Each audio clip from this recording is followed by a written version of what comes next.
goodness of milk to yum up your day. Try now. Shutter close ஆறதுனால உறவு close ஆகாது. இது Axis bank. Hey guys, good morning. ஏம்பா உனக்கு Mrs வர்மாவை தெரியும்ல? அவரோட தோசை செயின் ரைட்? அவங்க கவலையெல்லாம் அவங்களுக்கு ஏதாவது ஆயிடுச்சுன்னா அவங்க பையன் எதிர்காலம் என்ன ஆகும்? அவங்க சிங்கிள் மதர் இல்லையா? கைஸ் அவங்க கிட்ட சொல்லு. ஹாய் ஜாதின். Hi ma'am. உங்களோடது பர்கண்டி அக்கவுண்ட். அதுல நீங்க ஒரு குறிப்பிட்ட அமௌண்ட்டை ட்ரஸ்ட் ஆக்கலாம். அதுல உங்க பணம் வளரும் போது பாதுகாப்பாவும் இருக்கும். Really? ஆக்சிஸ் பேங்க்ல 1 லட்சம் பேங்கர்ஸோட கண்ணுங்க உங்க நன்மைக்காக எப்பவும் ஓபனாவே இருக்கும். ஆக்சிஸ் பேங்க் முழு மனதோடு open.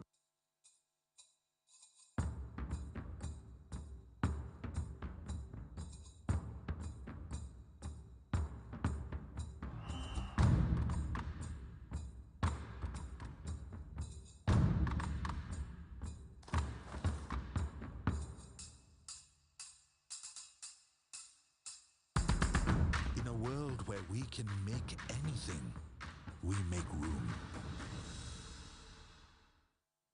I just don't know, just help me with this, na Baba?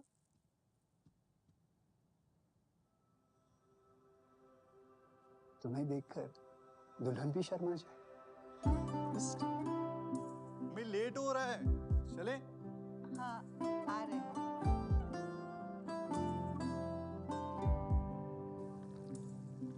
You are my darling baby. You mean the world to me. Darling, you are my lifeline. आने में क्या बक रहे?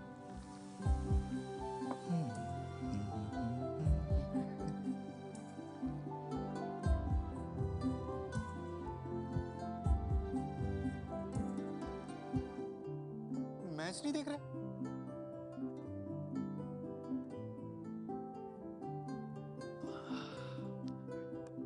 Match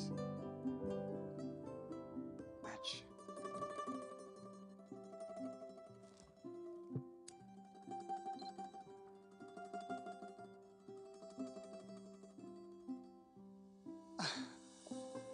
Give this to me.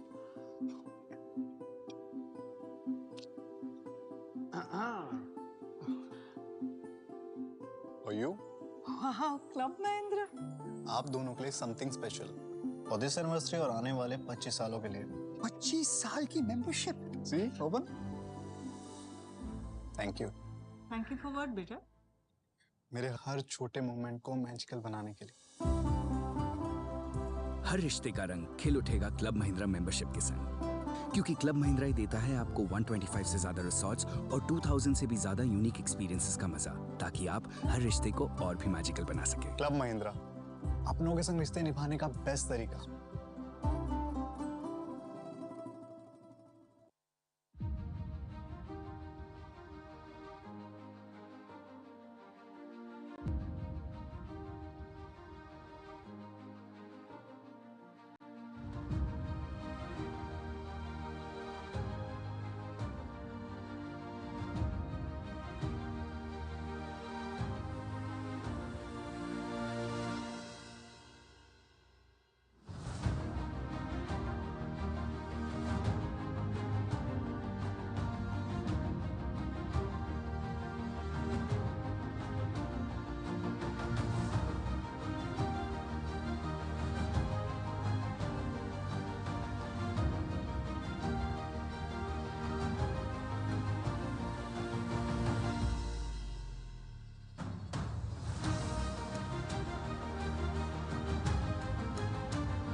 Welcome on behalf of the Recal team.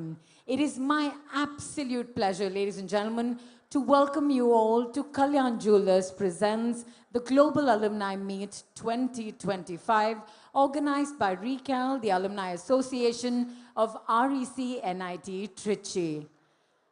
I'll tell you what, you're all catching up. This is your alumni event. Can I get you all to put your hands together, make a little bit of noise, show a little bit of camaraderie and cheer? Wow, I like how the whistles have already begun and the chief guest is yet to take the stage. Thank you very much. How very kind of you. Today, as we gather here under the banner of your cherished tagline, we get together and reconnect together. We celebrate not just the spirit of the camaraderie that I've been witnessing from here on stage, but also the indomitable legacy of an institution that has shaped each and every one of you. NIT Trichy, formerly known as REC Trichy. As many of you know, NIT Trichy, or REC as it was once called, has been a beacon of knowledge and innovation for 6 glorious decades. From its humble beginnings to its present stature as one of India's premier technical institutions, it's been a constant source of inspiration, nurturing minds that would go on to transform industries, governments, and communities across the globe. Ladies and gentlemen, this year as we celebrate the Diamond Jubilee of NIT Trichy, we acknowledge a milestone not just in the history of the college, but in the journeys of each and every one of you that are gathered here today. With the alumni being 40,000 strong, an absolutely fabulous number, and it's nice to see you all show up here bright and early. Ladies and gentlemen, I also know for a fact that the alumni are spanning across several age groups, from those who just graduated in their 20s to seasoned veterans and industry leaders in their 70s. It is truly a remarkable representation to see people of so many different ages coming together with the one bond of their alma mater where they went to study. And NIT Trichy is also proud to hold the record for having the highest number of female engineers among its alumni. This is truly a reflection of the NIT Trichy time, from attending the classes, maybe bunking those classes and making the attendance quota. For some of you, it may be the labs. For others, it may be the hostels. And of course, for someone who didn't study in NIT, there seems to be one common quality to anyone who attends NIT Trichy. You're all storytellers.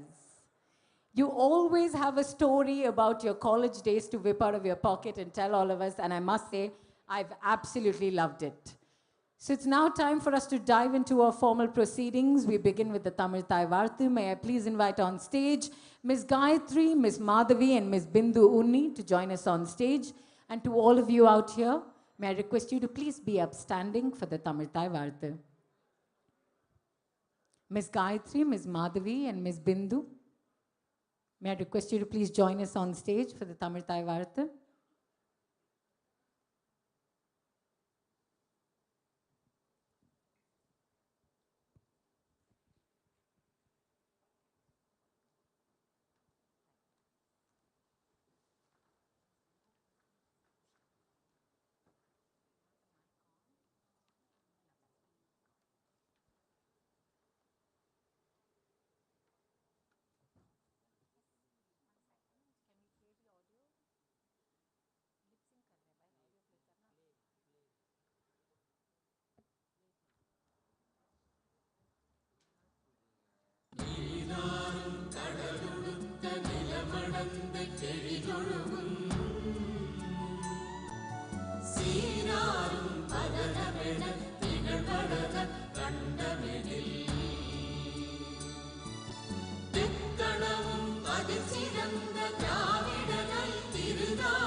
Thank you. Thank you so very much, ladies. May I invite you all to please be seated? We will now proceed with the lighting of the lamp, which holds great significance in both Indian and Tamil culture. The act of lighting the lamp honors the presence of the divine both within you and all around us. Ladies and gentlemen, it also invites positivity, energy, peace, and prosperity into the space. May I please welcome our esteemed chief guest for the evening, Chairman of Tata Sons, Mr. N. Chandrasekharan. Welcome, sir. I'd also like to invite on stage the Honorable Minister for Information Technology and Digital Services, Government of Tamil Nadu, Dr. Palnivel Thiagarajan. Welcome, sir. The Director of NIT Trichy, Dr. Aguila. The President of Recal, Partner Director, TSM Group of Companies, Mr. Mahalingam. President Recal NIT USA, Chief Growth Officer Randstad Digital, Mr. Raja Ranganathan, welcome.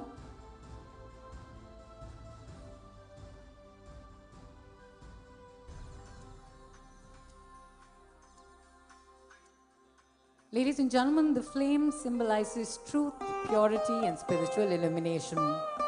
As we light this lamp here today, we not only embrace these timeless traditions, but also open our hearts to the spirit of learning, growth, and collaboration.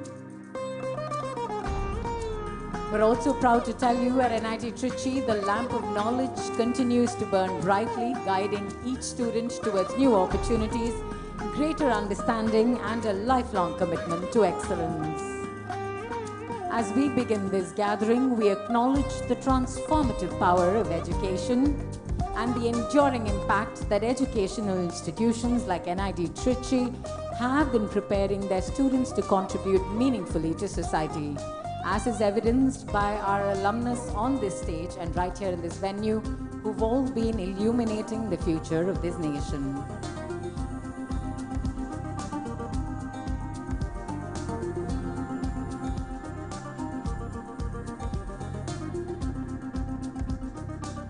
May I invite you all to step together for a group photograph, if you don't mind, ma'am, if I can have you step forward to join them right there. Thank you.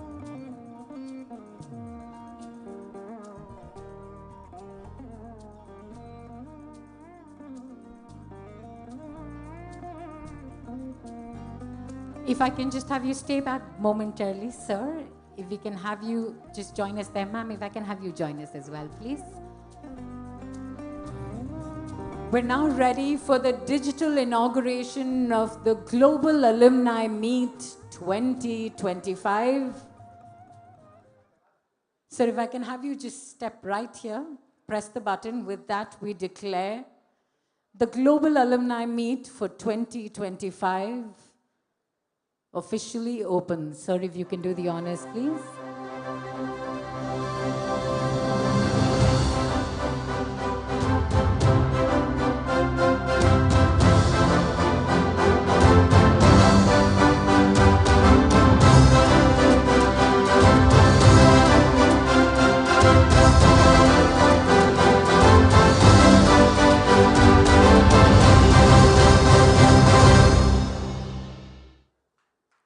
Thank you. Can I invite you all to just step together, center stage for one more picture, please? Center stage for a picture.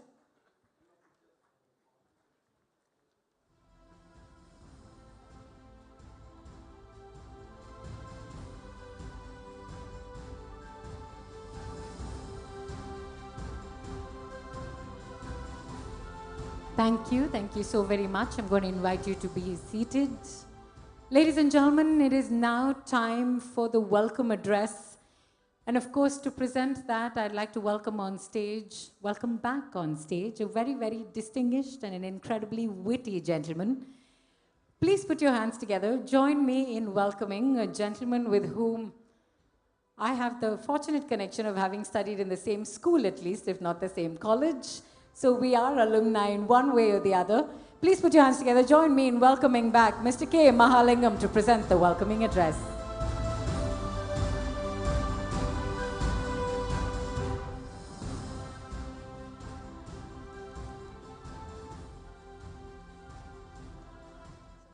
Yeah, perfect.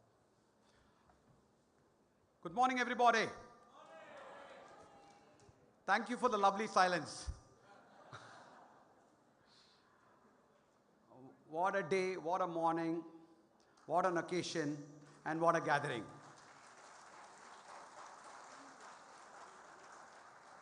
I can't describe my emotions there. All in one, I'm nervous, I'm excited, I'm proud, and I'm grateful. With pleasure, privilege, honor, and gratitude, I deliver this formal welcome address at the opening of the Global Alumni Meet 2025.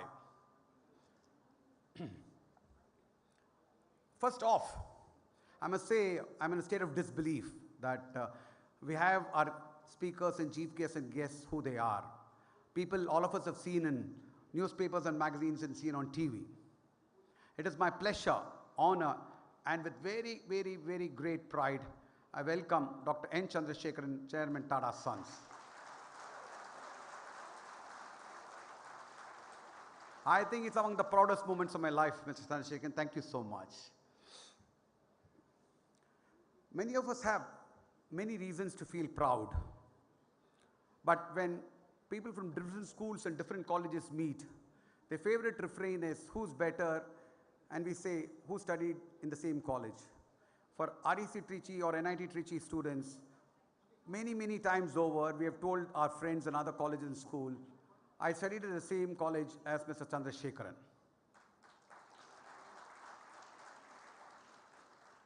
If the Tamil believed that if you think of someone, the other person sneezes. And I think Mr. Chandrasekharan should have sneezed at least 1,000,000 times by now, sir.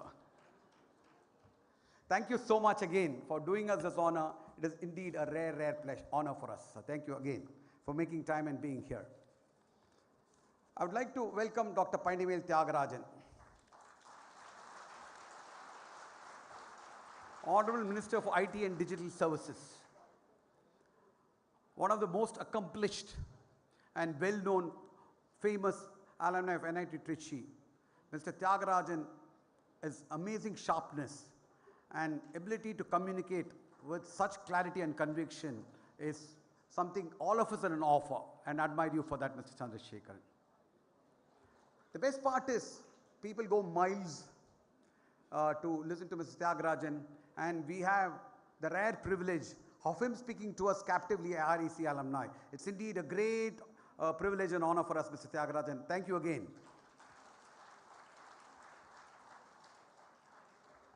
Now I'd like to welcome our director, Dr. Akila. What should I say? We are here because of the institute, and we have many other past directors also here. And Dr. Akila is the current director, and I should say in lot of honesty that she has been immensely supportive of our alumni activity. And many of the initiatives we are taking is thanks to her support. Thank you, Dr. Akila, for being here on this great occasion for us.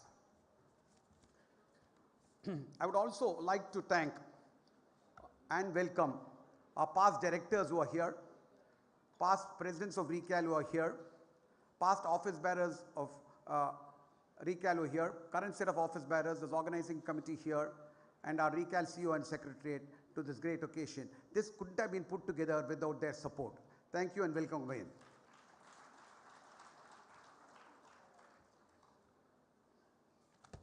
RECAL as an organization has, as a charter, made sure it is involved with the institute, involved with the alumni, and involved with the students. Our three key stakeholders are students, alumni, and the institute.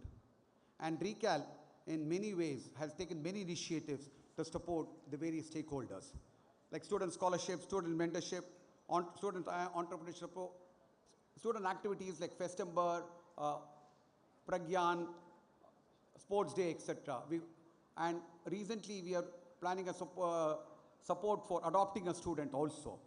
Likewise, for the institute, many of our alumni and RECAL have contributed to the infrastructure, research labs, middle schools, and many other such initiatives. For alumni, one of the biggest initiatives that have been taken in the last few years is the RECAL portal, through which alumni can network with each other and reach out to each other for multiple needs. It's an initiative which is fast carrying, gaining speed, and alumni beginning to benefit from that. There are around 15,000 people registered in the portal now.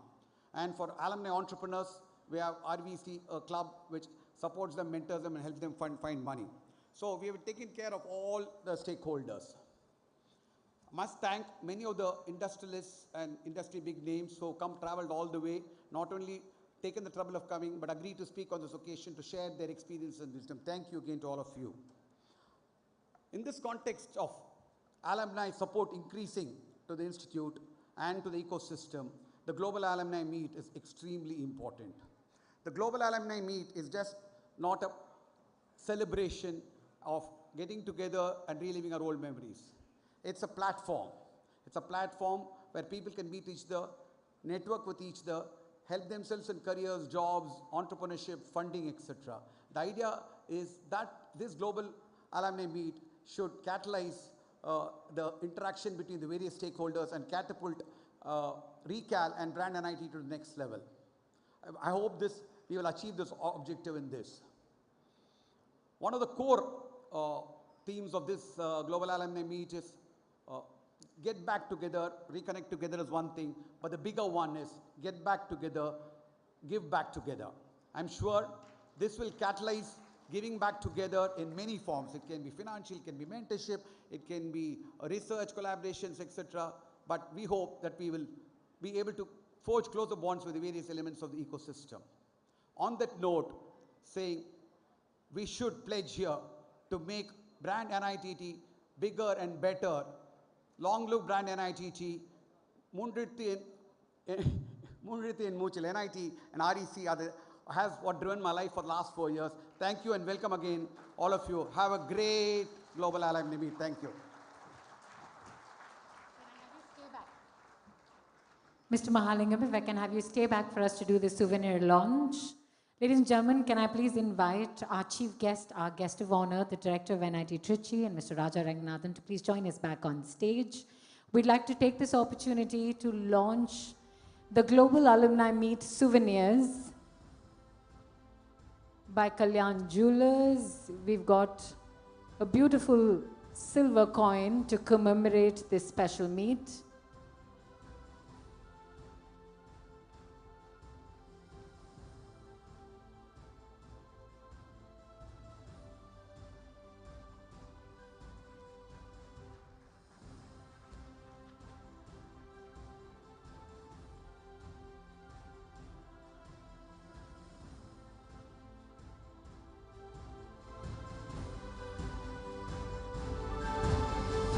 Ladies and gentlemen, a beautiful souvenir to mark the coming together of the glorious alumnus of this wonderful institution, REC and NIT Trichy.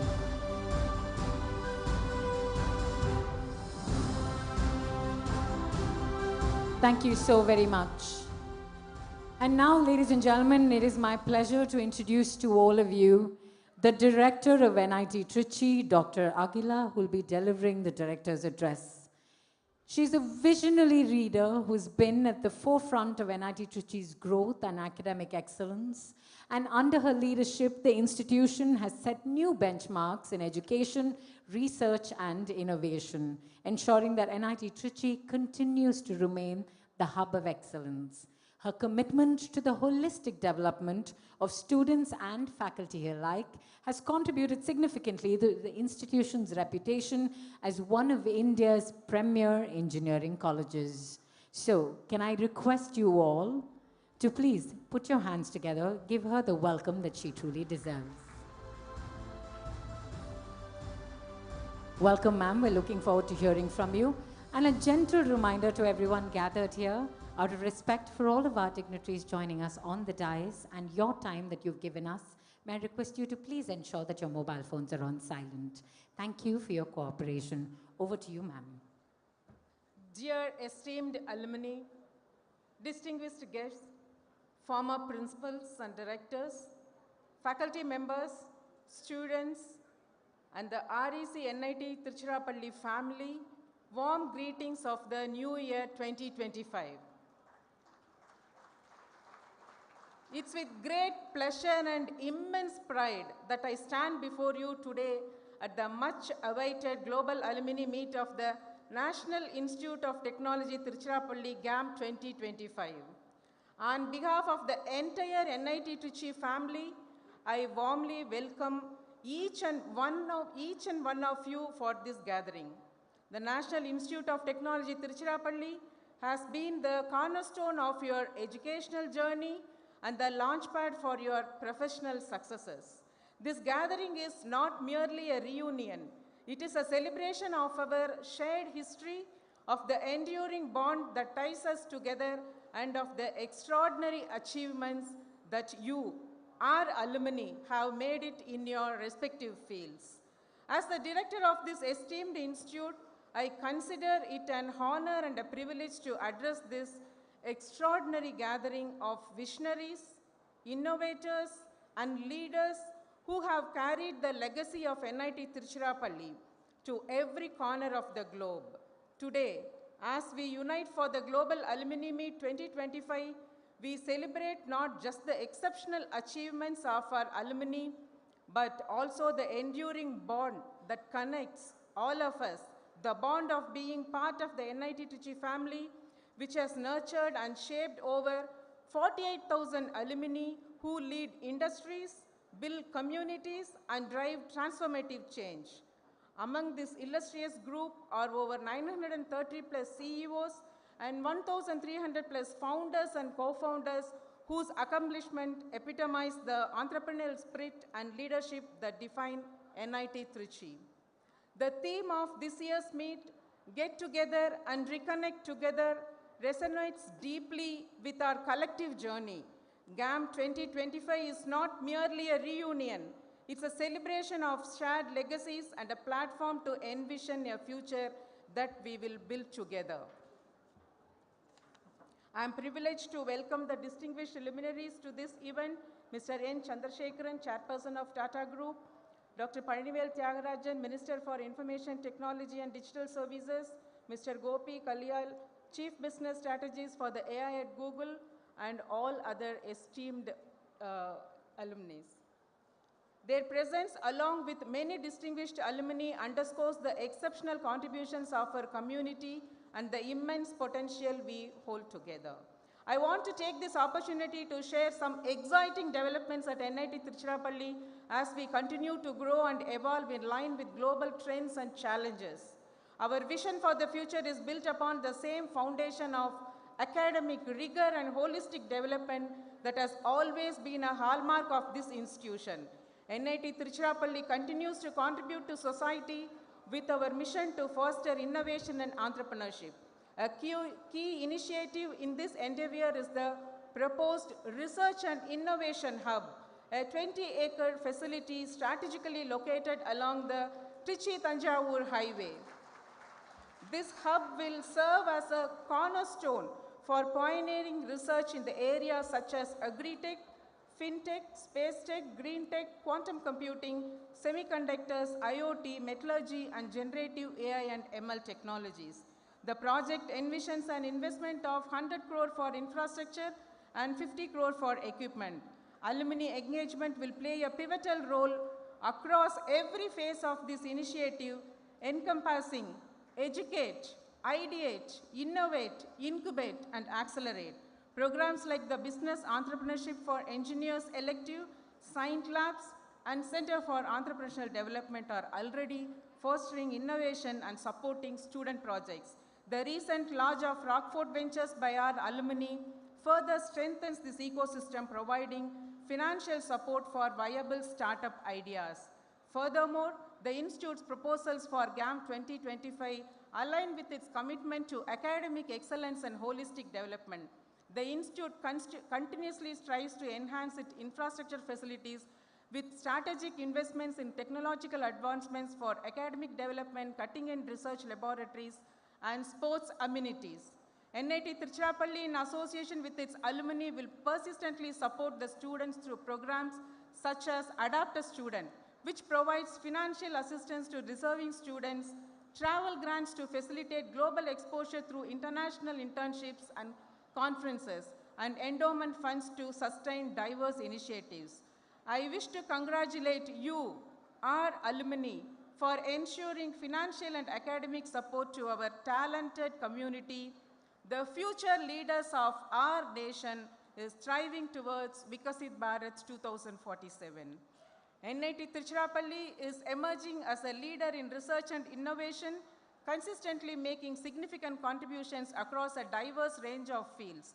The faculty and students actively engage in interdisciplinary research that addresses both national and global challenges, aiming to develop practical solutions that benefit society. Our strong focus on research excellence is reflected in the high number of patents, publications in leading journals, and research-driven collaborations that continue to enhance its reputation as a premier research institute in the country. The institute is committed to introducing chair professorships to attract global subject matter experts, enriching its academic and research ecosystem with an alumni endowment. These initiatives align with the institute's focus on strengthening alumni engagement, promoting interdisciplinary research, empowering students, and driving sustainable development. Yes, GAM 2025 is more than a reunion. It's a platform to celebrate achievements, foster meaningful connections, and shape a brighter future together. I also wish to emphasize that NIT Trichy has maintained the prestigious #1 position among all NITs for the 9th consecutive year. Our vibrant campus, home to over 7,600 students, represents a microcosm of cultural diversity with students from across India and abroad admitted through DASA, ICCR, and Study in India program. With over 2,000 students graduating each year, NIT Trichy continues to place graduates in leading global organizations, reflecting its enduring commitment to academic excellence and its wide-ranging impact on the global stage. Our dedicated faculty of 350 and over 400 non-teaching staff ensure a nurturing environment that empowers students to excel. On this momentous occasion, I extend my congratulations to the Recall Alumni Association and the Office of the Dean for their efforts in organizing this grand event. Your dedication ensures that the bond between our alumni and alma mater remains vibrant, dynamic. At this juncture, I would like to quote some verses from Purananuru. Yadum Vure Yavarum Kelir. Every place is my hometown, everyone is my kin. It clearly gives the great verse to emphasize global unity and the bond among alumni. On the value of education, Thirukkural 391, Katradanal Aya Payanan Kol Valarivan Natral Thora Ar Enin, meaning, what avail is learning if one does not worship the good and wise, which highlights the importance of learning and humility in an academic environment. Another Thirukkural, Endrum Oruvan Thaimai Perumai Sirmai Ena Nan Seyin, meaning one's greatness or smallness is judged by the deeds they perform, which encourages us to give back to the society and alma mater. These verses inspires us for the pride, connection, and the sense of responsibility among us. Together, we are building a legacy that transcends generations. To our alumni, your achievements are our pride, and your unwavering support is our strength. NIT Trichy would not have achieved its current stature without your contributions. As ambassadors of this institution, you continue to inspire us to aim higher and achieve more. As we look ahead, let us reflect on how we can collectively contribute to the growth and development of NIT Trichy. Let us pledge to nurture the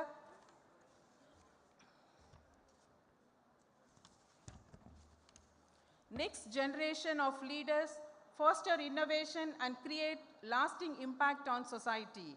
As I conclude, I would like to reiterate the quote by Sri N.R. Narayanamurthy, one among the co-founders of Infosys. Nobody is bothered about an institute more than its alumni. This powerful take highlights the unique and deep connection that alumni share with their alma mater. Their involvement transcends the years spent on campus with their ongoing support, whether through mentorship, professional connections, financial contributions, or simply spreading the institution's reputation. playing a pivotal role in the Institute's growth and development. Your presence here is a reminder that NIT Trichy is not just a place, but a community, a global community, united by a shared mission of excellence, innovation, and service. Together, we have built something special, and together, we will continue to make a difference in the world. Thank you for being here and for your unwavering support. Let us move forward, united in purpose to build a brighter future for NIT Trichy. Thank you. Jai Hind.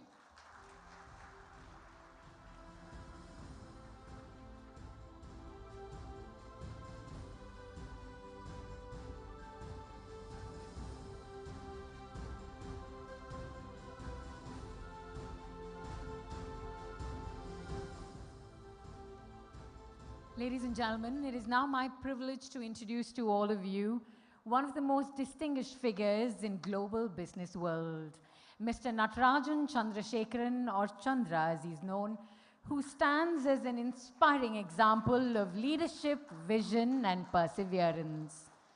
I'm going to pause for a second, leave those of you at the back to catch up with the applause in the front. We all know how the backbenchers are, whether it's in college or after college. Ladies and gentlemen, we're proud to say that Chandra is an alumnus of the Regional Engineering College, REC Trichy, known as NIT Trichy. It was here that his journey in engineering began and the foundations for his remarkable career were laid. With a bachelor's in applied sciences and a master's in computer applications, Chandra's academic roots at REC Trichy paved the way for his success in the global stage. He is the chairman of Tata Sons, the holding company and promoter of Tata Group, where he has led the transformation of one of the world's most respected conglomerates. Under his leadership, the Tata Group has expanded its footprint into various sectors like semiconductors, consumer internet platforms, and aviation with the acquisition of Air India. Chandra's strategic vision has been key to the group's ongoing transformation into a more sustainable and future-ready enterprise. Before becoming the chairman, Chandra served as the CEO of Tata Consultancy Services, or TCS, for 8 years, during which he propelled the company to global prominence, making it the country's most valuable company. His leadership style is defined by the One Tata strategy, focused on simplification, scale, and synergy. And it is this approach that has driven Tata Group's outstanding growth and innovation across industries.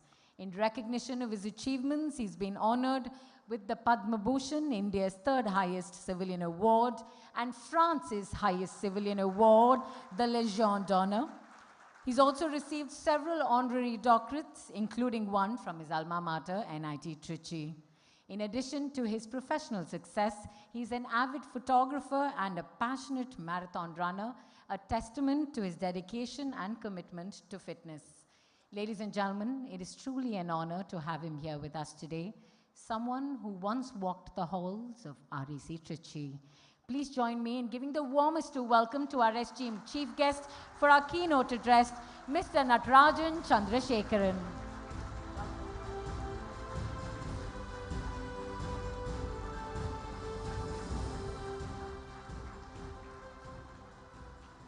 Thank you.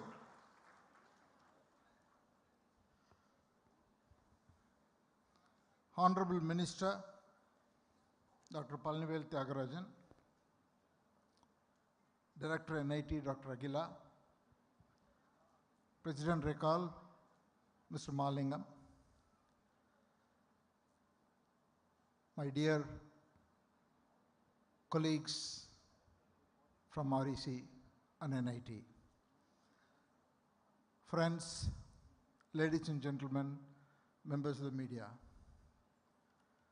Good morning to all of you, and it is my absolute privilege, pleasure, and honor to be with you on this very important occasion. Let me say that I am extremely proud to be one of you, a member of the REC family.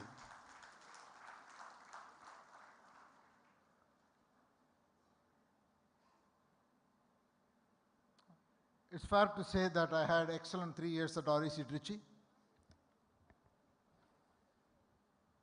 Little did I know then where life will take me, but I have several moments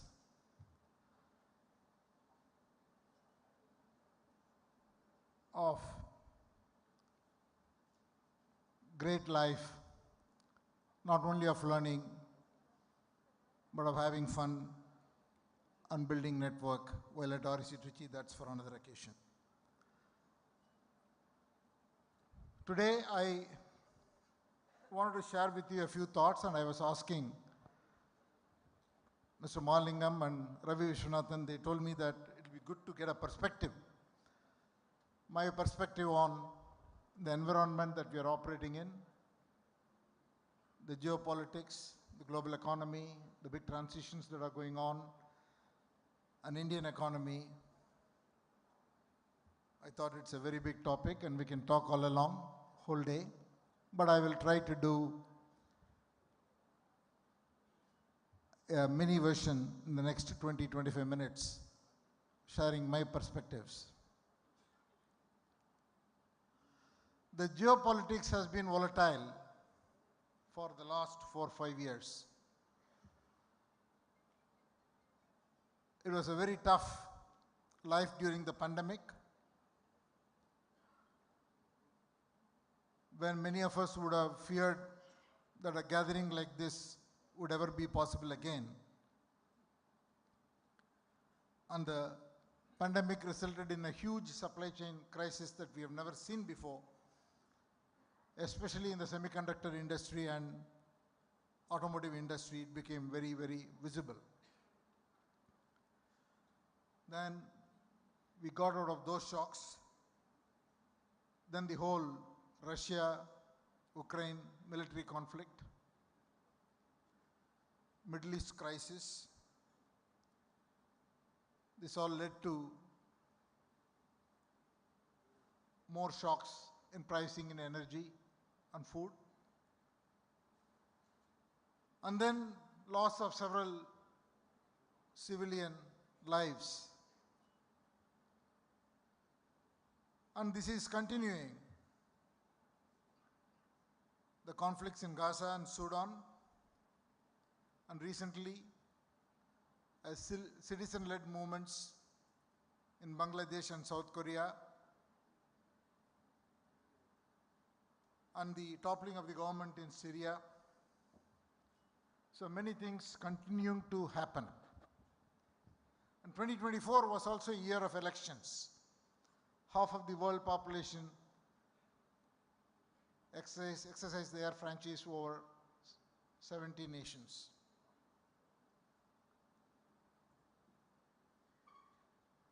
More than 3/4 of the nation saw change in power or reduced majority. And you've also seen huge changes in France and Germany, where the far-right parties have become stronger. And now there is also a change in government in the United States, which is going to happen in a couple of weeks. While all this is happening, the economy, actually, global economy has not done that badly. There's a lot of fear about recession. That didn't happen that much. It's a huge worry about the inflation. But what we have seen is a good growth in the United States, and the central banks are cutting rates, including the Fed. But there is a lot of commentary about the tariff, what's going to happen, and everyone is waiting to hear in the coming weeks and months. But when all this is happening, before we talk about the economic scenario, let's also talk about the three major, you can call it trends, transformation, that is happening in front of us. The first one is sustainability, green transition. There is a lot of progress on the one hand. Firstly, more than 90%, rather the countries accounting for 90% of the global GDP have all committed to a net zero target, which is a big plus. In India, our renewable based electricity has reached 45%, which was about 30% last decade.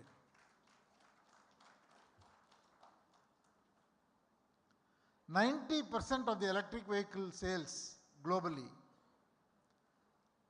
and 60% of the capacity of solar and wind globally have happened in the last 5 years. If you think things are not happening, that's not true. Lot is happening, big scale. But the issue is it's not enough. The reason it's not enough is that if you have to achieve the 1.5 degree target that was set in Paris, the global carbon emission has to reduce by 43% this decade. That's between 2019, 2020 to 2030. Instead, between 2019 and 2024, we are going in the other direction. It has increased by 3.3%. Why is it happening? It's because, first, in basic terms, the total energy requirement of the world is increasing because there are more and more people are seeing higher level of per capita income, even in developing markets like India and other countries, and the energy demand for them is going up. Second, countries like the US are working on resurgence of their industries. Power demand is going up. Third, AI and data centers, GPUs require a lot more power. Last year, their power requirement alone was 2%. And it will double, triple. Fourth, geopolitics. Countries which were totally committed to only renewable energy are having to go back to coal. You take Germany, for instance.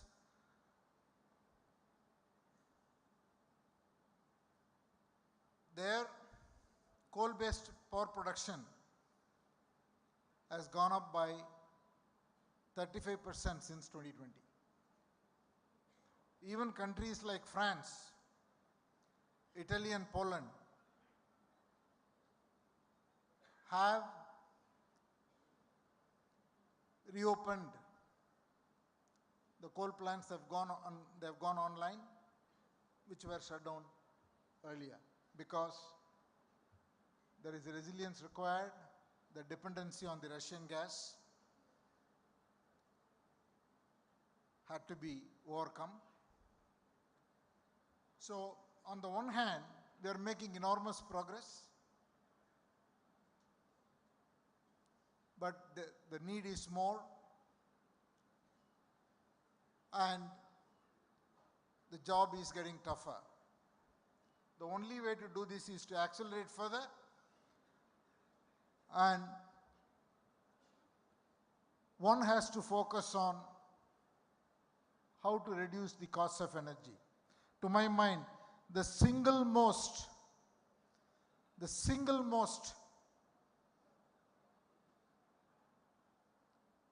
issue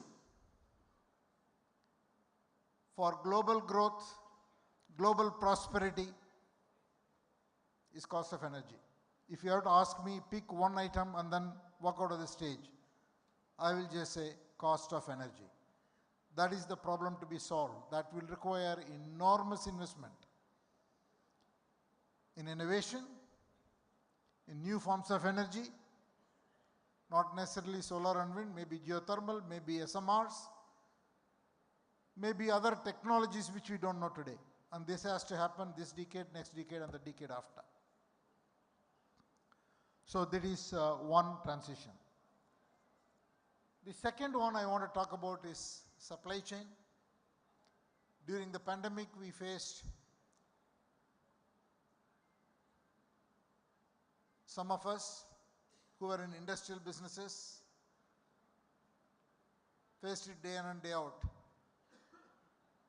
Whether it is in automotive, whether it is in electronics, semiconductors, healthcare, huge disruption, both in delay and also cost. In 2024, we saw another major issue with the Houthi rebels attacking the cargo ships in the Red Sea.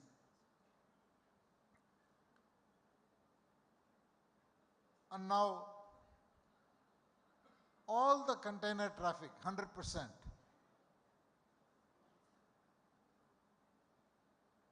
and almost 60% of the dry bulk trade tankers, all which were going through the Suez Canal are having to go through Africa, South of Africa, significantly increasing the cost, delay. So the supply chain is not getting easier, and this is going to continue for a while. We've got to see all these military conflicts coming to an end. Until then, this is going to be a major issue. So now companies, they are taking in this as a mainstream given. You're not planning for a backup option. This is being factored into your supply chain planning. The third and the exciting one is artificial intelligence. If 2023 showed a remarkable hype or opportunity through LLMs, LLMs became the most talked about word. It was no longer a buzzword. In 2024, we saw enormous opportunities with multimodal capability for the AI engines, images, videos, audios, and advanced reasoning methods and tools, showing the potential opportunities for AI. I think 2025 is going to be the year where there is going to be a huge investment towards small language models. LLMs will have a role to play, and small language models will have a deeper role to play, because they will consume lesser energy, lesser cost, faster results, but the domain set is going to be very much more narrower. So I feel this is going to be a phenomenal year for AI. There is one more thing I want to say in reflection. This is a very, very important observation I'm making. It's always the scientific discoveries that led to progression in technology.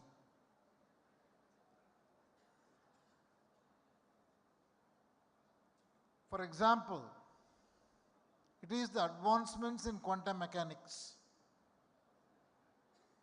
that led to the digital age. It was the science always. But now for the first time, we are noticing the reverse is happening. The advancement in technology is leading to scientific discoveries. For the first time, the winner of the Nobel Prize for Chemistry this year are people who used artificial intelligence model. They're AI people with huge computational capabilities and tools to revolutionize patterns and discoveries. Determining a 3D structure of a protein, it's a multi-year effort before. Now the AI tools that we have can map those structures with great accuracy in a matter of minutes. So something special is happening. So I believe these three are very vital transitions that we are going to see happen in a very significant way. I just want to make one point. India is most uniquely placed. Perhaps, arguably, people may say, but I am saying it with conviction, India is probably the only country which is most uniquely placed to take advantage and be on the right side of all the three.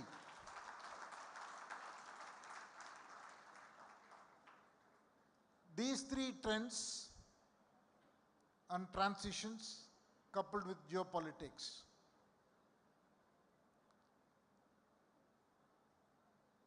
plays to India's advantage.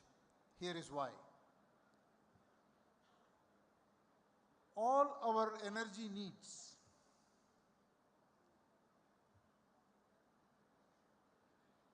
will have to be met by renewable energy. And while most nations around the world have to go through this transition to renewable energy to replace conventional energy, our energy needs between now and 2050 will triple and quadruple. So how much ever renewable energy we build, it's not going to be enough to meet our demand. So for us it's business, it's not substitution. Second, the world geopolitics is crying for an alternative supply chain. The scale, the talent, the demography, policies, government support, entrepreneurial spirit, name all the things that you need, we have it all, and we will be playing a significant role, what I call as the India Plus model in the global supply chain. Third, all of you probably don't have to be explained. The digital infrastructure we have created in this country is ahead of anything that has happened anywhere else.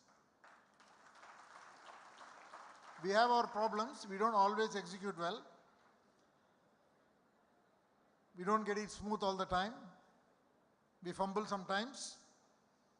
But we have some phenomenal digital infrastructure. Whether it is our payment systems, whether it is our Aadhaar, whether it's our healthcare systems that are being put in place, whether our settlement systems, retail banking systems. We have some of the finest digital systems. It's a WhatsApp country. And we have the talent. So to my mind, all the three major transitions which the world has to go through is playing to India's strengths. Coming to Indian economy, I think it's a very strong economy.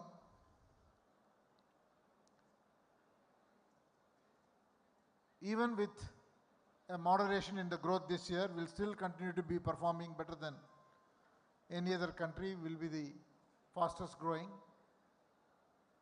Is that enough? No. Can we grow faster? Yes. But this is going to be a huge opportunity for this decade, next decade, and for multiple decades to come. It's worthwhile to make a couple of comments on China.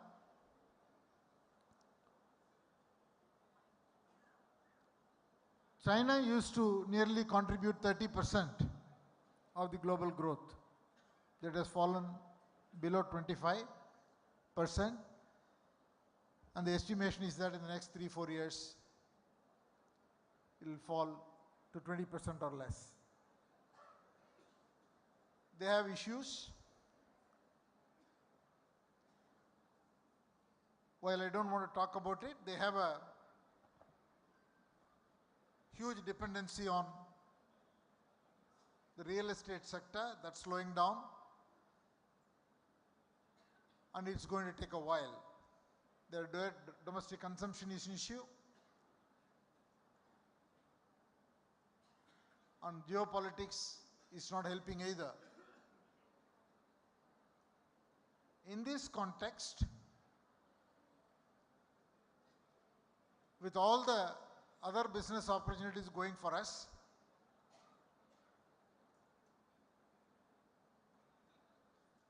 we have a tremendous opportunity. I don't believe that our growth that we saw a slowdown will continue. It will pick up. A lot of commentary about everywhere I go, people ask, is it all over? Is the slow growth that we saw in the second quarter, is it a sign of slowing growth in our economy? I don't think so. It's primarily because of a huge reduction in public spend. These things will get corrected. But fundamentally, whether it is exports or whether it is domestic consumption, we see it in all our businesses. We have many indicators which are at historic highs or decadal highs, whether it is GST collections, whether it is services exports, home sales, passenger car sales. These things will continue. I say this always. For almost 30, 40 years, we have seen many times we will see a sudden growth and then people will say, yeah, we have arrived, only to see that it will go down. It's like going into a highway And before you realize, coming back to the gullies. That's not happening anymore. We are in the highway, we may change lanes sometimes, but we are going to be on the highway. See, the per capita income is going up and the middle class is going up primarily. By the end of this decade, 1/5 of the world middle class will be in India. But it's not happening in these big cities alone. In fact, it is happening in tier 3, tier 4 cities. You go to cities like Meerut, cities like Jamnagar, Kozhikode, many tier 3, tier 4 cities. It's just unbelievable. We can see in our retail sales. You will be surprised if you know where do we sell most of our Range Rovers. It is not Bombay, Delhi.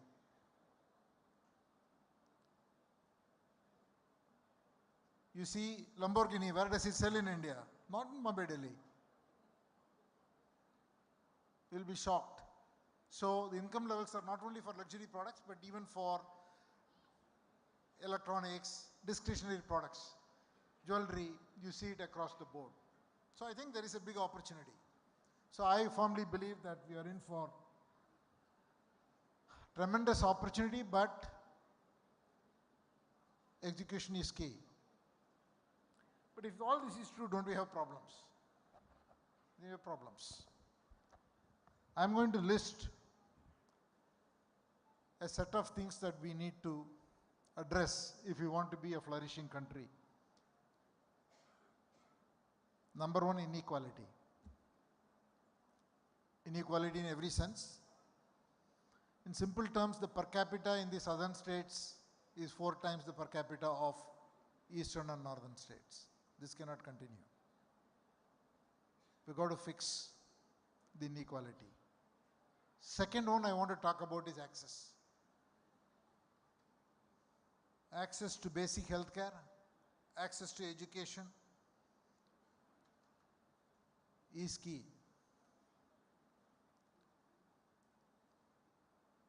When I say access, not only access to hospitals, access to doctors, access to teachers.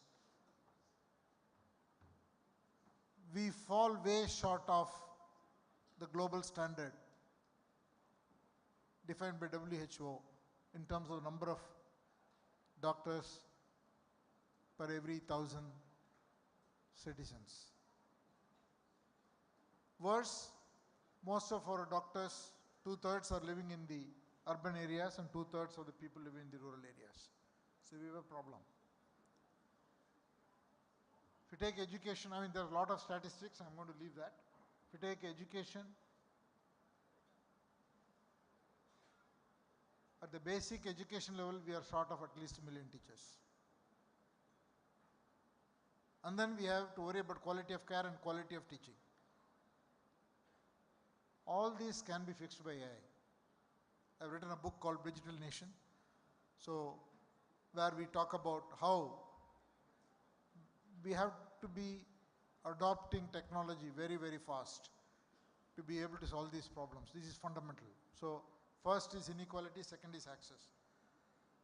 The third one is skills and jobs. We have 1 million people coming to the job market every year. And we have got to skill our people. We are going to be able to create jobs if we have the will. But we've got to skill the people. Our labor productivity is way low, astonishingly low compared to a country like US. See, one of the problems we have is most of our people are in informal jobs. The number of people in the country who are working in formal jobs is very low, 10-20%. Even if you take the non-farm jobs, many of the people are in informal jobs. We've got to create formal jobs. For that we need skilling and we need processes to be able to recruit these people into service sectors, manufacturing jobs, huge amount of opportunities in all these sectors.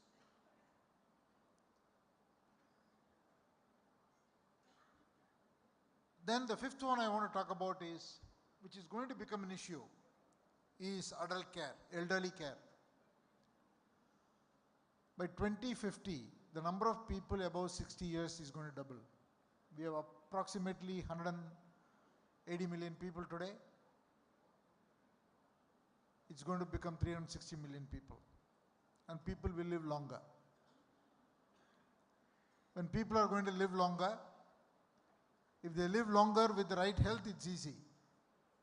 If they live longer, health span has to go along with lifespan. If lifespan goes up and health span stays where it is, we are going to have huge issue. So we've got to put the care infrastructure in place. We've got to be prepared that we prepared to address this. Also, there are many things that are changing in healthcare. The disease patterns are changing. And there are donors giving funding for healthcare. So there are many new things happening, both from a financing point of view and also identifying disease patterns, where AI can play most significant role. So if you are smart, we should put the systems, processes, analytics, a method of handling these things upfront. And what does the care infrastructure mean? Not only for the elderly, but also for the children below 5 years of age. Because the other problem we have is women in workforce. We have 125 million women who have passed secondary education but not working. If they just to do some job, it will be $500 billion to the GDP. It will result in higher consumption. So we need care infrastructure at the back end and also at the front end. So according to me, these 4 or 5 things we have to worry about. If we do that, I think we are at the cusp of something special. All the global trends are playing to India's advantage. We can play a very significant role, and I will also say that we have to seriously invest in research. The number of PhDs we have, for the population size we have, for the number of graduates and postgraduates we pass out, is very, very low compared to the US and compared to even China. So we need to invest in research, whether it is materials, whether it is life sciences. A lot happening. You can also see the positive side, how many startups are coming, how many unicorns are coming, how many people are now entering the drone economy. I mean, I get to see it. Every day somebody is writing, saying, I'm doing this, I want to come and discuss. It's a lot of energy in the young people. So I think we should just, as a country, as businessmen, as government, as people responsible, we should be giving them confidence and give a lending hand. Everything is not financial. Sometimes it is boosting confidence and giving an opportunity. I think we have a unique opportunity. In closing, I would like to say, it's such a pleasure to be with you. And thank you for the opportunity to share a few thoughts. And thank you for listening. Have a wonderful event.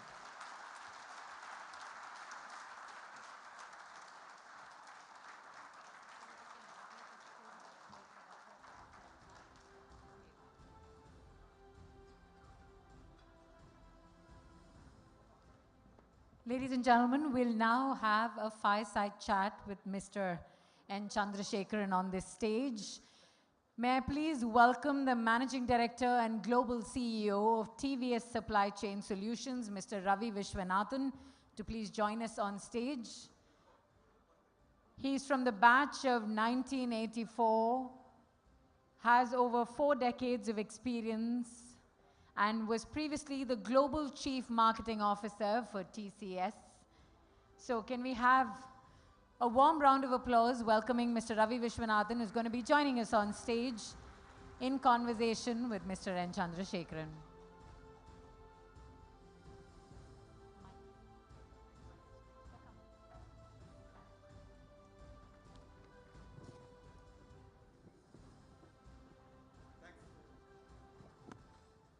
Good morning.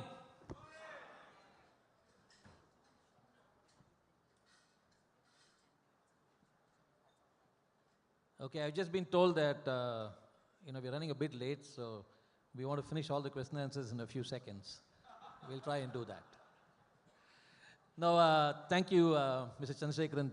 Thank you so much. It's an honor, it's a privilege, absolute awe-inspiring speech, grand vision, your deep insights on the global economy, and the confidence that you gave all of us about India. Put your hands together, guys. It's just amazing. And I think that's really what is required in this hour. So really appreciate you taking the time and giving us your deep insights, given what you see going around in the globe. So let me not take too much time. I know we have a time limit. But, I just wanted to ask you first a very basic question. A lot of people asking is about your marathon running before I get to some serious discussion. People have not seen you running in the campus, sir. Were you running when you were in the campus, and what actually triggered you to do this whole marathon? I started running only in 2007. So until then it was all work, work, work, more flights, day flights, night flights. And my family has a diabetic history. So my brother advised that I should go and take a check, and I checked, and I don't want to tell you what the reading was. So I had a very good doctor. He said, "You are a very smart man. Why are you being foolish with your health?" So he said, if you put your mind, you can reverse diabetes. So I made a commitment, and I reversed it. So since then it has become, I actually didn't realize that I would enjoy running. First I thought I will run a few kilometers, but within 6 months I ran my first marathon. Since then I have not stopped. Sir, if I ask a personal question, how many marathons have you run so far, and how many half marathons have you run so far? Marathons I have done about 19. And I try to do at least one, sometimes 2 a year. Between marathons, I try to do 2 half marathons. So typically my half marathon score is double the marathon score. Sir, you continue to inspire us. I just have to share a small anecdote with all of you. When I was in TCS, there was a Chennai marathon, and a lot of people said, can we get a few runners from Chennai TCS to run in the marathon? And I said, look, you know what, I'll give everybody a t-shirt, all of those who want to be participating in the marathon. I was shocked to find 950 runners registering for it, and I didn't have the budget to give them all t-shirts. But that's really what, you've inspired a lot of people in TCS to do. I know there are a lot of runners today across, not just in TCS, but many Tata companies and who have been inspired by your story. So I thought I'll start first with that question. But let's move now. You spoke about the challenges in the global economy. And, it gives me a lot of hope as a supply chain industry to see the opportunities that we have. But a lot has been spoken about China +1. And where do we see ourselves, over the last 3 years? Have we done enough? And what can we do more as an industry, as a set of people who can change the way we can bring this China plus one strategy to our advantage? See, I call it India plus one. The reason I say India plus one is India with some of the other countries together will create a supply chain network. I think the opportunity is enormous. Are we doing the right thing? Yes, we are doing the right thing. Are we doing enough? See, for that the answer has always has to be no. Because the opportunity is so huge, we should be aspiring more. You name the industry, whether it's materials, whether it is metals, whether it is electronics, auto, aerospace, pharmaceuticals, or tourism, defense, the supply chain opportunities are humongous, both in terms of exports and also for domestic consumption, because we import everything, even basic things we import. So it requires risk-taking ability. We have to shed the mindset that we will do when somebody else does it, it works, then I will do. I think where we can be by the end of this decade, if you ask me, we can surprise us. And I'm not saying this lightly. India should be aspiring 9 to 10% growth. It is actually the mindset. It's the attitude and the mindset. Growth is there because there is demand. There is domestic consumption, there is export opportunity, there is manufacturing opportunity, there is services opportunity. I mean, the number of tourists we get in this country is abysmally low. The number of tourists we get is almost same as the tourists Singapore gets. If we can take our international tourism to 100 million people, additional 100 million people coming here spending 1 week or 10 days, $1,000, $10,000 each person spends in this economy, 100 million people, will calculate the math. So I think you can make numbers in any segment you want. There is such an opportunity. I feel that I think we just need to encourage people, and we should make funding available. I didn't talk about MSMEs. MSMEs contribute 30% of our GDP. They form 40% of our manufacturing output, 45% of our exports. They employ about 120 million people. They should be at least employing 250 million people. MSMEs are going to be the biggest job creator, but then we've got to make sure that they get the funding, they get the support. They should form the ecosystem. We are creating a semiconductor industry, battery industry, new energy industry, defense industry, aerospace industry. How many startups, how many SMEs can we create? We cannot be only talking about startups. Like Bangalore, we have to create Bangalore everywhere. There has to be at least 100 more cities where ecosystems are developed. We can create tens of thousands of SMEs, all 500,000 crores. 100 to 500 jobs. Huge opportunity. Is it a change that we need from a policy perspective, or is it that we... It is policy, it is private sector, it's entrepreneurs, it's academics. And it's funding. It's funding. Funding will come. I'm telling you have the right project, there is enough money that will chase you. Funding is not going. We need a lot of money. Make no mistake about it. Got it. We need trillions of dollars. But for that, we have got to execute. And that's the opportunity I would probably want the alumni to take away, because there are a lot of young people, startup entrepreneurs who are looking at India as a great opportunity. See, REC Alumni Network and REC is punching way below its weight.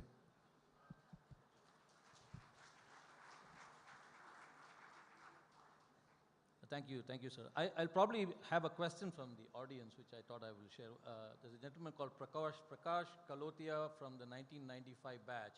And he says, Mr. Chandrasekharan, as you speak with the alumni of NIT Trichy, leading engineering institution, how do you think NIT Trichy can redesign its curriculum to be both modern and interdisciplinary, incorporating elements of liberal arts education to train engineers capable of solving the complex problems of tomorrow. Additionally, what role can leaders like yourself play in enabling government-funded institutions to adapt their curricula to evolving needs in a faster pace? I think it's a wrong question because you cannot be asking me. I think every person in this room can make a difference. If they can engage with the institute, and the institute can proactively engage with them and give ideas, educate students. See, life is not about doing many things. It's just about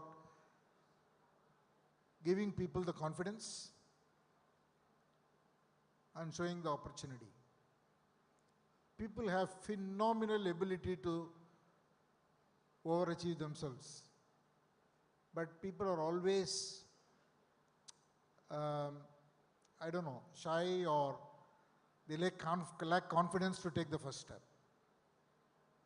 They think it is something big that I cannot attempt. How do you showcase?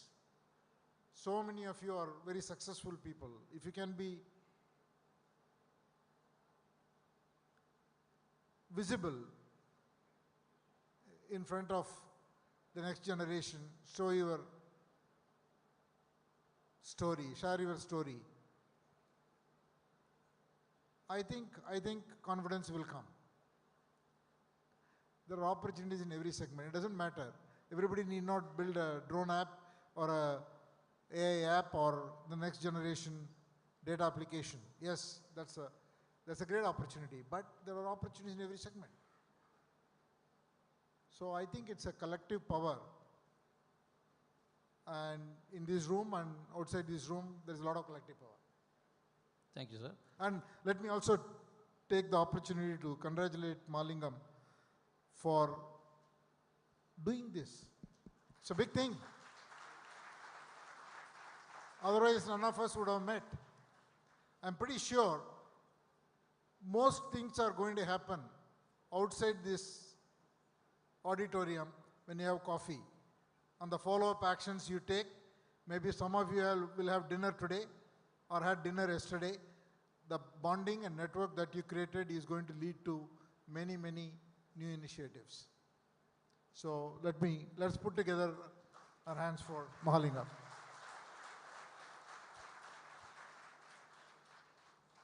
I know we don't have too much time, but I probably have a lot of questions around this subject. It's not the AI that you spoke about, but the AI that you are passionate about, which is Air India. It's a new brand. I flew the A350, absolutely loved it.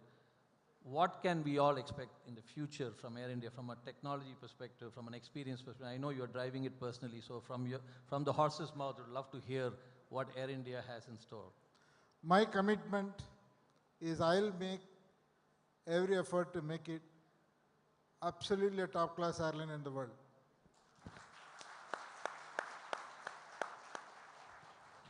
In terms of the hardware, the flight experience, customer experience, in every which way, technology, but you all need to help me by pushing Boeing and Airbus to deliver me the planes.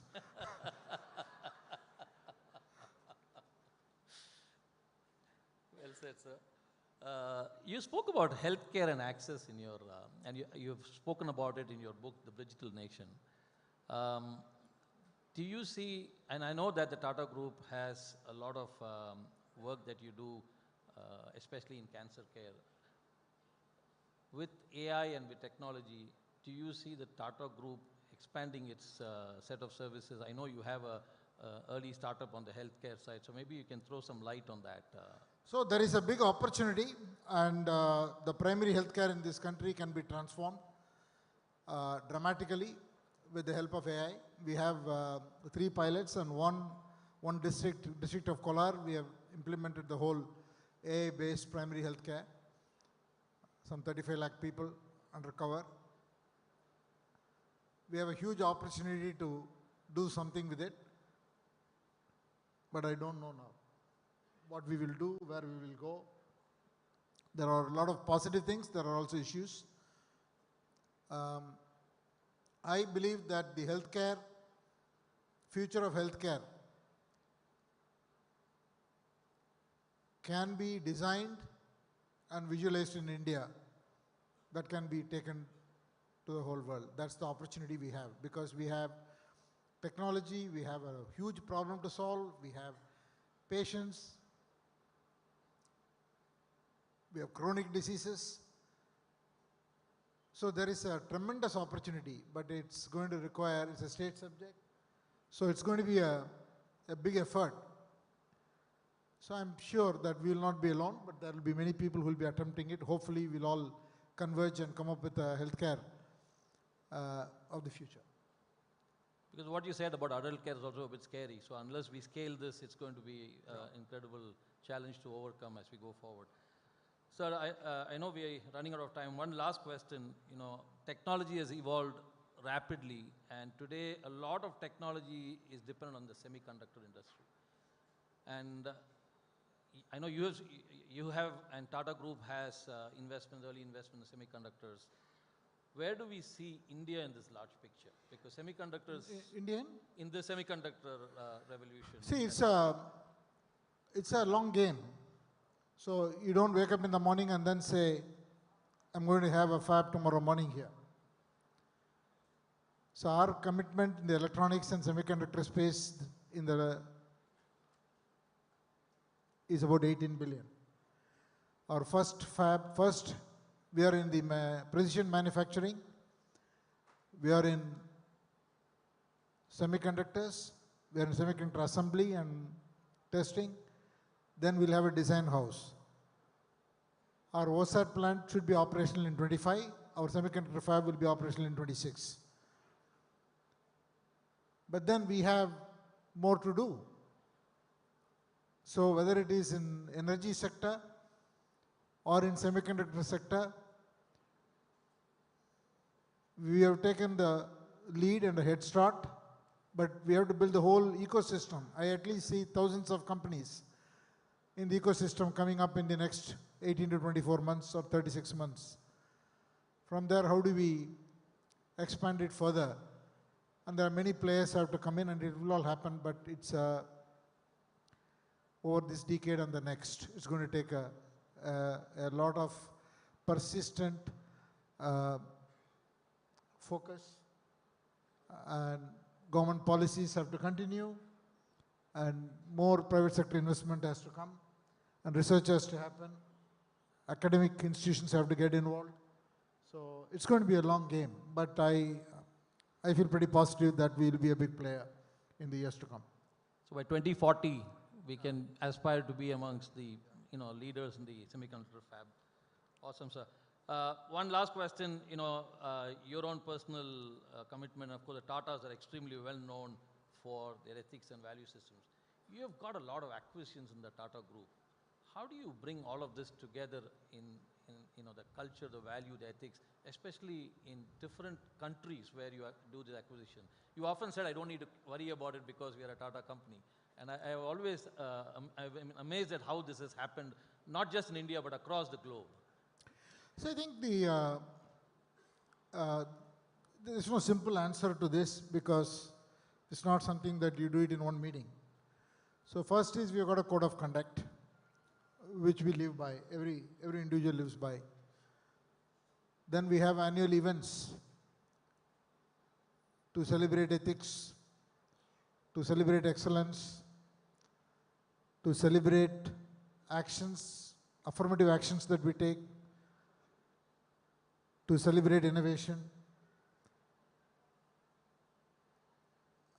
celebrate culture, and it's something that we drive at the top.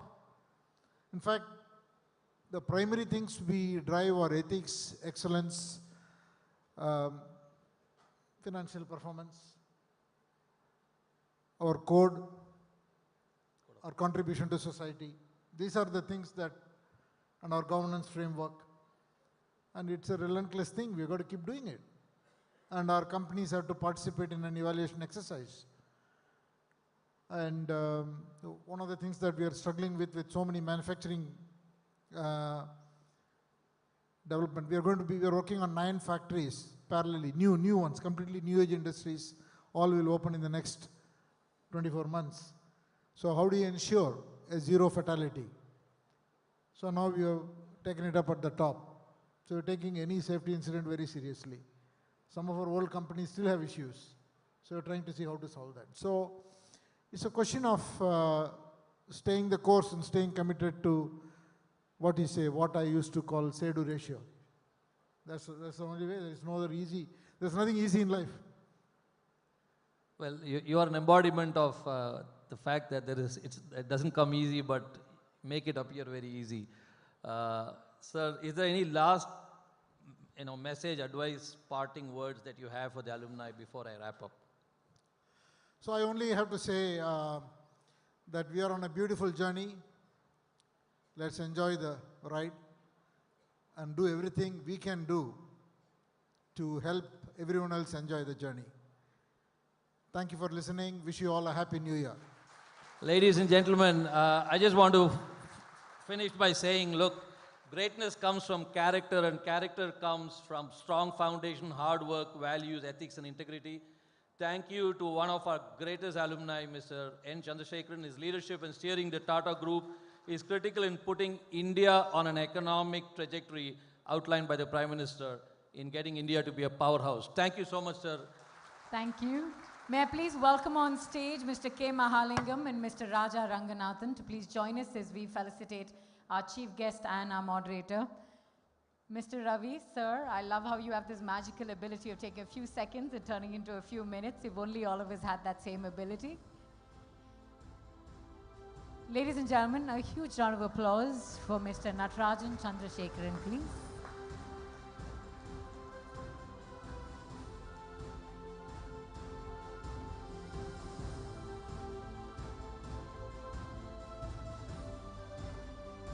Thank you to Mr. Ravi Vishwanathan for ably moderating this fireside chat.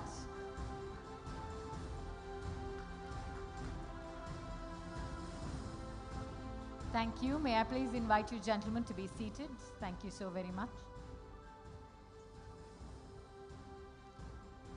Ladies and gentlemen, I'd now like to introduce to you our guest of honor for today. Dr. Palanivel Thiagarajan serves as the Honorable Minister for Information Technology and Digital Services, Government of Tamil Nadu. Prior to this, he held the role of the Minister for Finance and Human Resource Management. He has a long and storied career that we're all very, very familiar with. Ladies and gentlemen, please join me in putting your hands together for one of NIT Trichy's notable alumni, the Honorable Minister.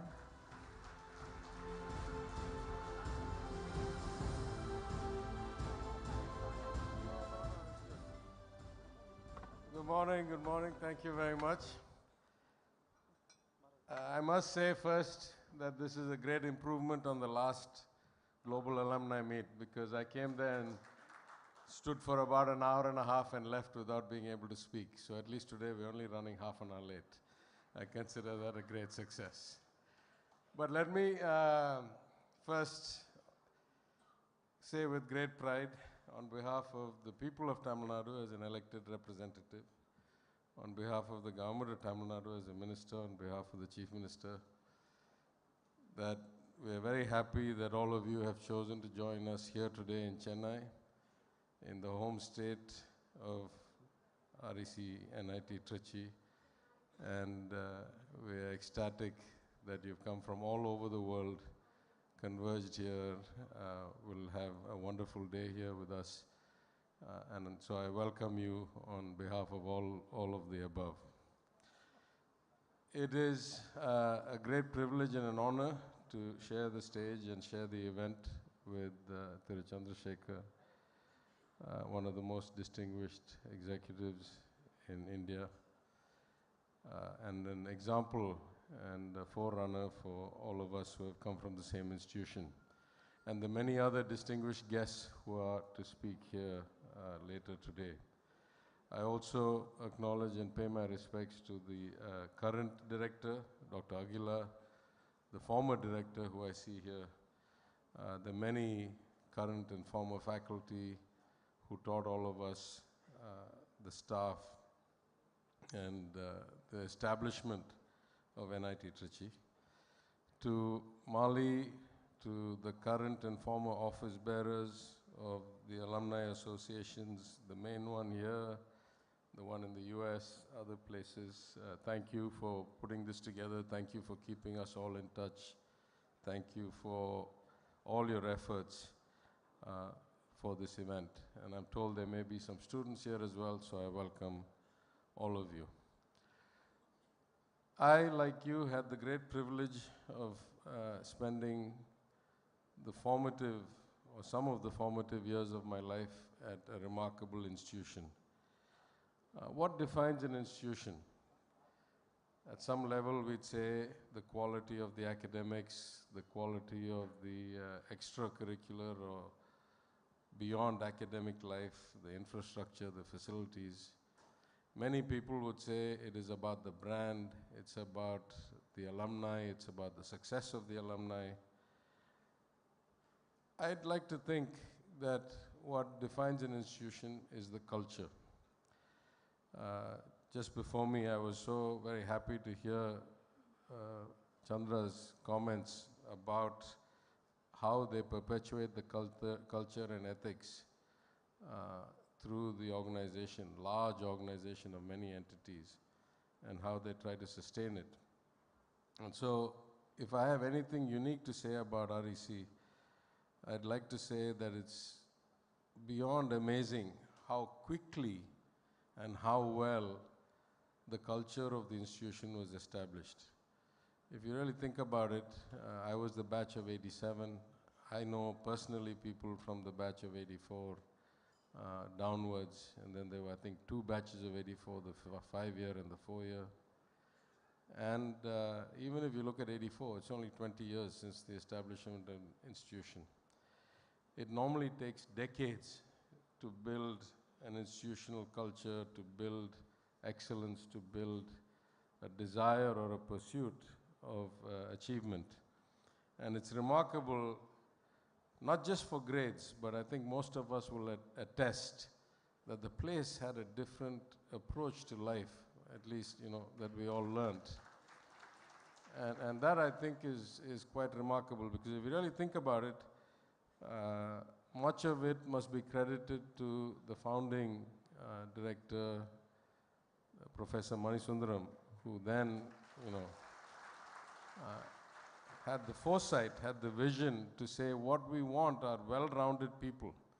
If you really think about it, the quality of intelligence or education or grades wasn't a big issue at all. I mean, think about 64, the population of India was probably, and most of our states was probably half or 40% of what it is now, but that's still hundreds of millions of people. And I think my batch had 250 or so students across all majors. Chandra was saying that his graduating class, the first course of MCA, had all of 30 students. So at some level, you're already picking the elite of the elite. You're picking the cream of the cream. Whether they could study and get good grades and get out wasn't going to be the test of the institution. You were already filtered for that. You were already insured for that. What kind of people came out, that was really what the institution was for. And I'd like to think that what we see in outcomes immediately, 10 years, 2 decades, 3 decades, 5 decades later, now 6 decades later, is testament to the fact that it was a unique culture. It created a special kind of student and then alumnus. And the remarkable success that we see of alumni in every field, in the corporate world, in entrepreneurship. I see my friend Ravi Sannareddy here. In government, I see IAS officers, IRS officers here. In technology, in public life, in finance, I see Mr. Shyam Srinivasan. There were so many of us who went on to do so many things. And I think that's a real indication that we were creating people of some kind of character, perseverance, endurance, uniqueness. We were already smart anyway. That's why we were in the institution. what happens after that, I think, is what distinguishes NIT REC from my day, and why we should all be so happy that we had the chance to go there. I would consider maybe the comment of the MC here to be the highest accolade. She said, all of you are storytellers. To me, that is the most important thing in the world. I'm saying before I was in public life, I figured out all human interaction is about telling and listening to stories, right? Storytelling is the finest art. After we're all dead and gone, after the tycoons are forgotten, the writers, the storytellers, the poets will be remembered forever. So if we're all storytellers, that's wonderful news for all of us. Congratulations, let's keep doing that. I must say that my own time was truly transformative. At least in my day, we had to have representation from every state of the country. And so that was my first exposure to India. I had spent my whole schooling in Tamil Nadu.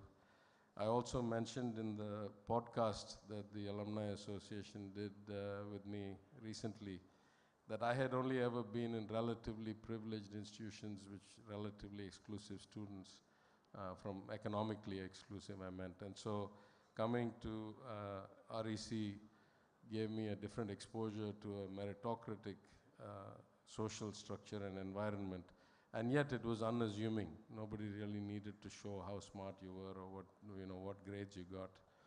And I would say the time there exposed me to India, let me learn to speak Hindi. Though I had studied it, I could read and write it, I couldn't speak it till then. And kind of opened me up a bit to a broader scope beyond Tamil Nadu, and eventually to my international career, because I went on to do things from there. Because I lived 20 years in the United States, right after college, I lost touch with the institution. But as soon as I came back in 2007 as an expatriate, I made a beeline back to the university. I used to work for a big bank, and we were recruiting at that time only at the IITs and the NITs. And I said, we're getting too many people with the same mindset, the same kind of group think. So we want to expand this. We need more women. We need more institutions. We need more commerce graduates. It's not rocket science to do finance. And so we expanded, and of course it was my priority that NIT Trichy, as it was by then, should be one of the universities. We went down. I think I interviewed personally about 70 or 80 people. We made some offers. About 8 people joined. At that time, the princely, I think, highest paying job on campus placement anywhere in India, it was something like 14 lakhs a year. Starting salary back in 2006 or 7. And then, of course, what happened? Within a few months of that batch joining us, my bank declared bankruptcy. And so all these people who had come at great filtration, at great struggle to make this cut, found themselves at great risk. And I remember telling them at the time, I was 40 years old, or roughly, and they were all 19, 20, 21. And I remember telling them, don't be afraid. You are here because you're the best. I didn't pick you because somebody gave me a reference. I didn't pick you because, you were some special category. We did it on merit. We picked you, you're the best. It's sad that this institutional will not survive, but some institutional will find a use for you. And I committed at the time that I would stay and make sure they were all employed before I left. A different long story for a different day. But I'm happy to say all of them stayed. In fact, every employee of my many hundred employees in the 2 companies I ran stayed. Every one of them got a guaranteed employment contract when we sold the companies. I exited, taking a very good golden handshake goodbye.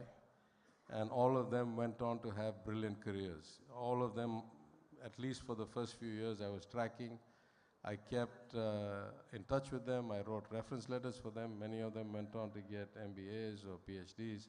And every single one of them has had a brilliant career since then, which the point I'm trying to make is bankruptcies are for institutions. They're not for individuals. So the ability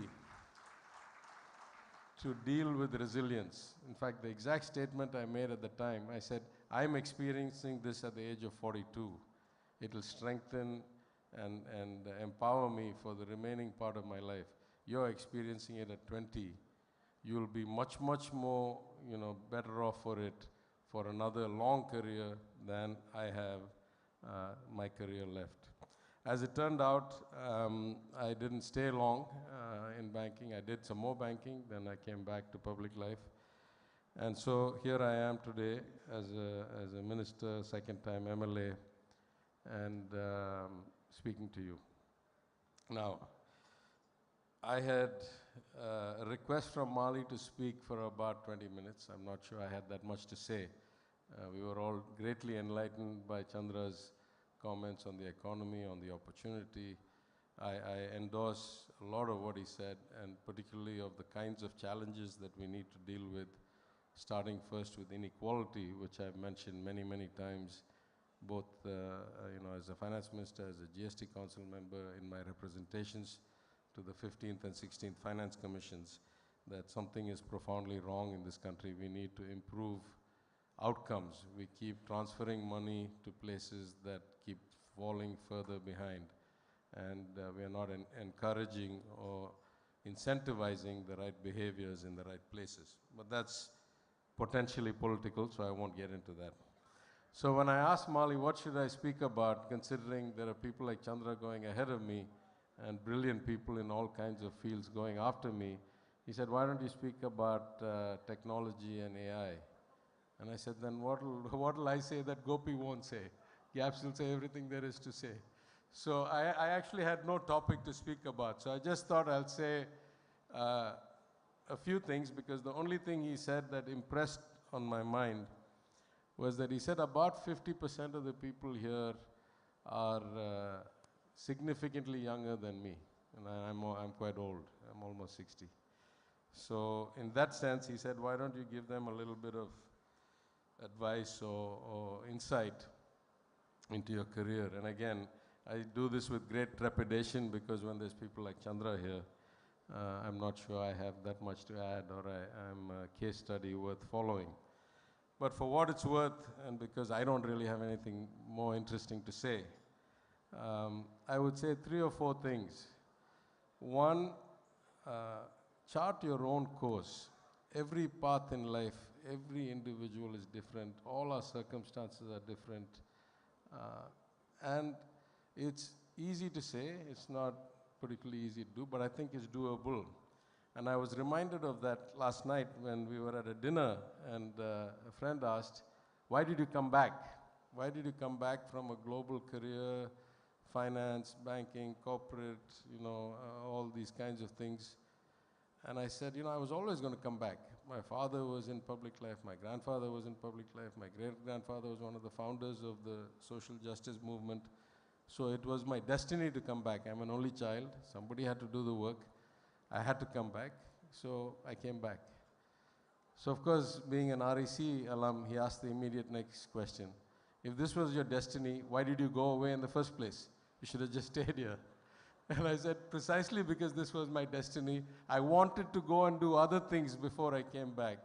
And as I've said many times before, going and doing other things was the making of me as a human being, but also whatever success I have as a politician, it's all the things I did for the 30 years in between that has really made the difference compared to the average politician in this country. So chart your own course, be your own star, don't let anybody channel you one way or the other. The other, I would say, is never let good enough be enough. Many times we hear this, it's going in the right direction, this year is better than last year, that's good enough. I would say broadly that change is inevitable, and those of us who have the luxury of thinking about it and driving it are likely to be bigger winners and better in control of the outcomes than those of us who don't. And I give one example, just picking up on the point that Chandra said about GST collections. And every quarter we used to get this kind of statement from Delhi. Oh, we have record GST collections. And every quarter I used to ask, so what? So what? The GDP keeps going up every year. The total volume of transactions keep going up every year. So the GST collections go up every year. That's just math. That's just like inflation and GDP growth built into it. You want to say something profound, say, as a percentage of the GDP, the GST collections have gone up. As a ratio of relative growth, the number is higher. As compared to the last 2 quarters, the relative ratio is better. Something must be relative to something. If you just say absolute. And I say that because I keep saying every chance I get, though I'm no longer on the GST Council, that the system is profoundly flawed and can easily be corrected by 20 different steps without needing new legislation or a constitutional amendment. So somebody has to say it. If everything is good enough, then all of us suffer, the country suffers, your companies suffer. So always try to say what can be better and how can we do it better than we do it now. The third thing I would say is try and learn from your mistakes. All of us have bad outcomes. I thought I was on a tear a few years ago. I thought I was bringing change faster than had been envisioned by anybody, including me. And then suddenly I found myself that I was not driving the change anymore. It took me a while to get adjusted, but then I tried to learn from what was it that I did this way that was different and what should I do differently. And I've had this opportunity multiple times in my life. The bankruptcy of Lehman Brothers was one. Being at the World Trade Center when the planes hit was another. Sometimes bad outcomes happen independent of you. But every time, try and think about why, how, what's important to me, what should I do differently, what could I have done differently, what would I do differently if I had to do it again. And these kinds of contemplations, I think, will be helpful to you. And lastly, I would say, try and be as kind, as thoughtful, as helpful as possible. There used to be an old adage at Wall Street. It says, be kind to everybody on your way up. You'll surely see them on your way back down. Because everything that goes up eventually comes down. I was reminded of that this morning because I ran into a gentleman, he'll have to validate for me, who was the batch of '84. And he walked up to me and he said, I remember you for a kindness. He said, I was ragging you in your room and the warden was coming and we were going to get caught. And you opened a second door and you said, you can escape this way.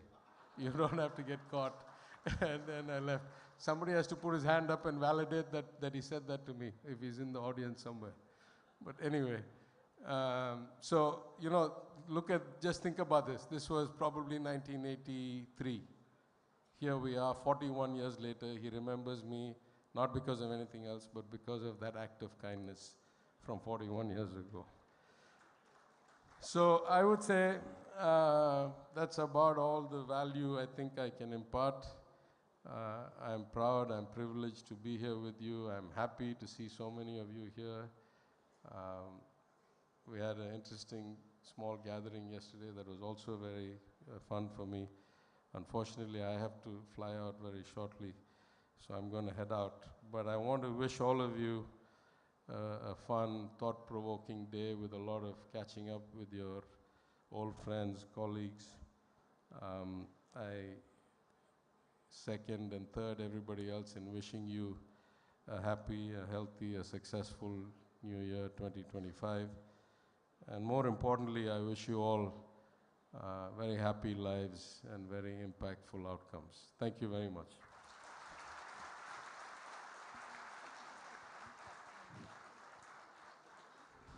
I believe we have one question. Can I have you ask that, please? Hi, sir. This is Kalai. There is a question from the audience. Are there government plans to regulate working hours in IT industry according to labor laws to help our youth find work-life balance and avoid burnout? I'm not aware of any. You may know that there are already fairly strict labor laws that cover all establishments, not just shops, but a lot of establishments, factories, offices, etc. There was a bill recently in Tamil Nadu that basically was rescinded because of some concerns. To my knowledge, I'm not aware of any new legislation that's in the pipeline. Thank you, sir.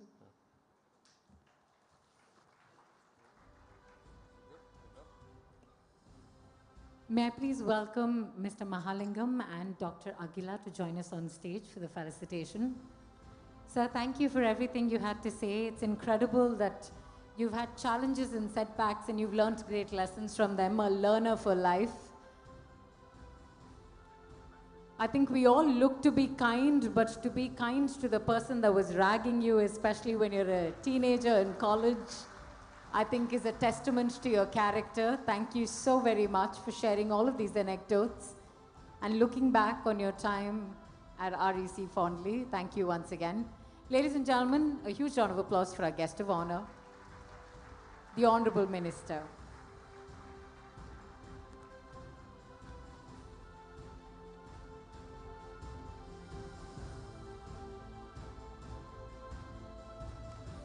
Now, ladies and gentlemen, it's time for our first panel of the day. The NIT Trichy's journeys, looking back and looking forward. Today, now that we have all of you gathered here, we have a very unique opportunity to reflect on the journey of NIT Trichy.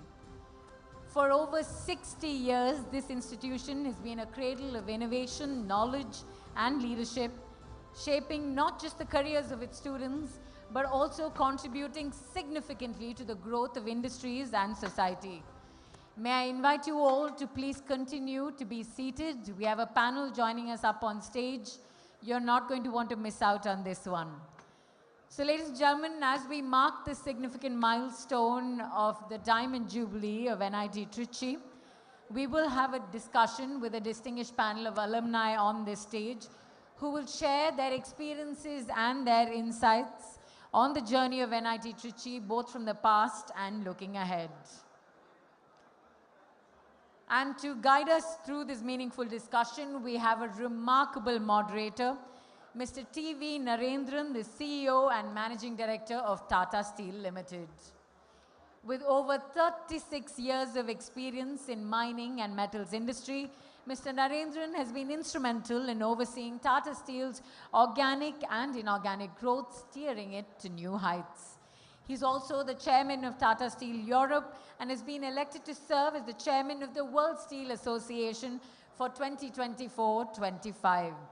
Beyond his role at Tata Steel, Mr. Narendran is a respected thought leader, serving on the boards of numerous esteemed institutions, including XLRI, IIT Kharagpur, and the Indian Institute of Science, among others. A proud alumnus of NIT Trichy, he earned his mechanical engineering degree there.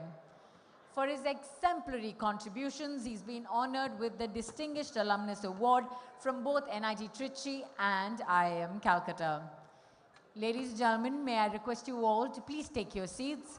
Put your hands together. Join me in giving a very warm welcome to Mr. T.V. Narendran as he moderates this panel and introduces all of our speakers.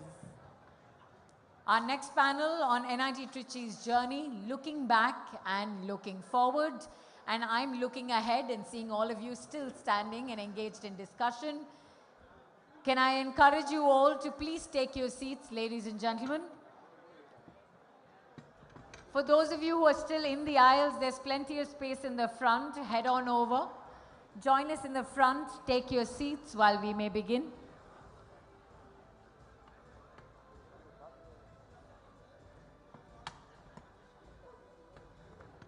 We also wanted to inform you there are several stalls that have been set up outside by our sponsors. So whenever you break for tea, lunch, or refreshments, don't forget to head on over to these stalls and check out what they have to offer. We also have several standees with QR codes which you can sign, and with the help of AI, get all of your pictures that have been taken from your time here with us at the Global Alumni Meet 2025. Ladies and gentlemen, I have Mr. T.V. Narendran who's joined us here on stage. Can I invite you all to put your hands together and give the gentleman a warm welcome?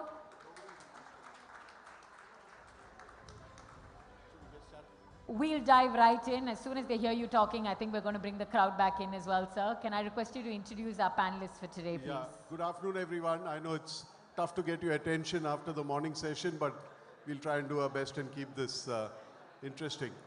So we have our fellow panelists here, Dr. Veera Muthuvel from ISRO, I think the pride of the nation. Congratulations, he's been involved with the Chandrayaan project. Then we have Dr. Ravi Sannareddy, again, a fantastic story of Sri City and something of great pride to all of us. We have Mr. Vishnu, who's been with the government, one of our youngest panelists, and who's, can I say it, you're headed to Harvard for, yeah, he's going to Harvard for a year and to spend time in Kennedy School. Congratulations, Vishnu. We have Shyam. Shyam is a senior banker and been a dear friend of mine for a very long time. Shyam Srinivasan. And we have Bharti. Welcome on stage. Yeah. Thank you all. Yeah.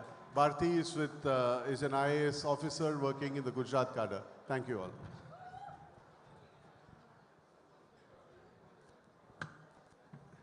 Okay.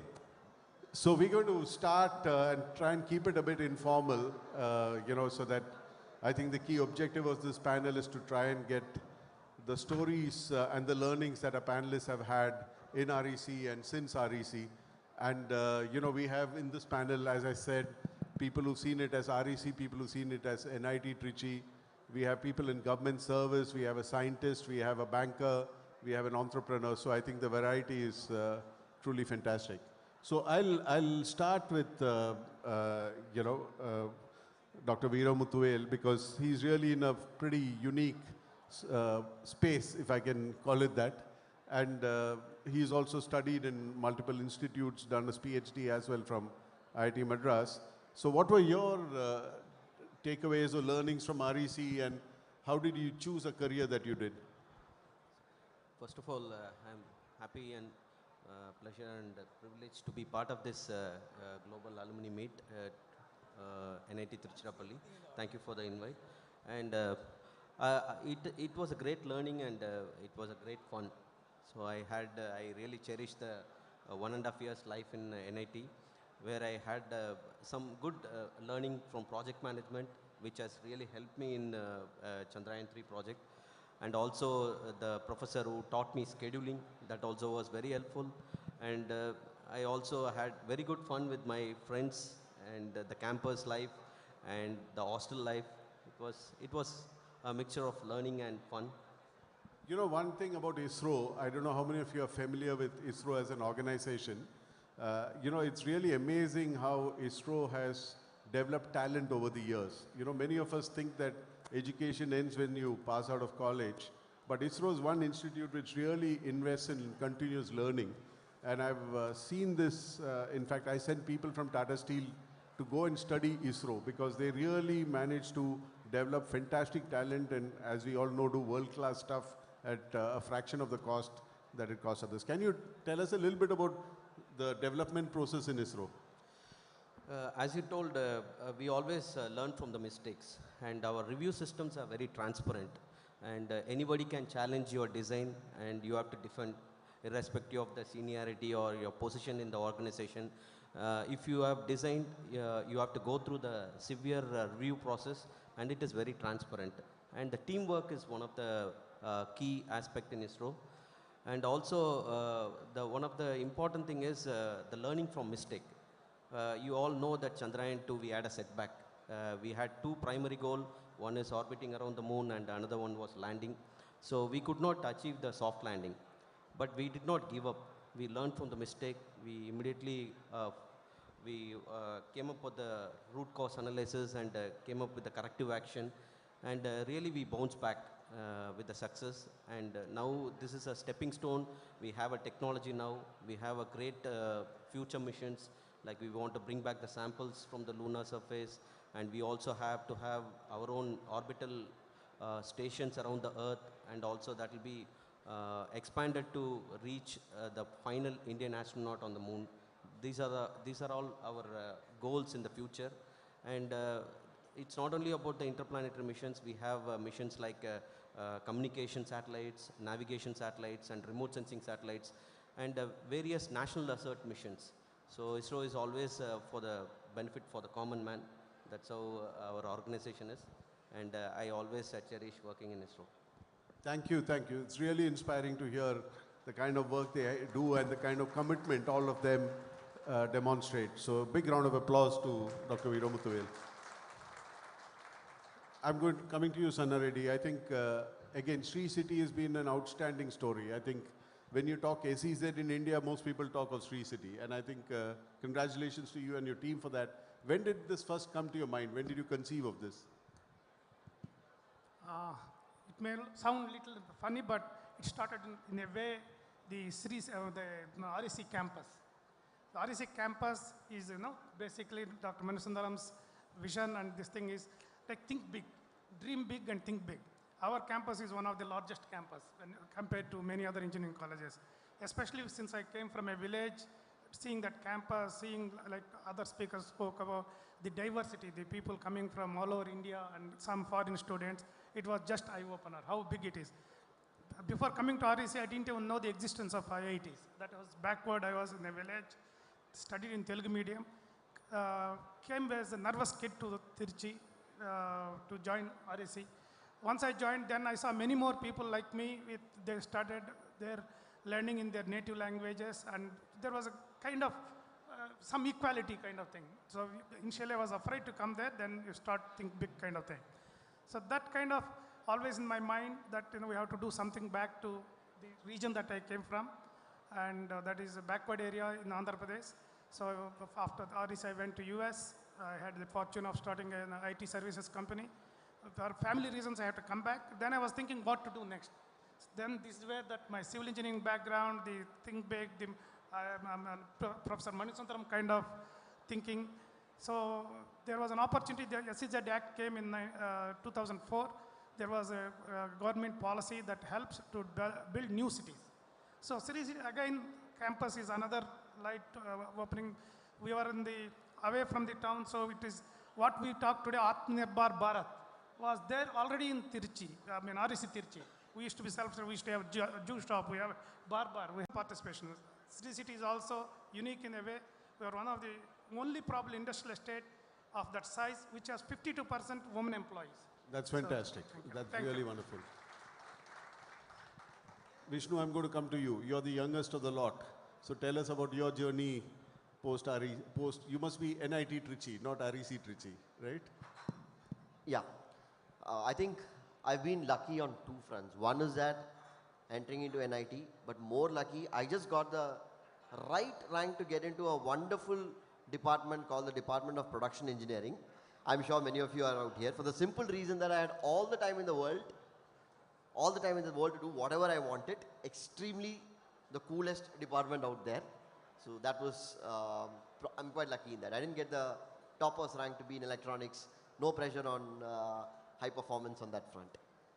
But on a more serious note, the biggest tag that NIT gave me at every forum was a pre-assigned credibility in whatever I do.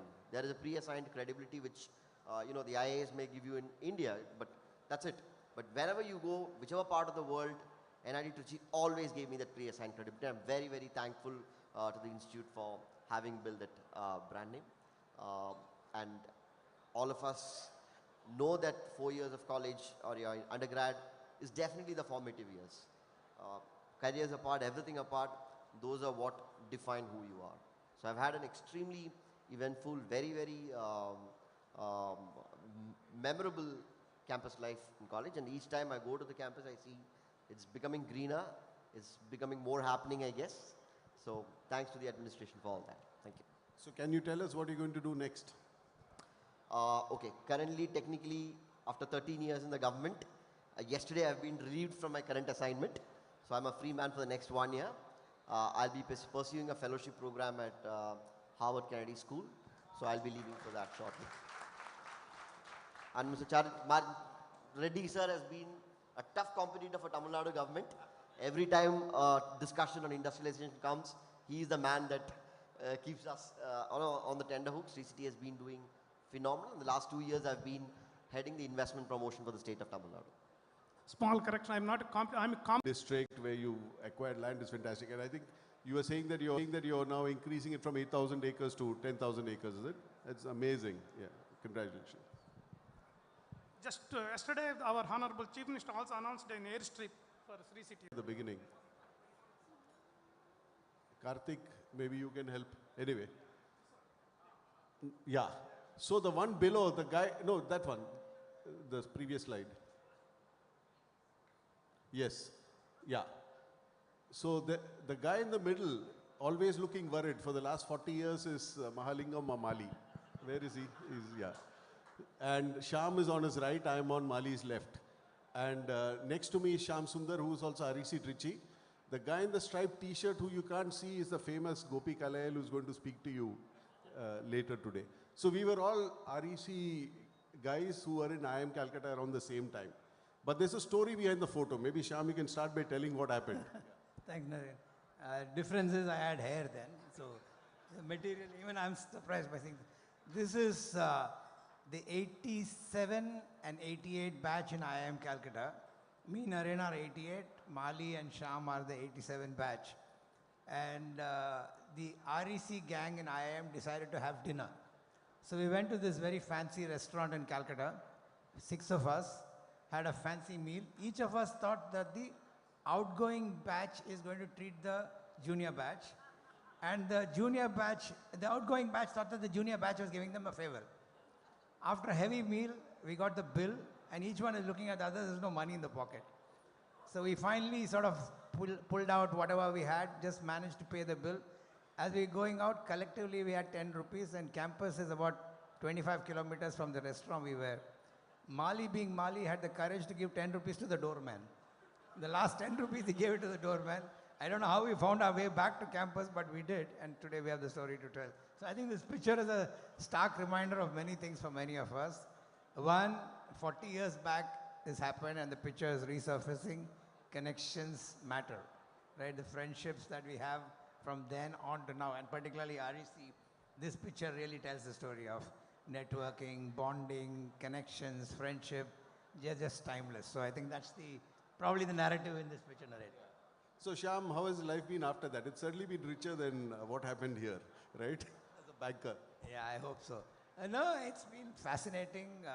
For me, particularly after having done engineering, I decided to, at some stage... Did you do production engineering, Shyam? Yes, like our friend Vishnu. I was, like you, production engineering. You'd forgotten. In fact, we were the first batch probably of production engineering, right? But anyway, that's long gone. But it's never engineering that excited me. It's the relationships and very often when people ask me, you moved from engineering into banking, and what were the lessons?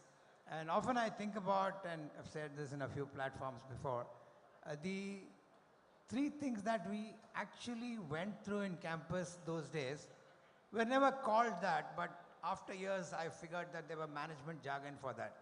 Those times we used to get things done with friends and connections and stuff like that. Later I realized it was called networking. Those days we had very little resources and we had to somehow get things done. We did Jugaad.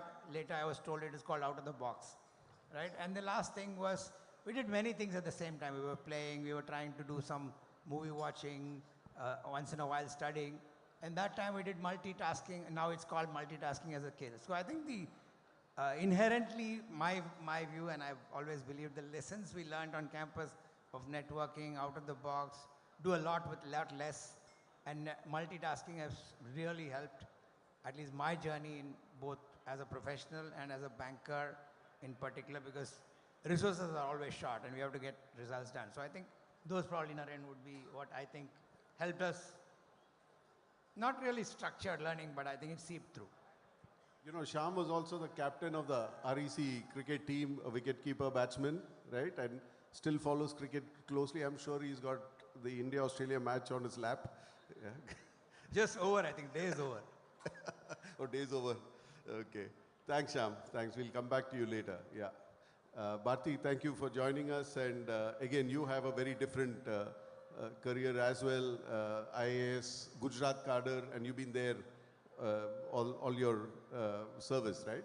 Yes. So can you tell us what took you to IAS and how has the experience in Gujarat been? And I think you've been in multiple cities in Gujarat as well. I was seeing that. Yes. So my cadre is Gujarat. I'm 2005 batch. As you said, I worked in different departments: rural development, urban development, For now, I am in finance. I was thinking, Honorable Minister was talking about GST. Now I am taking care of GST revenues in Gujarat. So, last 2 years I was CEO Gujarat, Chief Electoral Officer. I conducted the Lok Sabha as well as Vidhan Sabha elections successfully, and I got Presidential Medal for conducting those elections also. So, 19 years of public service going on. So are there any, is there any advice from you to people who want to pursue public service based on your experience? Yeah. Matlab, if you really want to do public service only, you should come to IAS, not for other things. Like my seniors fondly tells me, if you want to earn money, IAS is not the one to join.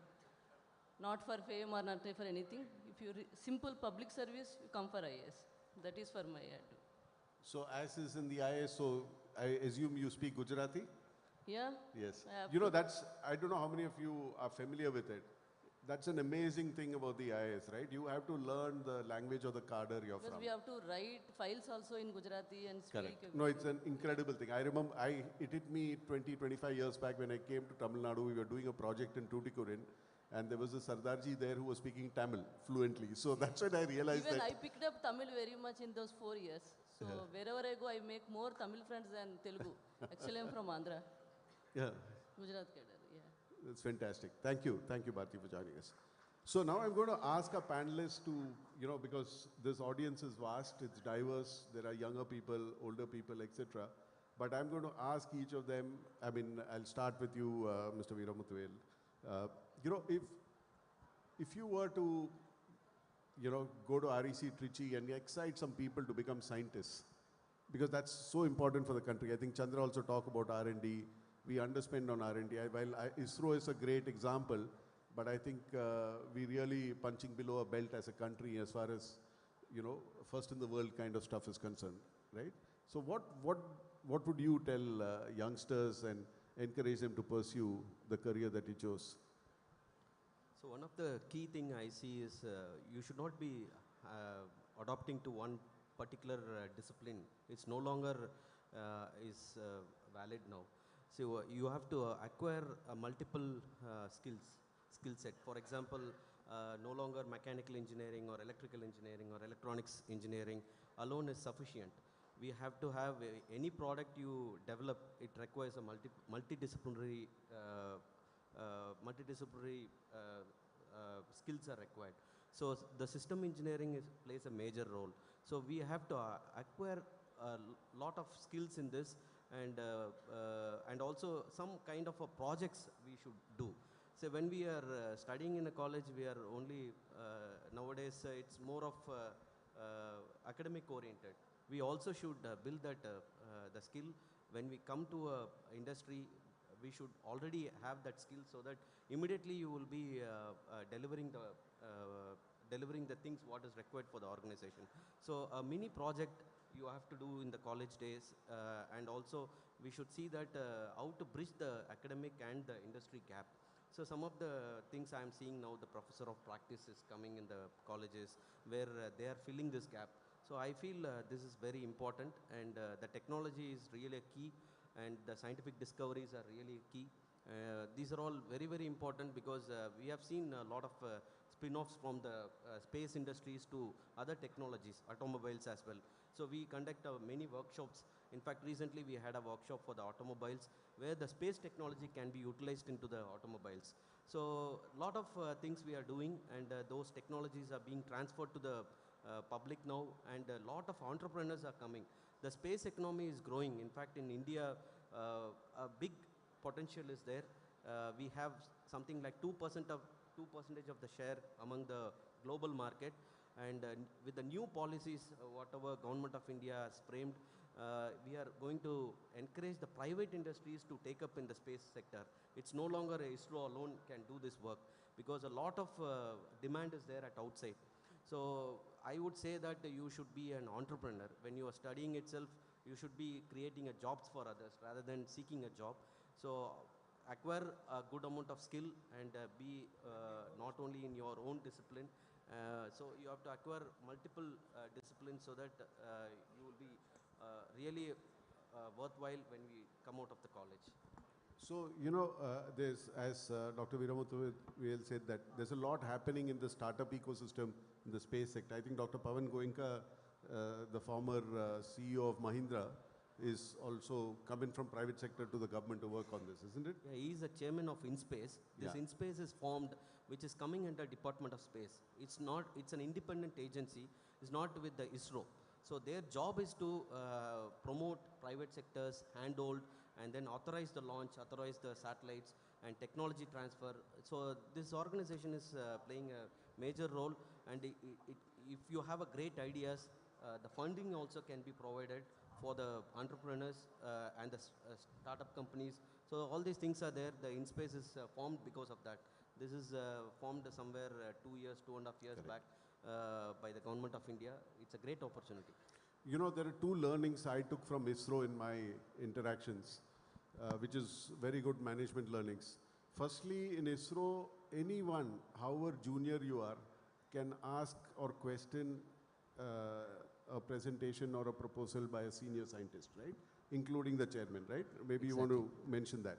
Second thing is, if there is a failure of any project, the same team is asked to try it again, so that the learnings of the failure are not lost because you've changed. In corporate, sometimes there's a failure, you change the team. You put in a new team, saying that they will make it a success. In ISRO, they keep the same team so that they take the learnings from the failure and make sure that it's a success. So I think these are, yeah? Yeah, absolutely.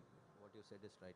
So there's a lot of learning. So I think those of you who are from the corporate world, I would encourage you to understand ISRO as an organization. I think there's a lot of learnings for all of us from ISRO. Thank you. Thank you. Sanna Reddy, I think,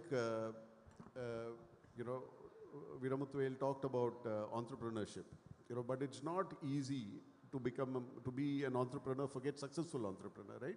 I think the risk appetite required is very different from, let's say, people like Shyam and me who have grown up in the corporate sector. So what was your advice to young aspiring entrepreneurs in the audience? Tough one. Okay, in my view, it is be sincere and hardworking. Sometimes some opportunities come if you are lucky. So for me also, this whole Sri City opportunity came. That is a new industry. So when I moved back from US to India, when I was talking to some of the seniors in the business and other visionaries, one thing they told me is, think something that is India doesn't produce, what is not in India. So that is how this whole evolution of the SEZ Act and then the need for new satellite cities for industry started because of the need. India wanted to be China plus strategy. We want to do manufacturing. India has done well in IT services by then. I'm talking about 2004, thanks to Y2K and other things. Service segment was doing well. And it was an idea that came from one of my customer who was in IT services saying, he basically said, wish India had the infrastructure like China, so would have come to manufacturing, or China had more English-speaking people so that we would outsource them, because a lot of them had to go to China to see their manufacturing facilities, then come to India for IT services. They wanted one-stop kind of thing. That is how this whole idea of there is a need for somebody to have good infrastructure. So my overseas stay and my connections with the local people, because when I was in IT service, I was almost taken from our region, almost 100 plus people from that region to US with an H1 and green cards. So that gave me the confidence in this place I can acquire the land, because one of the tough challenge in any new project is getting the land, especially in a democratic society. Getting that also consent-based acquisition is a very big challenge. I think we have few IAS officers, they will know the challenges that we face. So being a son of the soil and with international experience, with good, whatever credibility to kind of attract international investment, this is a chance that I got.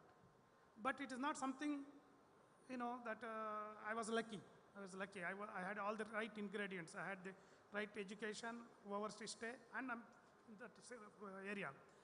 What made Sri City successful is the sincerity. From day one, several projects around the same time started. Since I'm from that area, since I have given the commitment, I think our Honorable Minister was talking about Lehman Brothers collapse. see, when we started, our groundbreaking was on 8/8/2008. And in October, Lehman Brothers happened. That is when the worldwide markets all went down, and there was no need for, GDP went negative, so there was no need for new factories, the economy was shrinking. But still, since we made the commitment, we continued our infrastructure development. We wanted to see whether we can continue the saga. A lot of people stopped at the stage. Other projects started with big vision stopped, whereas we didn't have a choice, we had to proceed. That has made the difference. That is how we attracted. So it is the sincerity and hard work, and also you have to be lucky. So a lot of people put a lot of hard work, but sometimes they may not be as lucky as others. Thank you. Thanks, Anna Reddy. I think it's important. I think there was a mention by Dr. Veeramuthuvel also, because given that we add 1 million people to the workforce every month, you need to have more and more job creators, you need more and more entrepreneurs. One good thing I see now as compared to when we all passed out is, when we all passed out, most of us were just looking for a job. But I think today there is an appetite to start companies. There's capital available, which was not available then. So in those days, unless you had a lineage of business, you were in a business family or you had a famous surname, it was difficult to get capital as well. So all that has changed. So Vishnu, what is your experience with investors, entrepreneurs? And I think Tamil Nadu has done a great job over the years in attracting investors and doing much better than many other states. I think Chandra rightly pointed out the global trends and how India is leveraging. And fortunately, Tamil Nadu is one state which is perfectly aligned with all the trends that he mentioned. So our strategy is very simple. We look at investments in 3 verticals. One, look at investment that's entering India for the first time, which is clearly China +1 and all that.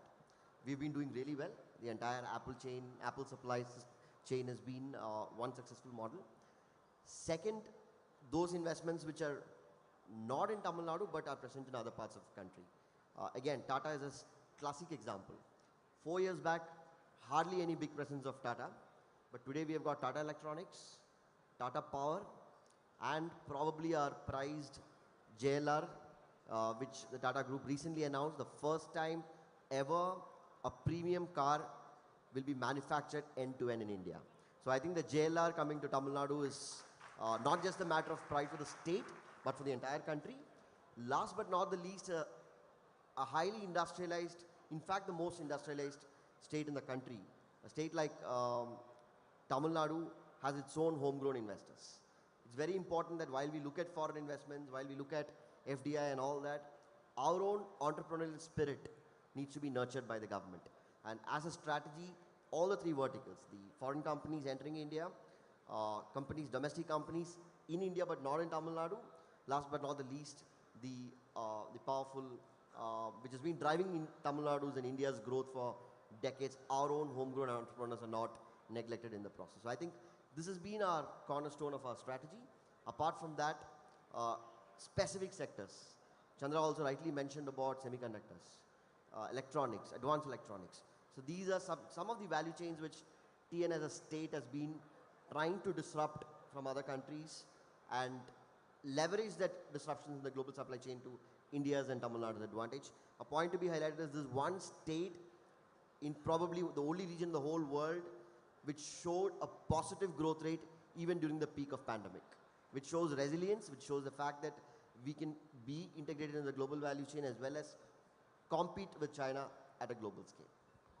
Thank you. Thanks, Vishnu. Shyam, you've been in banking both with multinational banks and with a bank like Federal Bank, a traditional bank which you really transformed.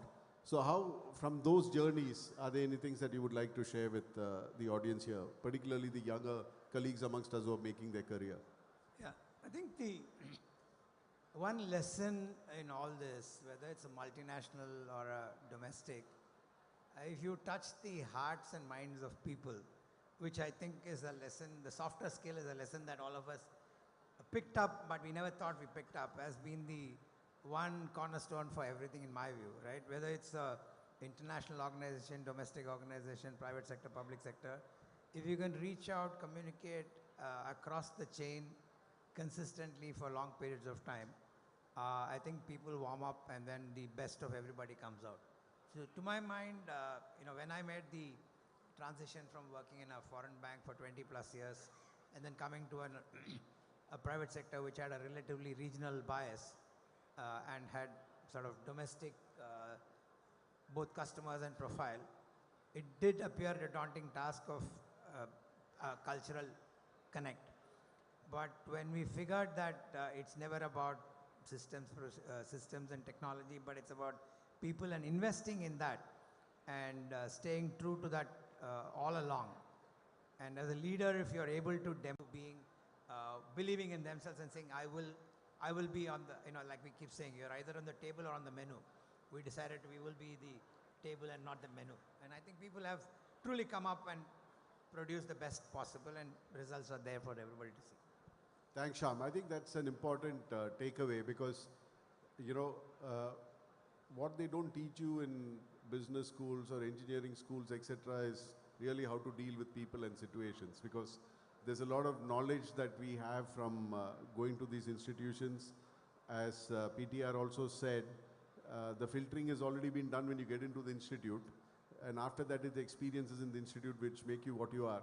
Similarly, it's the experiences post the institute and how you deal with it is what really makes you successful in whatever field you choose to. Thanks, Shyam, for that.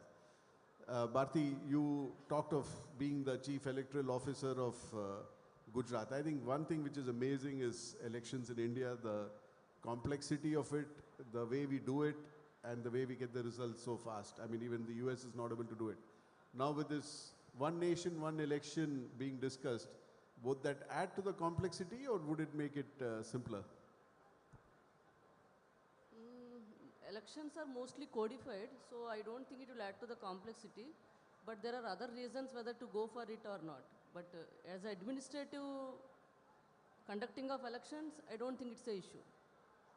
But then would that mean, like this time, you would have to spread it over many months or weeks, or will the system be able to handle, because we are talking of states and center being done at the same time, right? So the system is able to scale up to that level? Basically, we need to have that many EVMs and all, then paramilitary forces and law and order and all those things. So if these two are taken care of, other things will not be an issue. But there are other policy level issues has to be taken care of. Like Thank you. 2 trains, 1 bus, and finally to reach Tiruchirappalli. I think it is NIT Trichy is even now it is at the top. That's what I feel. It's the best NIT for sure, and better than many of the IITs. So I think that's already a great job being done. But we are number 9. Can we get better than that?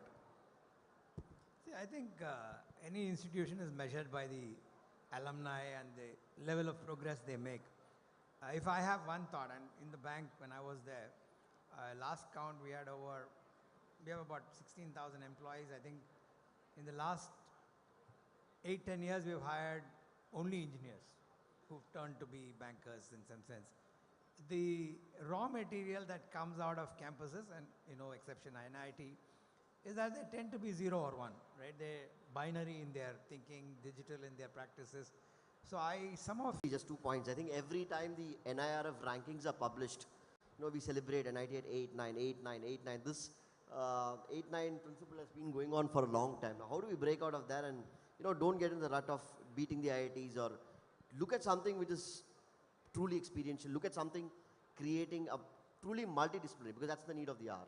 I mean, at the end of the day, you look at the diversity here. None of us are chemical engineers, none of us are production engineers, none of us are mechanical engineer per se. We would have excelled in that. But what is truly required in today's world is something really multidisciplinary, something which no other university in the country has done. Second, give the students an experience of a lifetime. I think that is the only thing that can really make an institution world class. Alumni has a big role to play in it, and definitely Global Alumni Meet is one step forward in that direction. Thanks Vishnu. Sanna Reddy? I think there is certainly scope to improve on the academia and industry interaction, also with the alumni group. In fact, some of us who met for dinner last night, there was this discussion. Professor Krishnan is here. If IIT, I was told that IIT is rising about 500 crores per annum from the alumni, whatever the people. I don't think RSC Tiruchi is at that level now. That tells there is scope. If they are number 1, we are number 9, at least we should have 1/10 of it, 50 to 100 crores, we should be able to raise. So the interaction has to improve between the students, rather ex-students, and the current alumni association or the group, and also academic and industry relationship. In Sri City, we have 2 universities. It is a big challenge. If they want to have some internships and all, again, they come to me as MD of Sri City rather than in institution. They're all colleagues. Rather than one by peer level, they are not going. There is a divide, I say. The academics are in silo and industry people are in silo. There is even in Sri City, I have that challenge. So Trichy being one of the manufacturing regions, and we are not far from Chennai and other places, I hope there will be scope for a lot of our current students to go and do internships in leading industries, and thus gives them the real world experience. Thank you. Thanks, Anand. Yeah. So I would say the improvements in terms of alumni networking. So I feel since I have studied in NIT as well as IIT, I can compare that IIT level of networking. The alumni networking is really doing a great job. So we have to elevate to that level, and in fact, it has a capability. I always have It's not being the fountainhead of wisdom or fountainhead of information which is already available, but to say that what is that experience in the classroom or in the institute which can add value to what the student can do themselves. So I think there's a lot of work to be done here, and educational institutions are going through that rethinking. So thank you all. I know we are out of time. A round of applause to all the panelists for their time, and thank you all for listening in. Thank you so very much. May I invite you all to please step forward for a group photograph. I'd also like to welcome on stage the CEO of Mobius, Mr. Karthik Karnakaran, and the Deputy Manager of Shriram Capital, Mrs. Subhashri Shriram, to please join us on stage to felicitate Mr. TV Narendran, Mr. Karthik Karnakaran, and Mrs. Subhashri Shriram. Ma'am, requesting you to please join us on stage. May we begin our felicitation with Mr. TV Narendran.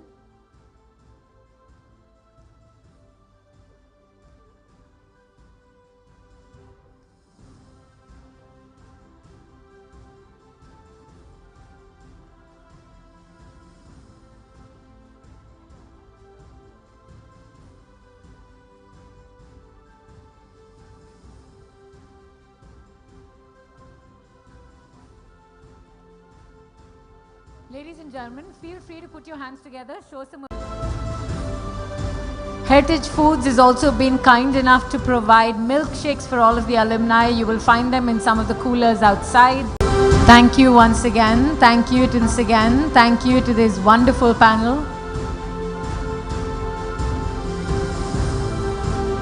Mr. Narendran, I love how you took them down memory lane, got them to reminisce about their college days, but also feedback on the way forward. Thank you once again, sir. It's always nice to know, get feedback.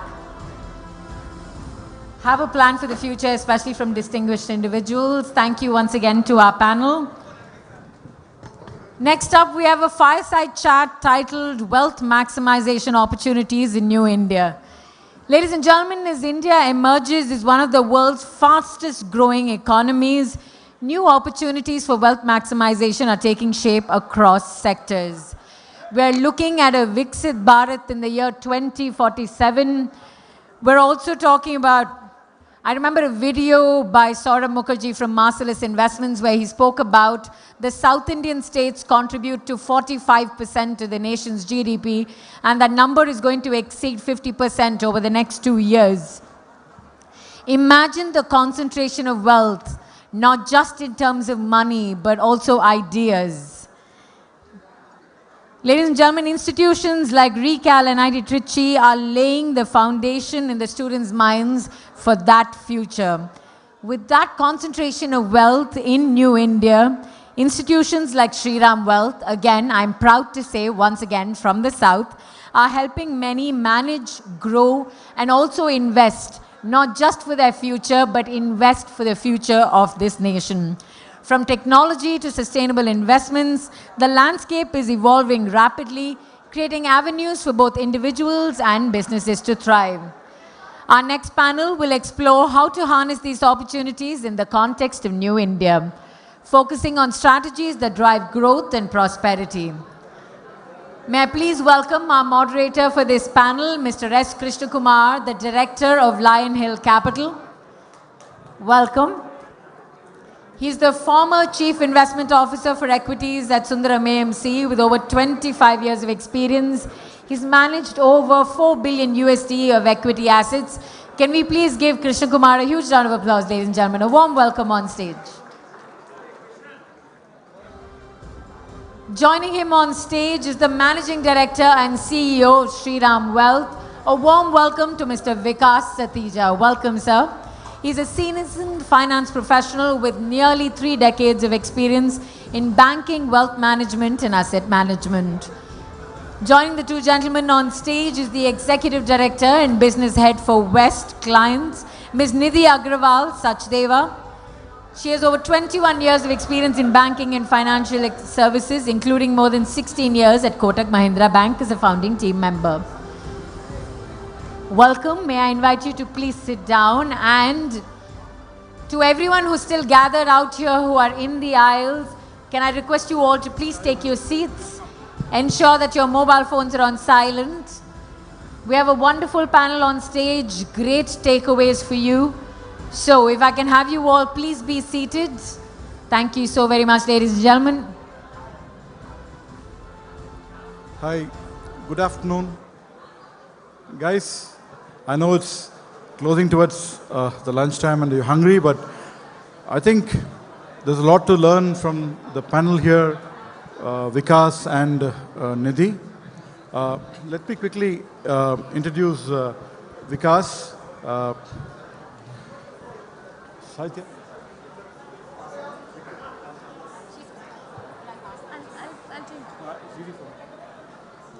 So, yeah, we have Vikas Satija, the MD of Shriram Wealth here with us. He's a doyen in the wealth industry in the country. One of the initial founding members of Kotak Wealth.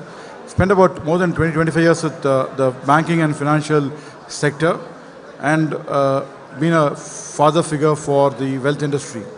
Joining him is Nidhi Agrawal Sachdeva, the Executive Director and Business Head of Shriram Wealth. She also again has about 20 years plus of experience in banking and wealth management, etc., being one of the early members of the Kotak Bank and Kotak Wealth team.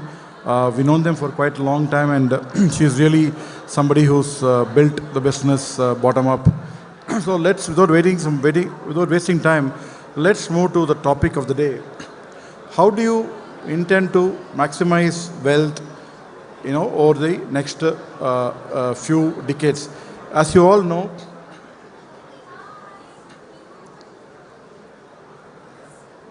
India is a country where we are moving towards a $35 trillion economy in the next 25 years.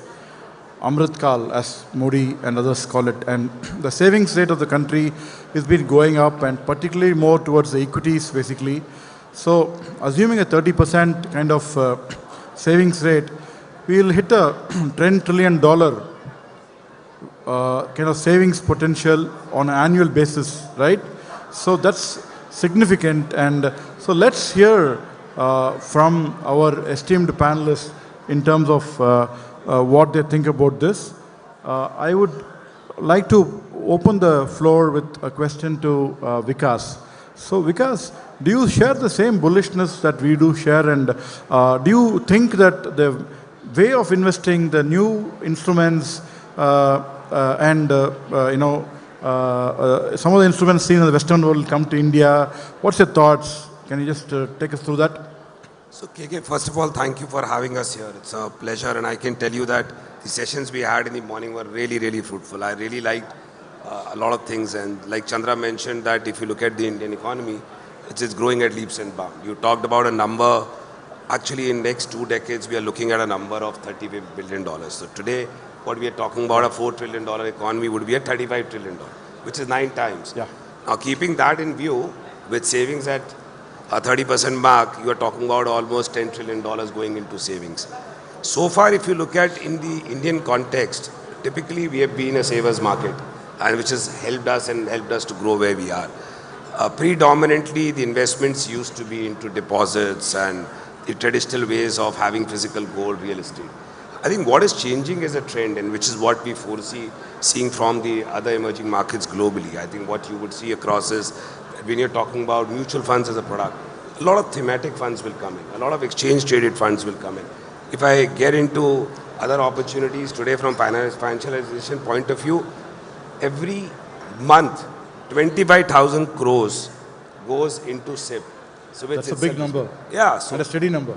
And it's a steady number because it's coming through retail participation. People are putting into it, and that's deepening the markets.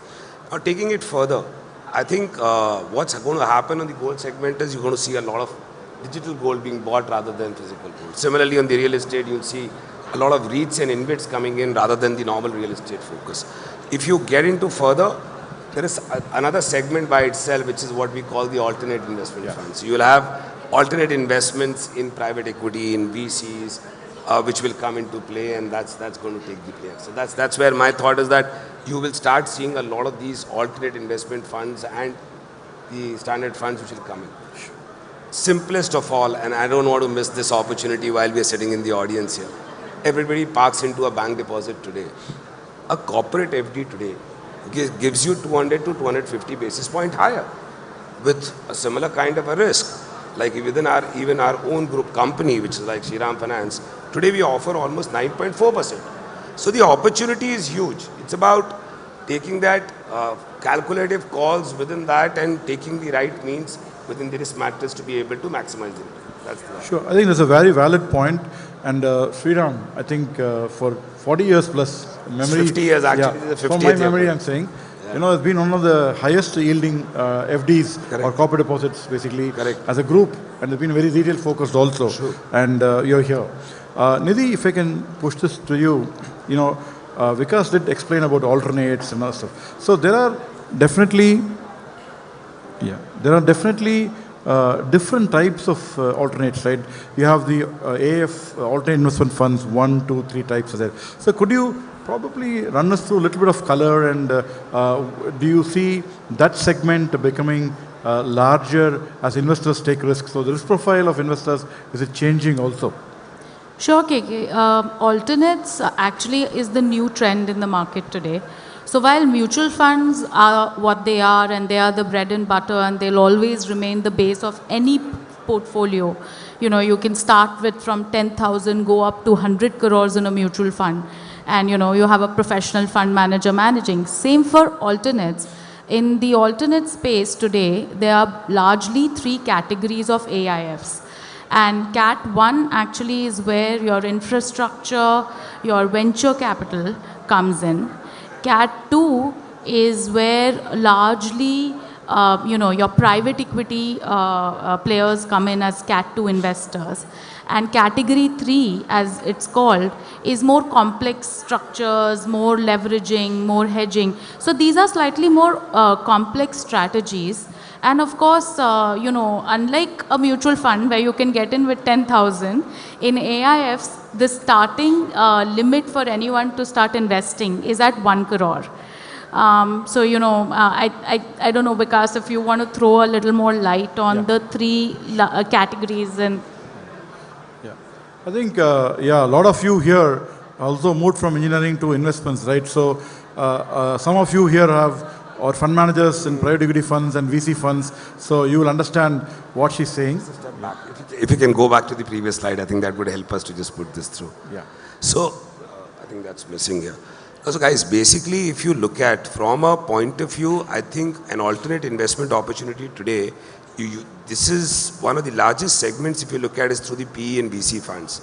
Today, close to $400 billion have gone into the AIFs, out of which $250 billion is lying in this. So this is the greatest source of getting to HNIs to participate or the affluent to participate into various opportunities which India is bringing about. So you have opportunities to go into private equity funds, venture funds through these routes.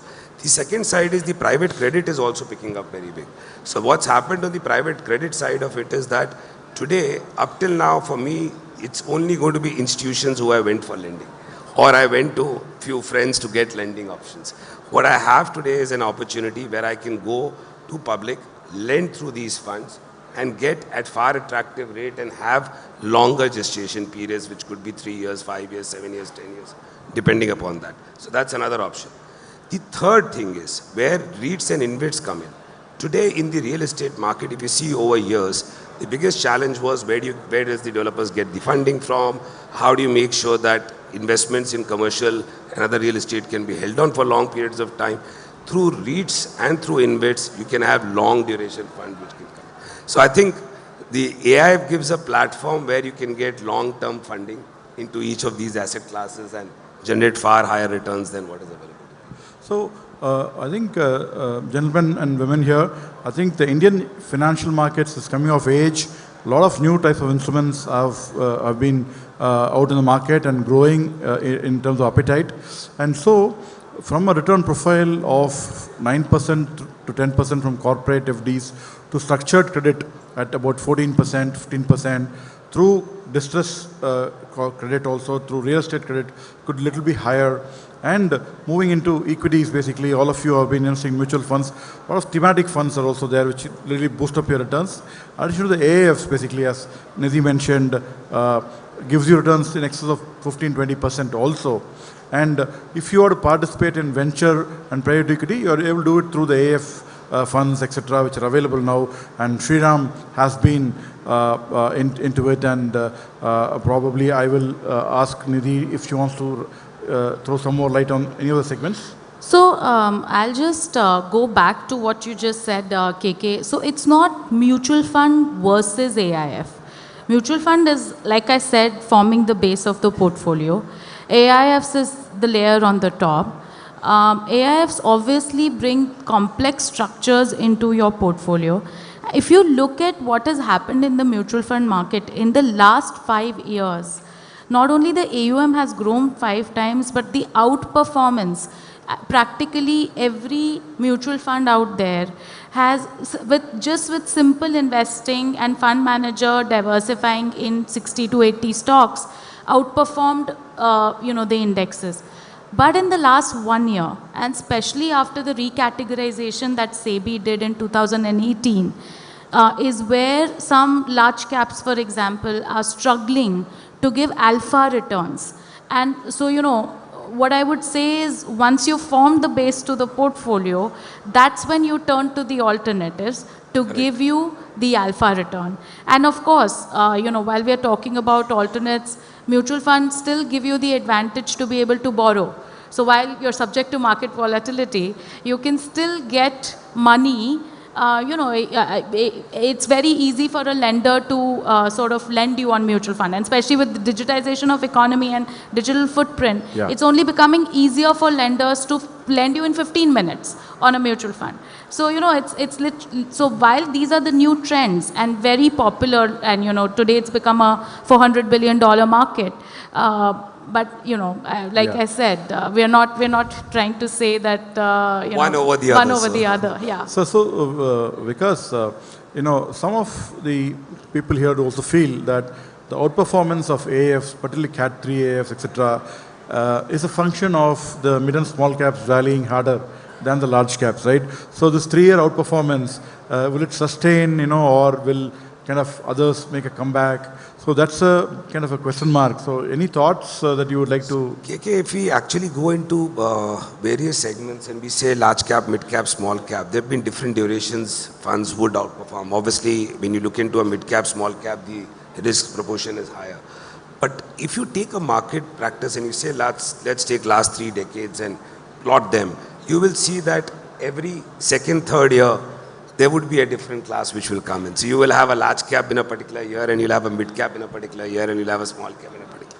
So it's very difficult to put into a class and say, let me do only mid cap or only small cap or only large cap. It's about balancing a portfolio. So today an AIF might have taken a little higher bet on the mid cap, small cap, but as the economy goes further, it consolidates, you'll again have large caps again playing into the same. Sure.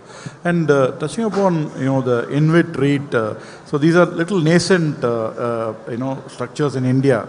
So if you look at the REIT, for example, commercial real estate been doing well because of the boom in office space after the COVID come back to work. do you think it's kind of peaking out from a rental basis and hence the REIT yields would kind of tend to moderate now? And also interest rates are coming down. So that's one question. The second, Vikas, for you is on the InvIT basically.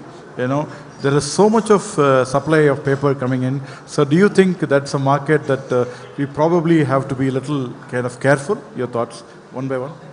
So REITs, for that matter, is nothing but digitization of your real estate assets, right? So, for example, KK, you could go and buy a commercial shop for 25 crores, or you could invest in a REIT with 1 crore and own 25 shops. So it's nothing but diversification, making sure that, a fund manager or, somebody who understands that real estate space is managing it. And also it gives you, it'll be debt-like return. So, 8.5% is what has been the average REIT yield over the last few years. That's good. Yeah, and you basically get, it's regular income. You get like dividend-like income, every quarter. That's the idea behind a REIT. Sure. On InvITs? On InvITs, I would say, it's far more long-term in nature. You can't have InvITs for a 2, 3, 4-year period. You're looking at a 10-year kind of a horizon. And a 10-year kind of a horizon where India is currently placed, you're looking huge monies flowing into infrastructure and it'll keep flowing in. The opportunity is, can I lock into today yields which are at 10, 11% and have a long-term investment plan? So that's where InvITs come in play, and that's a huge opportunity to put it together. Sure. I think InvITs, REITs and other structures basically democratize savings in the country. I think that's a very key point for all of us to take over. So just one other question is, we should look at investing overseas, right? So government has given some windows. So any thoughts there? Would you recommend overseas investments, and how? Or what's your thoughts there? So KK, one more thing which has opened up a big avenue today is that government allows every individual, which is every resident individual, to be able to transfer $250,000 abroad. So we talk about India's story, for sure we are sitting in India, but there are opportunities which would be in US, which would be in China, which would be outside India. So to keep diversification on and look at a worldwide situation where I want to play into markets where the other opportunities are there, through the liberalized remittance scheme, what one can typically do is that in every individual account, resident account, I can transfer $250,000 abroad every year and make investments into various options. So like for example, our partner where we are associated with Sanlam has close to $75 billion which they manage abroad. Yeah. So we can offer a lot of funds on that category. And similarly, there are opportunities. If you look at over the last 4 years, the trend tells us that $2.5 billion have gone through the LRS route. Out of this $2.5 billion, almost $1 billion plus is actually into equities outside India. So people are diversifying, people are taking opportunities, and clearly you're playing out in the best markets at that moment. Sure. And if you look at a lot of people here, they have children going abroad to study. So LRS is a way to kind of park your money abroad and get returns on it and help them on the education. KK, because what's happening is more and more of our children are going abroad to study today. And when they're going abroad to study, there is an opportunity that rather than keeping money here and not being able to hedge and not being able to know where the rupee is going to head for, I think the easiest option is that I can use the LRS and transfer the money abroad. Sure. And last question.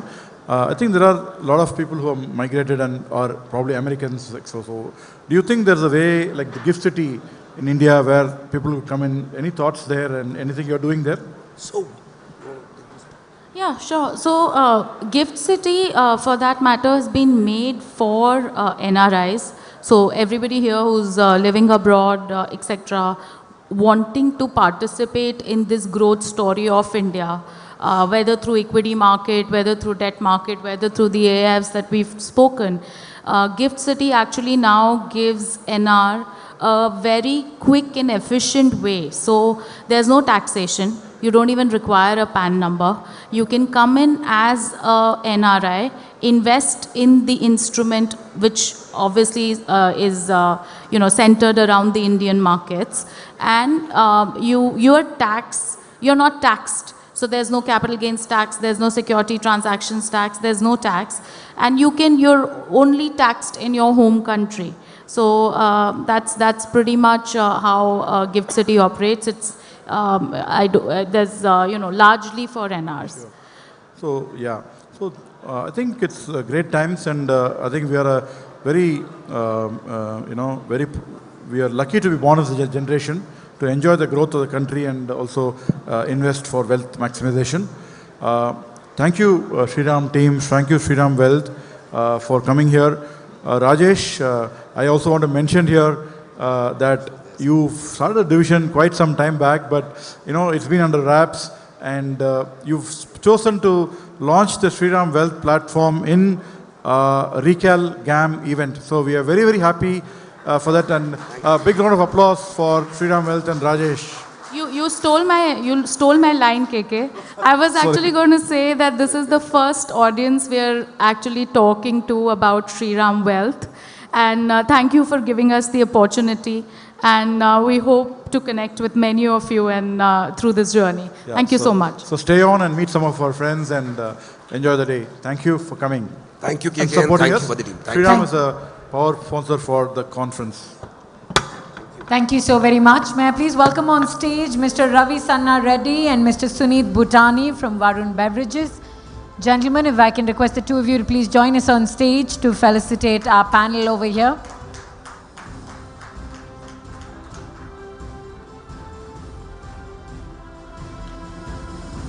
Thank you once again for using the platform of Global Alumni Meet 2025 to be the very first stage where you speak about Shriram Wealth. Thank you so very much.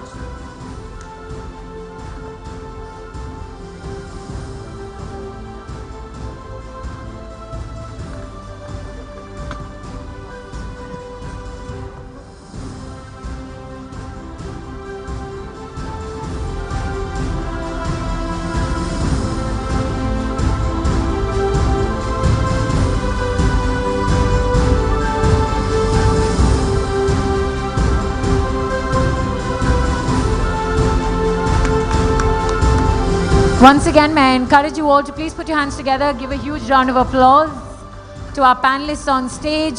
To those of you who are seated at the back, please join us up front. We have an incredible speech coming up by Gopi Kalayil on the coming generation of Gen AI, the impact for career and life that's happening next.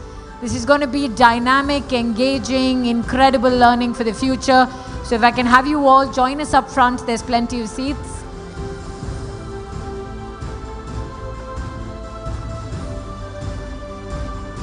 Our event today is powered by Shriram Finance, and we have Shriram Wealth, the team up here on stage. Thank you once again for your support. Thank you for joining us and this very engaging discussion. Thank you so very much. I'm going to invite you to please be seated.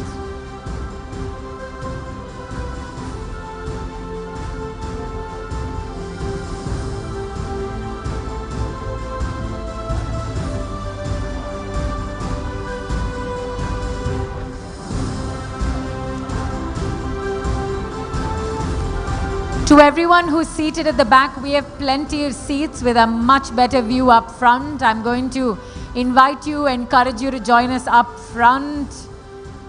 If you've not heard him speak before, you do not want to miss out on what Gopi Kalayil has to say, so join us up front. Ladies and gentlemen, we all know for the fact that artificial intelligence or AI is revolutionizing industries from healthcare to finance, enabling us to make smarter decisions, improve efficiencies, even create new career opportunities. It's transforming the way we all interact with consumers, how businesses optimize their processes, and more importantly, how we personalize our experiences in ways that were once unimaginable. As we stand on the precipice of this AI-powered era, it is clear that those who harness this potential will be at the forefront of the next wave of innovation. So it only makes sense that our next speaker is someone who is actively shaping this future. Mr. Gopi Kalayil is the Chief Business Strategist for AI at Google, where he works closely with Google's large customers to drive transformation using AI-powered marketing and enhanced consumer experiences. With background in both technology and business, Gopi has previously led marketing for Google's flagship products like AdWords and AdSense, and played a key role in growing customer brands through digital innovation. He's also an author with several books that I must say, if you haven't read already, head on over to any e-commerce site, order it right away. An incredible speaker, a triathlete.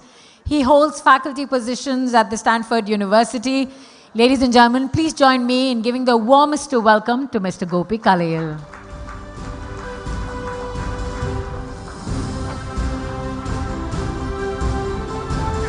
Thank you so much. Thank you. What's your name? Sahitya. Thank you.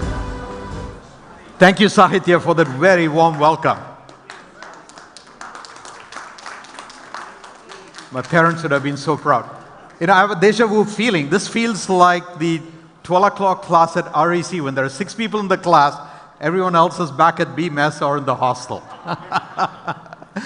But NIT Trichy, vanakkam.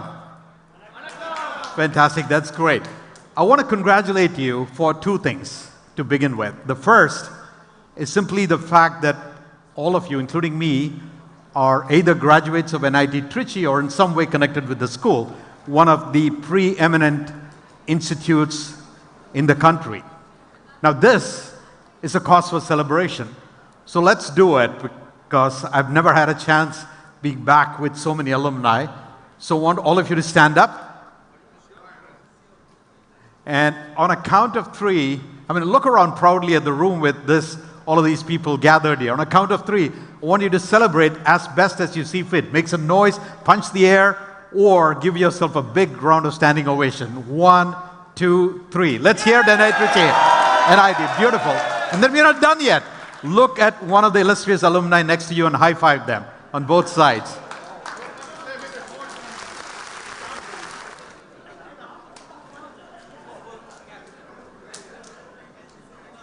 Thank you. Thank you. Have a seat. Can I have the slides up, please?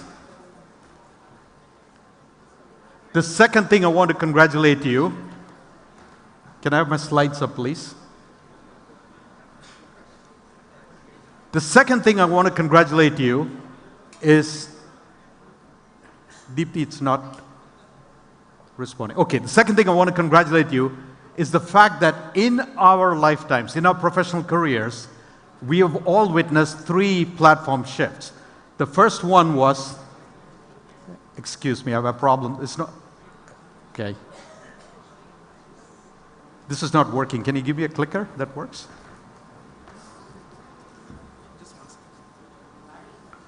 All right, leave it up there till you get it working. Thank you.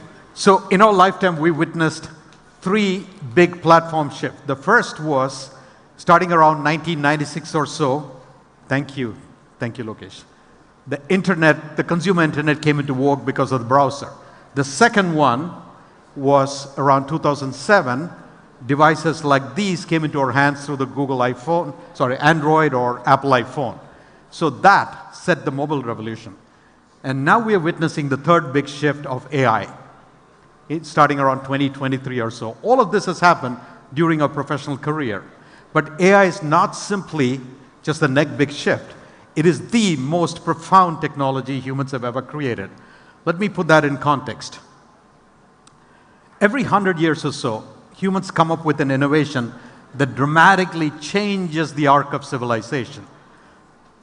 Going back 1640, Joseph Gutenberg invented the printing press. And 600 years later, it is still the primary way by which we still communicate information. Or 1752, electricity was first discovered. Such a foundational technology that by itself, it means nothing, but look around the room at all the different things it is doing. It probably brought you up in the elevator, it probably drove your car, it's on my phone. And imagine if we turned off electricity for just 10 minutes, the entire world will stop. That's how foundational this technology is. So once in 100 years, humans create something like this.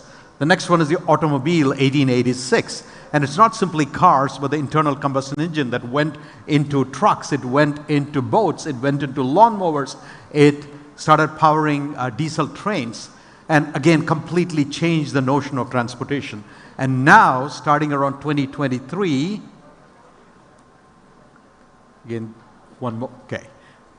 AI has left the laboratory. For 60 years, it stayed in the labs, and now it's on our phone.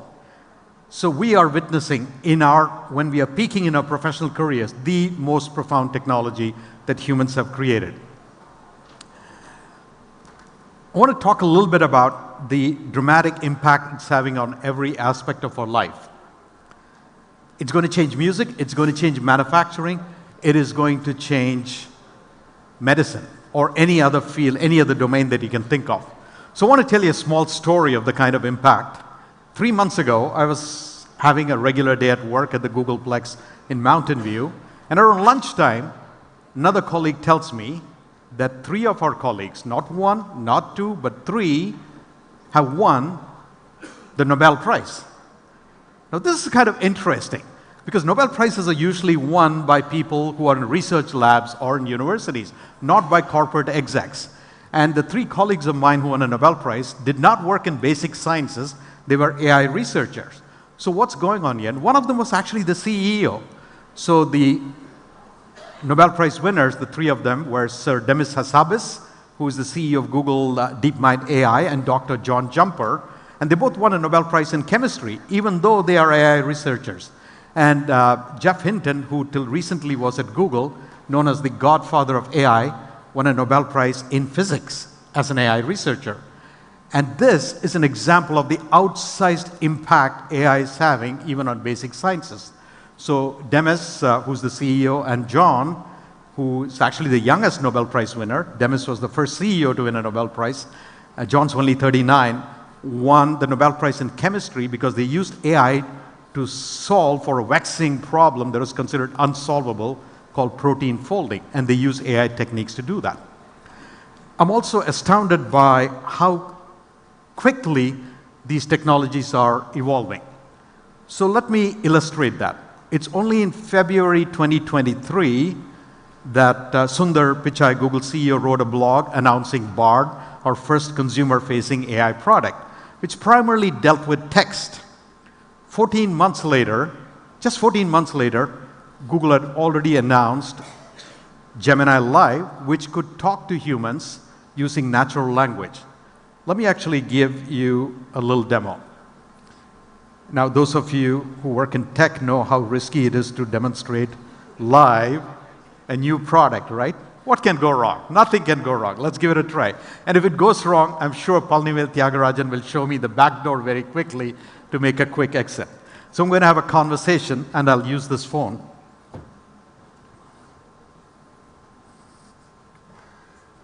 What is the history of NIT Trichy? NIT Trichy has a long and interesting history. It all started back in 1964 when it was founded as the Regional Engineering College, Trichy. At the time, it was a big deal because it was a joint project of both the Indian government and the Tamil Nadu state government. Thank you. This is all great. Can you hold on? Can you explain this to me in Tamil, please? நிச்சயமாக நான் உங்களுக்கு தமிழில் விளக்க முயற்சிக்கிறேன். தேசிய தொழில்நுட்ப நிறுவனம் திருச்சி அல்லது சுருக்கமாக NIT திருச்சி 1964ஆம் ஆண்டில் நிறுவப்பட்டது. இது இந்திய மற்றும் தமிழ்நாடு அரசுகளின் இணைந்த முயற்சியாக தொடங்கப்பட்டது. நாட்டின் பொறியியல் மற்றும் தொழில்நுட்ப துறையில் சிறந்த நிபுணர்களை உருவாக்குவதே இதன் நோக்கமாக இருந்தது. இந்த காலங்களில் NIT திருச்சி வளர்ந்து 2003ஆம் ஆண்டில் மத்திய அரசு what is the current AI research going on at NIT Trichy? NIT Trichy's AI research is really heating up. They've got a whole lab dedicated to it, and they're working on some really cool stuff. They're using AI to analyze images in all sorts of ways, things like medical scans and even old photos. They're also trying to make parking systems smarter with AI. It seems like they're really focused on finding practical uses for AI that can make a difference. Excellent. So as you can see, yeah, you can go ahead and applaud. That's pretty cool. So as you can see, these kind of technologies now have human-like capability. They can deal with multiple languages. And all of this is happening rapidly in 90-day cycles. I'll give you one more example of how quick. So this is an example of how it will change the world. And I'll show you at what speed this is moving, because 4 months after this was released into the world, just now how many? 20 days ago, December 11th, there's another big announcement from Sundar, which was AI for the agentic era. So what you can expect to see are AI agents, which will be specialized piece of AI software that'll actually autonomously solve problems for you. Just like you have apps on the phones, but these AI agents can independently do it. I'll give you one more demo of one of these AI agents called Astra. It lives on your phone. It can also be on your glasses. It can live on many surfaces, like maybe you could expect it on your refrigerator or microwave or on your dashboard of a car. And in this case, Astra actually sees things around you. It interacts with the physical three-dimensional world and helps you navigate the world more easily. So instead of doing a live demo, I'll actually show a video demo of my colleague using Astra walking through the streets of London. And here's the experience. So notice a couple of things. That it can deal with multiple languages. It sees objects around you. And it lives on many surfaces. He's using it on his phone. He switches to using it on his glasses and see what the tool does in response. So here's Project Astra.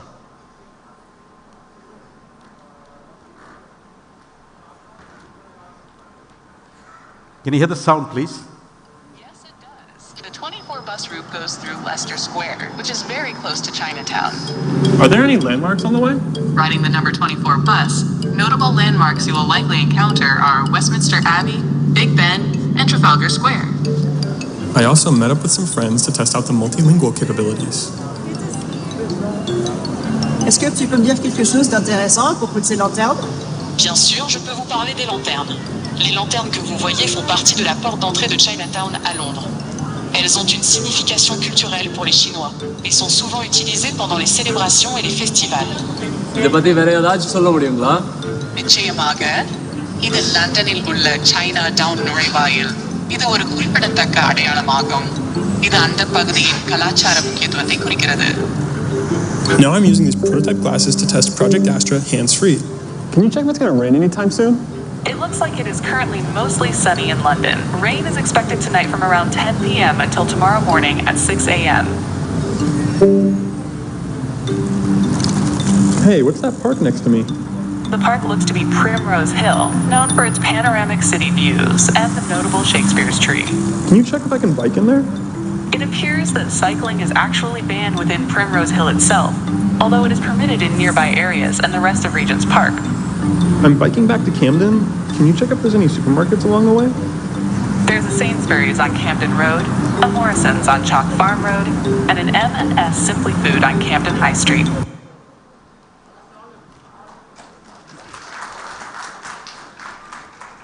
Thank you. So you can see the versatility of these tools that are coming that can deal with physical domains around you. Even as you're riding past a park, he's asking, what is the park next to me? When is it going to rain? Where is the nearby supermarket? And switches effortlessly from English to French to Tamil. And lives on many, many domains like on your phone, on the glasses, etc. So all of these are coming fast and furious. And it is at this point that some of you may be getting a little kind of anxious about how will consumers embrace these kind of technologies. So I can understand many of you would have used it and probably done your child's homework or planned a travel or maybe a dinner party. But for me, the acid test is, will you trust your life with AI? Will you trust your children's life with AI? Raise your hands if you'll trust your children's life with AI. How many of you? I see one hand at the distance, 2, 3. Okay, that is pretty normal because why would you? So I've been conducting a psychological experiment and it goes this way. Every time someone visits San Francisco, I tell them, I will take you to the most iconic site. When a friend visits San Francisco, I tell them, I will take you to the most iconic site, the Golden Gate Bridge, on one condition. You have to come with me in an AI-powered, fully autonomous, self-driving Google car. I made this offer. TV Narendran, I don't know if he's still here, he left. Tata Steel CEO, my classmate from IIM. He and Ruchi, his wife, were visiting, and I made the same offer to them. Now, here's how the psychological experiment has been running after 22 attempts. Every single person has said yes, and they have said yes with enthusiasm, not with trepidation. And I watch what they do. So recently, my friend Benja Stegerland, a business school professor from Norway, was visiting with her daughters Ella and Vilde, and I asked them the same offer, and they said enthusiastically. So I hailed a self-driving car, put the girls in the car, and I watched what happened. And here's a little video of that incident. So hello, if you're watching this video, The volume up, this please. is coming live from San Francisco. You are seeing the Golden Gate Bridge, and I'm in a Waymo self-driving car operated by Waymo, a member company of Google parent Alphabet. And as you can see, there's no driver. We just left the Golden Gate Bridge and we are riding to central San Francisco, experiencing what the future of transportation will be. And I am riding here with my amazing friends visiting from Norway. And there is first Ella, and there is Wilde, and there is Benya, all having an amazing time. Welcome to the future of transportation. No driver required, and one of the safest ways to get around, thanks to the amazing powers of artificial intelligence. And what is remarkable.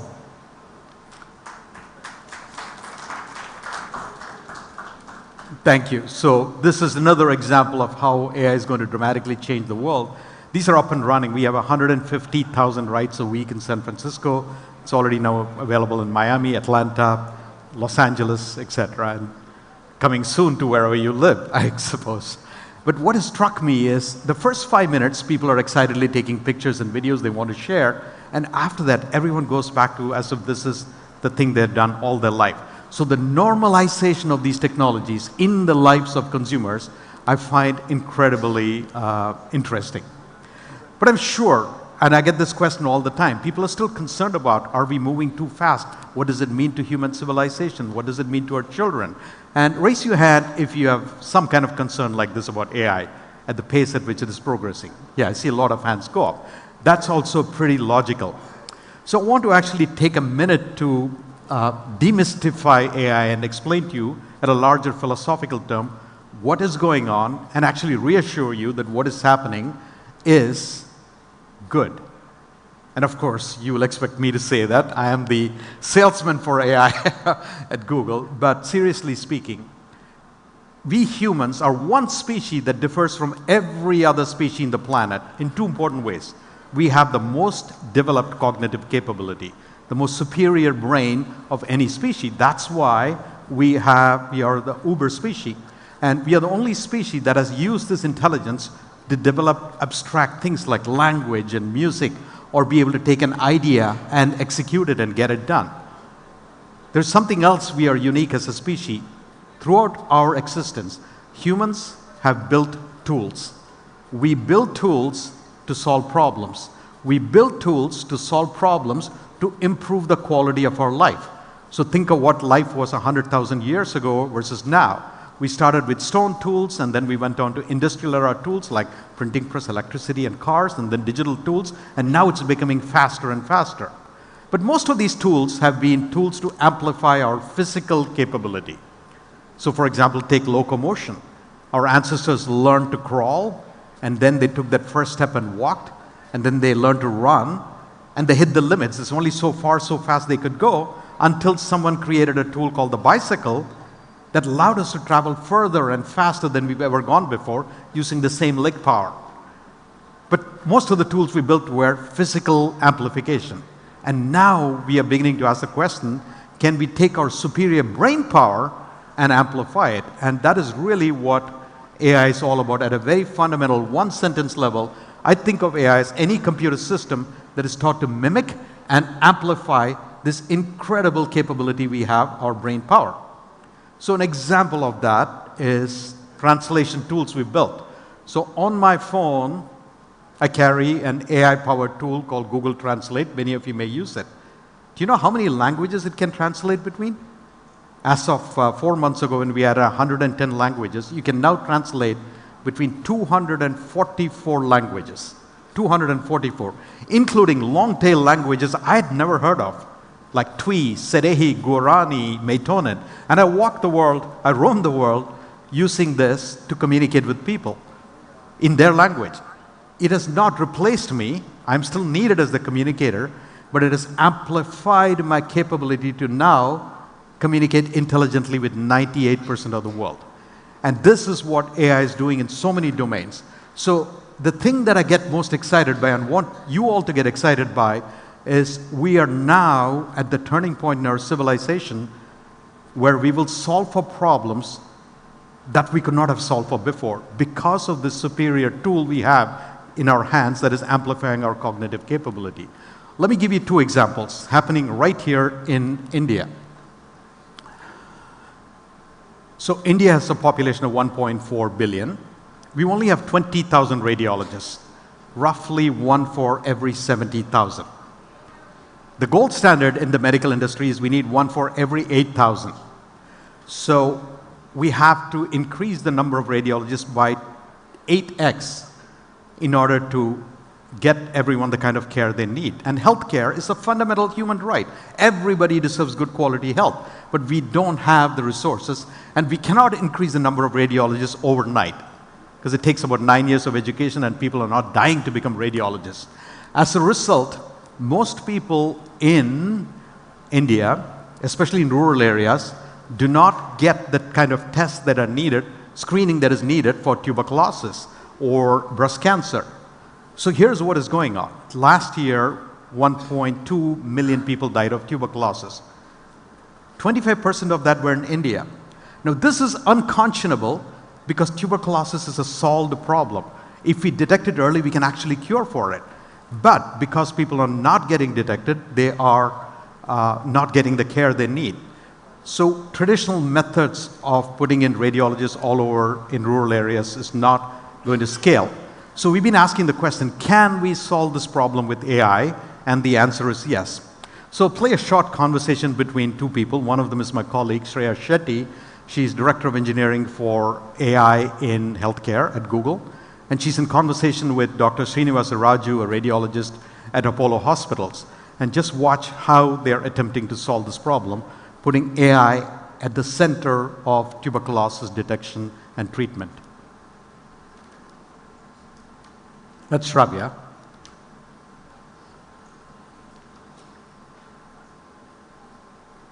Okay, let's try that again. Play. Okay, you want me to hold it there? You play, okay, from the console. Good. We've been partnering with Apollo Hospital and Dr. Raju and his team for several years now. We have an effort in the use of AI to detect tuberculosis from chest x-rays as a means of triaging. We need solutions that could be scalable and are cost effective so that you could then detect tuberculosis early enough and thus reduce the spread in communities. And for the case of AI for chest x-ray solutions, it felt like a great fit.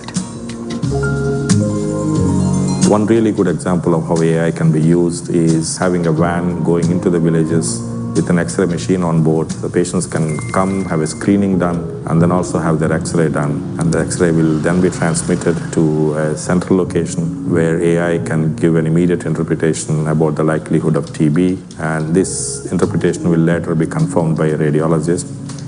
It will act as an aid to the radiologist so that they can make the diagnosis more quickly and more effectively. So this is another great example of solving for a problem we could not have solved before. I'll give you one more example in that category. Let me move forward. Can you just click one forward, please? The blue. Yeah, just hold it on the next blue screen while I explain the story. So a second example I want to give you is the issue of flooding. Half the world's population lives in a flood-prone area.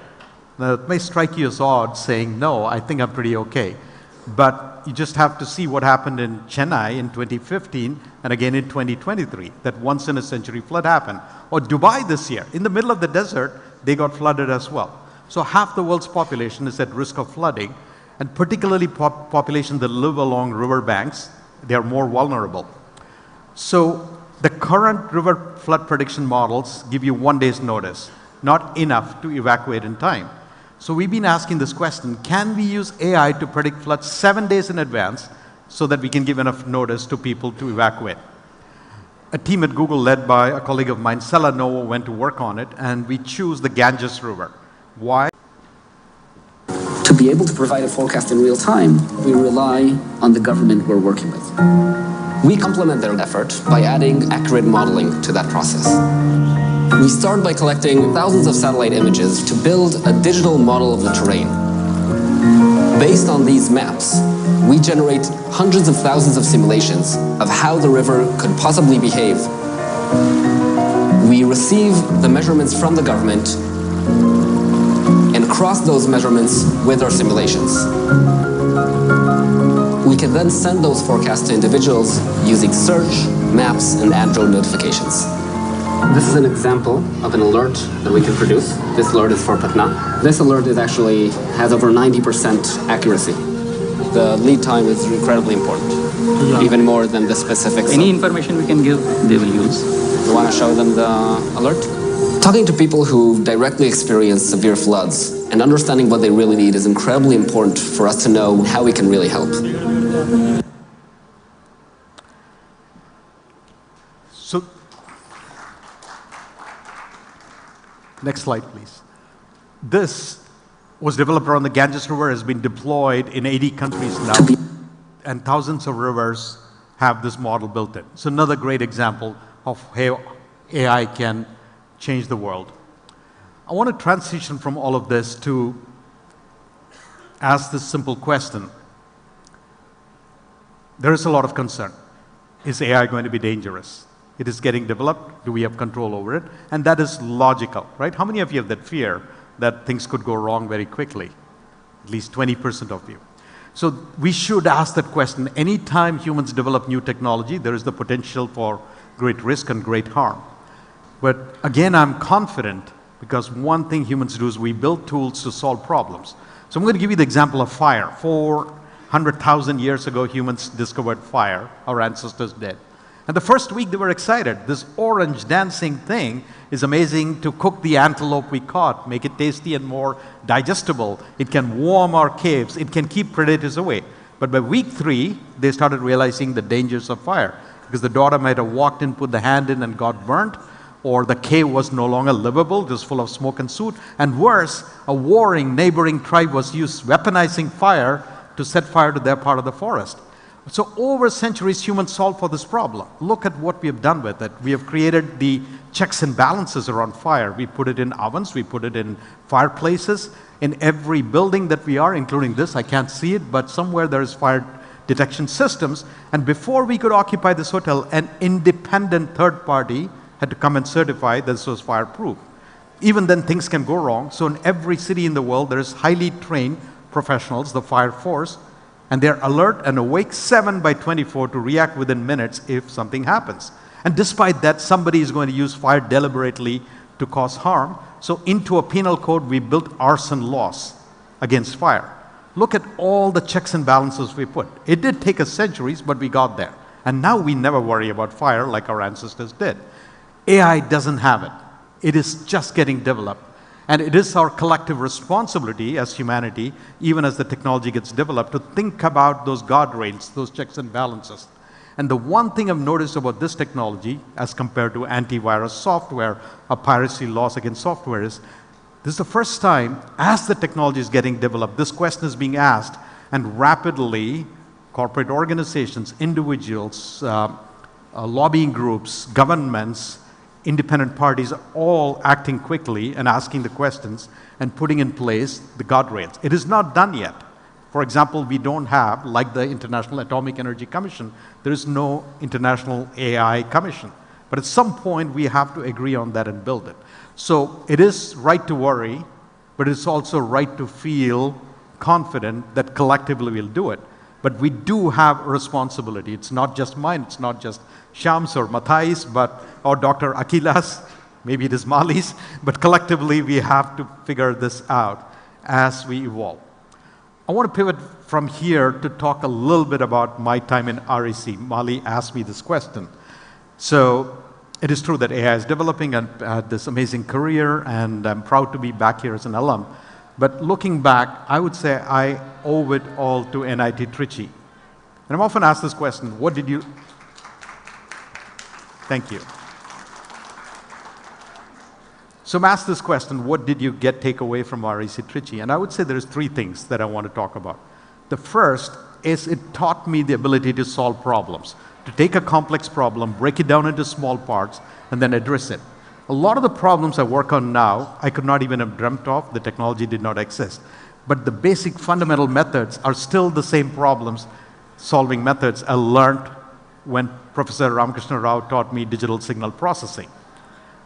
And I see that all of the alums, so when I look at the illustrious alums that were on stage or are here, whether it's Dr. Palnivel Tyagarajan or Chandra or Shyam Srinivasan or Mathai or Mali or Narendran or Sitaraman, all of them have taken that ability to solve problems and come up with a solution. Including this afternoon, you'll hear from Saravanan Balakrishnan of Amura, who's a civil engineer who had a health problem and said, how can I solve for it? And has created this incredible company to bring good health. He's not even a medical professional, but he's using that fundamental skill that I learned at REC, how to solve for complex problems. The second thing that I learned when I was at NIT Trichy is the ability to communicate. I may not have been a great student, but sitting at Topaz Hostel or in BMS, talking about topics that I had very little idea about, and arguing with, say, Kumar and Ravi Vishwanathan about topics we had little idea about, taught us the ability to talk our way out of any situation. And you might laugh at that, but it became a fundamental skill because I make a living communicating complex ideas in simple terms. And I would say I learned the first of those skills came from NIT. In fact, I do remember we were growing up in a time we didn't have computers and printers, but Mali and I ran a newspaper in college. It was a handwritten newspaper. It was called The Wallpaper because handwritten, because yes, Suchitra, we stuck it on a wall. It was called The Wallpaper. We'd sit and write with the hand and people would walk up to it and read it. It was, what's that? Somebody burnt it once because he didn't like what we had written. And then we came back like the phoenix and reposted it. But those fundamental communication skills came as 18, 19-year-olds roaming around Agate, Diamond, and Topaz. But the third thing that I'd really take away from REC, as Mali mentioned, when he put up that picture of all of us at IIM, scraping together the last 10 rupees to pay for the meal, those are lifelong friendships that have formed. In the book Blue Zones, in the research Blue Zones, they study longevity of people. And when they looked at the Okinawa population, one of the things they identified is all the people who live very long, 90s and 100s, have a moai. Moai is a group of 5, 6 people that you started your childhood with and you stick with each other over your entire lifetime till the last person dies. I have a moai. It consists of 5 people. It's in the Bay Area where I live. I speak to all of them at least once a day. I meet them once a week. We go for walks. We know everything about each other's families and lives. And all 5 of them are from NIT Trichy.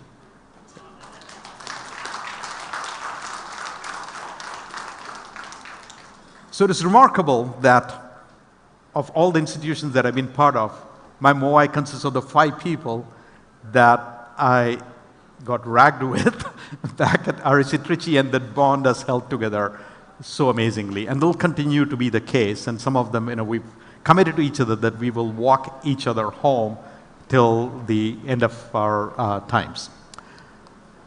I want to spend a little bit of time then asking the question, what will all of us collectively do for NIT? And I want to illustrate something that's going on in other parts of the world that is actually lacking at NIT. So I want to put up the chart that I showed you in the arc of the history of time and where is innovation from printing press to AI. And somewhere in this time chart is another institute that I was part of. I went to the Wharton School for my MBA. The University of Pennsylvania was founded in 1740. It is 285 years old. And the university was founded before there was electricity. It was after the printing press, so they had textbooks, but it was till 200 years later the light bulb was invented, so the first 200 years students studied in darkness. This school has $22 billion in endowment, $22 billion, all contributed, mostly by alumni. And that's how these private institutions in the US work. They're funded and developed, and alumni come back and give a lot. In comparison to that, NIT Trichy was only 1964. So we are 60 years old. We're young, they were babies. We should also start thinking like Harvard, Stanford, University of Pennsylvania, which are more than a century old, not think of just NIT in the next 5 years or 10 years. What about the next 100 years? And we could only get started. It'll be long past our time, but together, the collective contribution that starts with this group today and then continued on by the subsequent generations of NIT people, when it gets to the age of UPenn is today, 285 years later, what will NIT Trichy look like? And if you think that is too far out, I went back for the first time 2 years ago to collect an award, and I was astonished when I saw at the school compared to what it was when we were there, when I was there. And Dr. Akila, congratulations to you and all the directors for having done that. So this is possible, and think the smallest of contributions we can do with time or money or with our resources. How will this institute look like 100 years from now? And will it have the kind of brand and resources that UPenn has today, that Stanford has today, that Harvard has today? So I want you to leave today's gathering with that 100-year vision, and what will our role, your role, be in that. So in closing then, my ask for you and each one of us, in whatever way that feels best, think of this one question: what will I do for NIT today? What will we do for NIT today? And every one of us, there is a dozen different ways you can do it. With your talent, with the access we have, with the level of success we've had, with the financial and other assets and resources. I want to close this off with one final ask for you, going back to the original topic that I had, which is the privilege that all of us in this room have had, is we had an excellent technology education. And then the arc of our career story has brought us to this point where we now have the reach, the capability, the resources to solve for problems, to solve for big problems in the world. And on stage, you heard many of our alumni come and talk about the different things that they do. And as I mentioned, one example of Sarvan and how he used his civil engineering degree to solve for healthcare problems because he wants to get rid of diabetes in India, modest goal that he has. This is the question I want all of you to ask for the next 10, 20, 30, whatever number of active careers that you've had. How will you use AI? How will you use all of the skills that NIT gave you to solve for fundamental problems in the human condition? I'm so excited by what all of you in this room, and by definition the extended virtual room, are going to do thanks to our NIT legacy. Thank you. Thank you. Thank you. Thank you.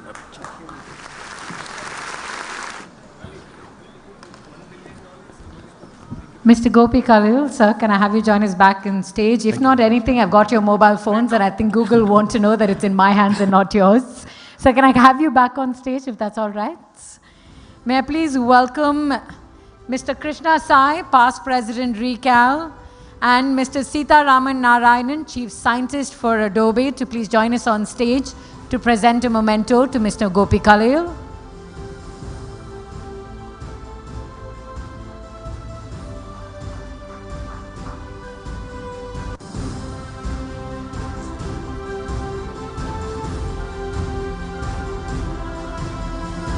Can we turn on Mr. Khalil's mic, please? Am I on? Yes, okay. you are. So I have to say this. This is an intimidating moment for me because Sita was in my class.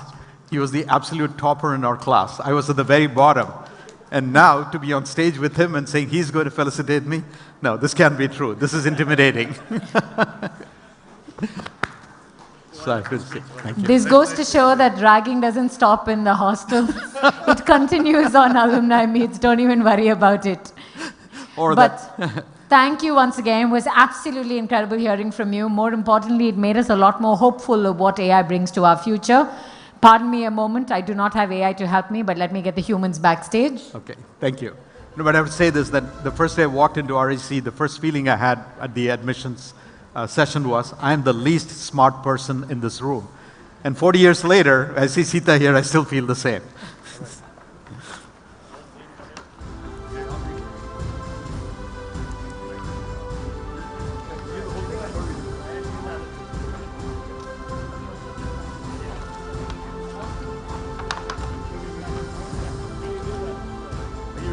Okay, thank you.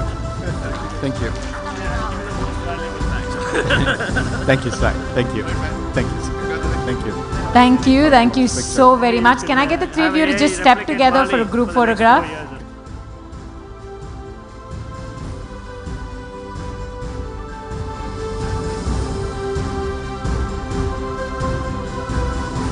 Thank you. Thank you once again. We're now going to honor our past directors and our sponsors. May I please invite Mr. K. Mahalingam and Dr. Aguila to join us on stage to hand over mementos to past directors. We begin with Dr. Minnie Shaji Thomas. We'll begin by honoring past directors, follow it up with past presidents.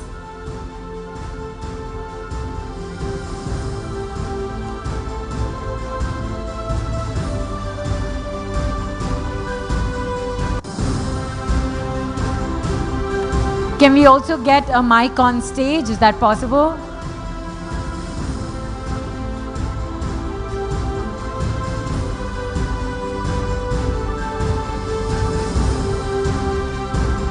Next, I'd like to welcome Dr. Sundar Rajan, past director.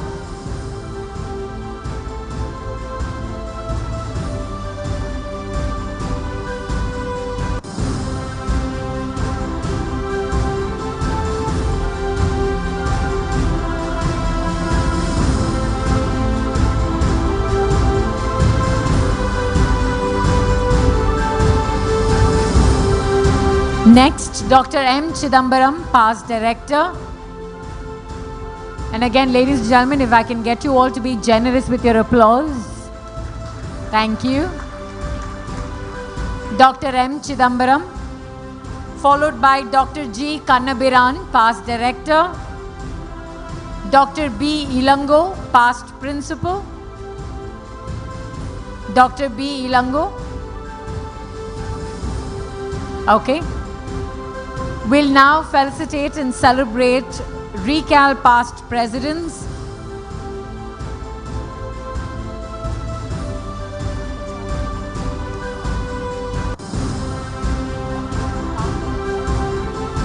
May I please invite Dr. Arumugam, past director, to please join us on stage. I believe Dr. Arumugam has stepped out. Thank you again. We begin with the past presidents of Recal. For the year 1988-89, we have Mr. A.V. Karthikeyan. Mr. A.V. Karthikeyan.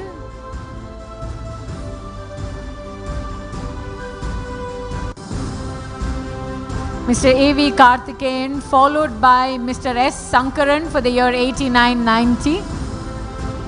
Mr. S. Sankaran. Can we please put our hands together for Mr. A.V. Karthikeyan, who's joined us here on stage. For the year 1990 to 92, Mr. M. Srinivasan. 1990 to 1992, Mr. M. Srinivasan. Thank you for joining us here, sir. Please.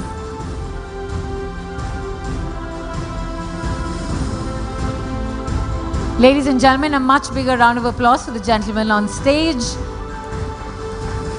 From the year 1992 to 2001, Mr. M. Sriram. Mr. M. Sriram. Followed by Mr. B.V. Ramanan for 2001 to 2006. Can I just 2012 to 2016?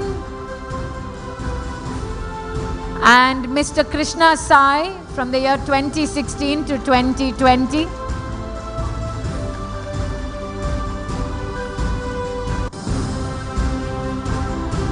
If you worked out your hands a little too much, you can feel free to hoot, holler, whistle, make a little bit of noise for Krishna Sai, who's here with us on stage.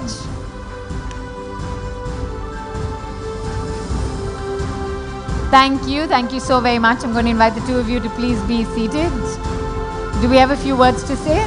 No? We can move on with the sponsor felicitation. Thank you.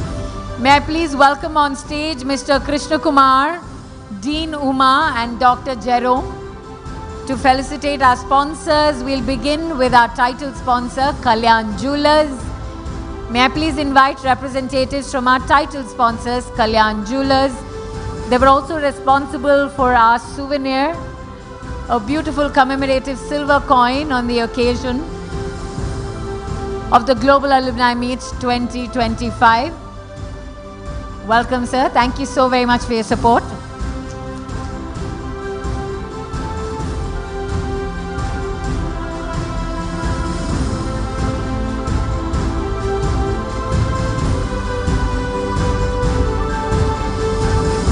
followed by our powered by sponsor Shriram Group.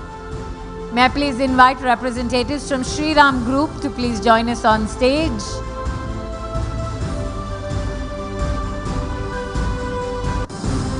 Our powered by sponsor Shriram Group. Welcome, sir.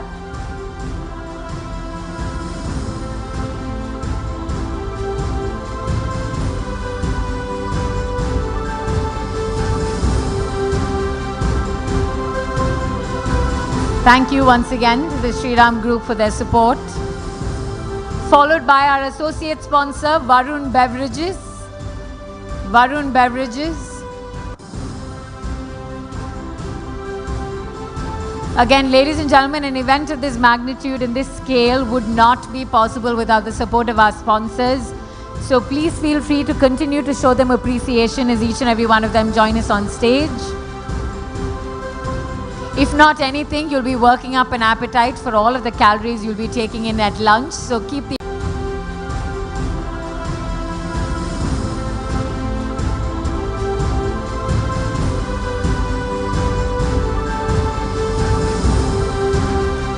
After Sonata Software, our associate sponsor, Lapis Capital.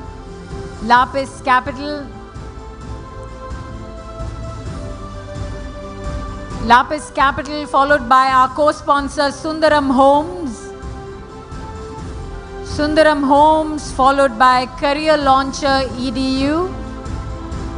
Sundaram Homes, followed by Career Launcher EDU. Power Center. Spark PWM. If we have representatives from any of our co-sponsors, requesting you to join us on stage. Spark PWM, Sri Vishnu Educational Society, Trustline Holdings, our co-sponsor Kaveri Hospitals, Arja Steel,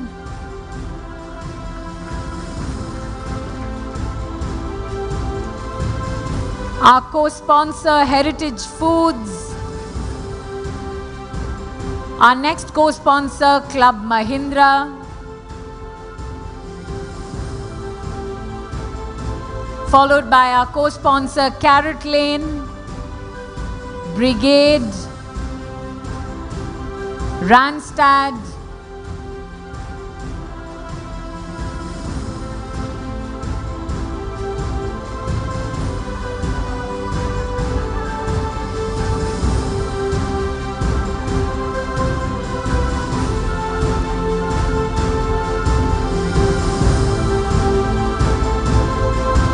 our co-sponsor, Netcon Technologies.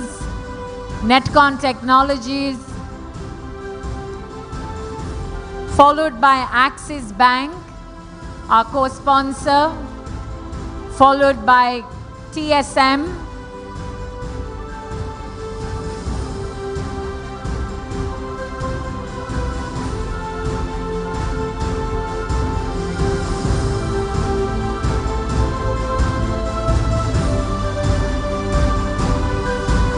May I please invite Axis Bank to please join us on stage. Netcon. Welcome, sir. Thank you for your support. We have Netcon Technologies, our co-sponsor, with us on stage. Thank you once again.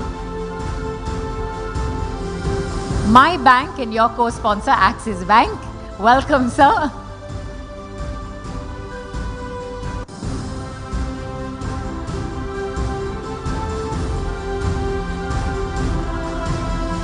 Extract.io, Extract.io. Do we have a representative in the house? No. We'd also like to take a moment, and if I can have you on stage for this, where we'd like to felicitate a retired professor, Mr. Karupan Chetty, who's here with us. Vanakkam, sir. Thank you so very much for joining us here today.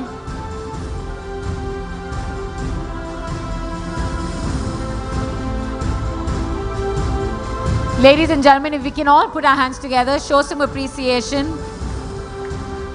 for the many years of this man's service that's gone towards educating the brightest minds that have graduated from NIT Trichy.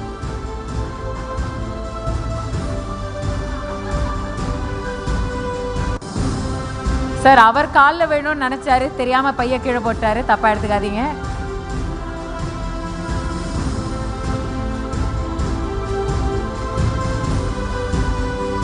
And now, of course, our co-sponsor TSM, we have the man on stage. Can we please?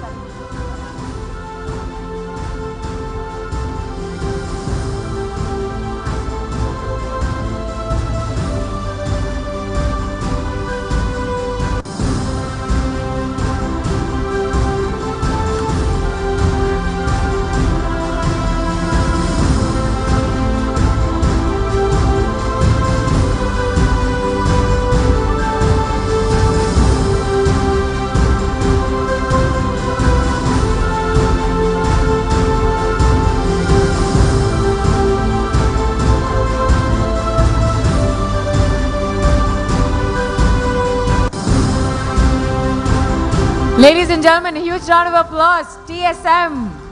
Look who we have up on stage.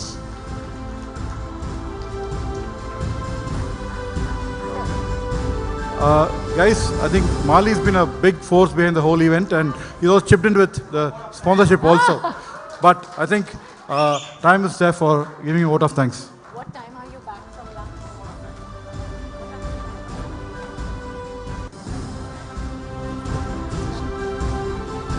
So on that note, for everyone who was kind and gracious with their time, thank you for staying back.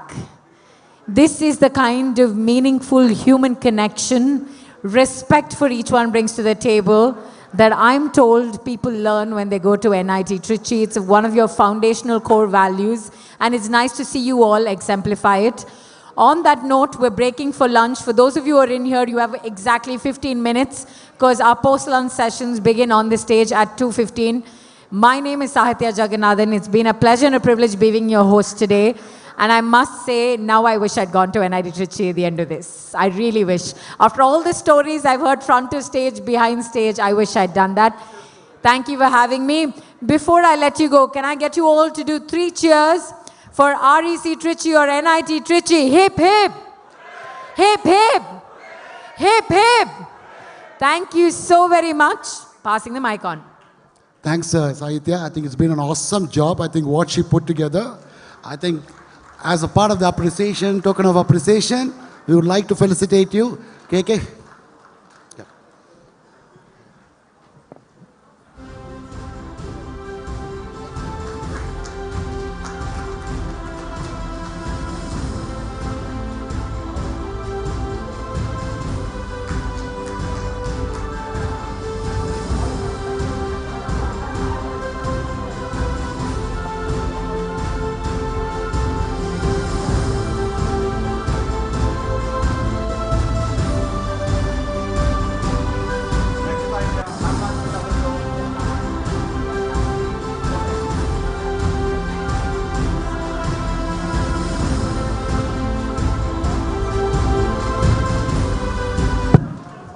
You want your notes? Notes, pen?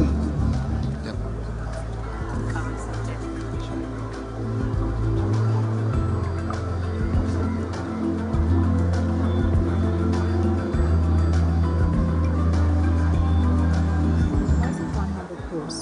Our tailored strategies are designed to simplify investment journeys and deliver results. Our core strengths include tailored portfolio management for long-term growth, alternative investments that turn emerging opportunities into real value, value investing strategies that uncover hidden gems in the market with unmatched precision. What sets us apart?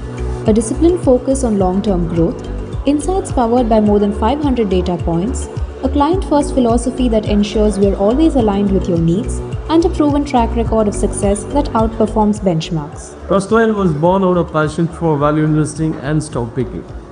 Our story starts and ends with that. We don't do anything else. With that simplicity and focus, we have built a very powerful story in small cap investing and built a very enviable thought leadership in niche value investing space. At Trustline, managing investments is more than a service. It's our passion. We are here to simplify your financial journey, turning challenges into opportunities, turning goals into achievements. Join us, let's grow your wealth together.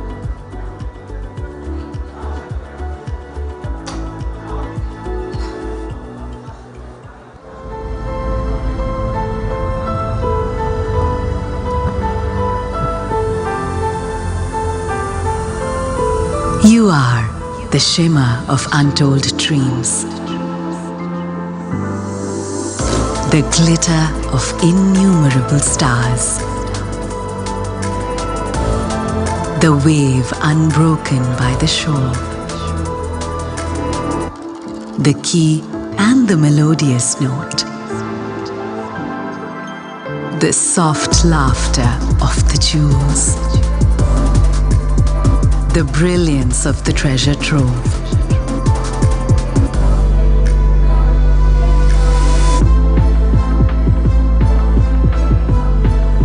You are the gem that knows its own radiance. Antara, Celebration Diamonds from Kalyan Jewelers.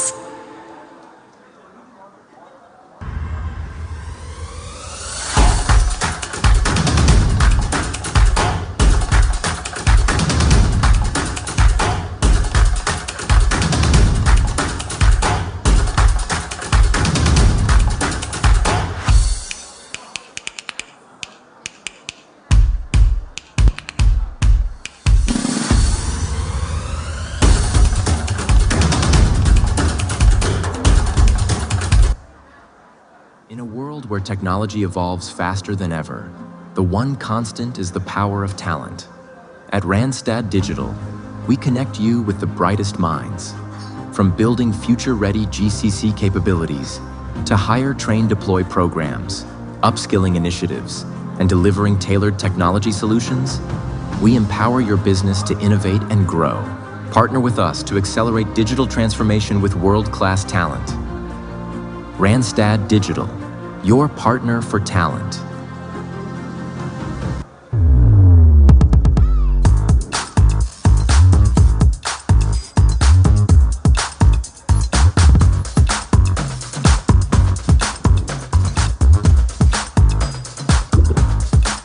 Goodness of milk to yum up your day. Try now. Shutter close ஆறதுனால உறவு close ஆகாது. இது Axis bank. ஏம்பா உனக்கு Mrs வர்மாவை தெரியும்ல? அவரோட dosa chain right? அவங்க கவலையெல்லாம் அவங்களுக்கு ஏதாவது ஆயிடுச்சுன்னா அவங்க பையன் எதிர்காலம் என்ன ஆகும்? அவங்க சிங்கிள் மதர் இல்லையா? கைஸ் அவங்க கிட்ட சொல்லு. ஹாய் ஜாதின். Hi ma'am. உங்களோடது பர்கண்டி அக்கவுண்ட். அதுல நீங்க ஒரு குறிப்பிட்ட அமௌண்ட்டை ட்ரஸ்ட் ஆக்கலாம். அதுல உங்க பணம் வளரும் போது பாதுகாப்பாவும் இருக்கும். Really?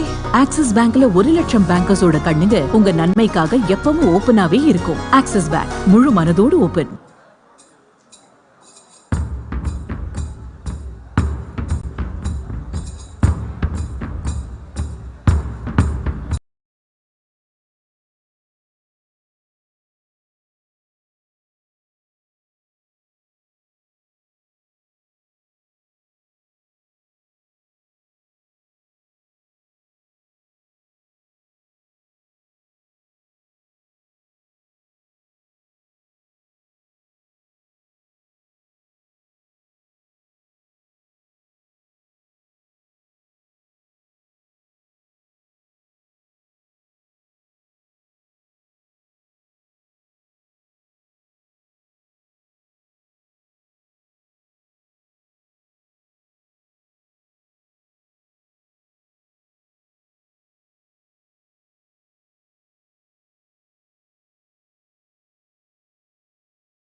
and how does that impact you, who you become today? Hello. Yeah, I hail from a very, very small, remote village with 30 houses, actually. Education wasn't a priority for us in our family, farmer's family. From there, and I don't want to take a long time, my high school education happened in another village. I went to 12th grade in the nearby small city.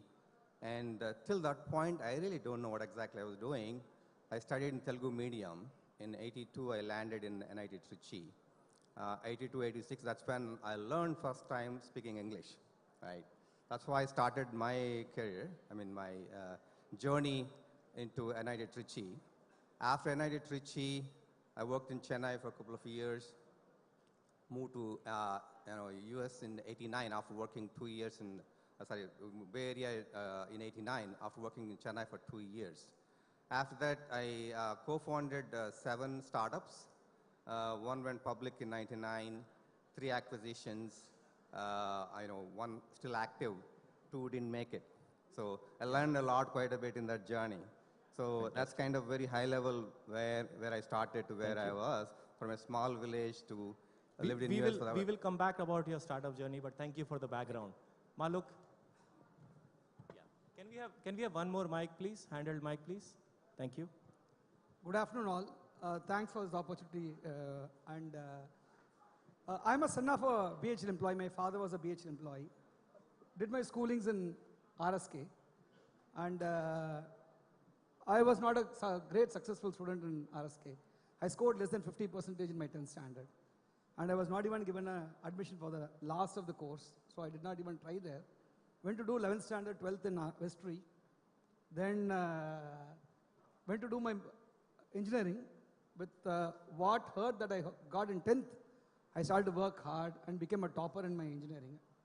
Undergraduate in Mohambie, university 6th rank holder. Then came to do masters in REC Trichy. A guy who doesn't know computer science.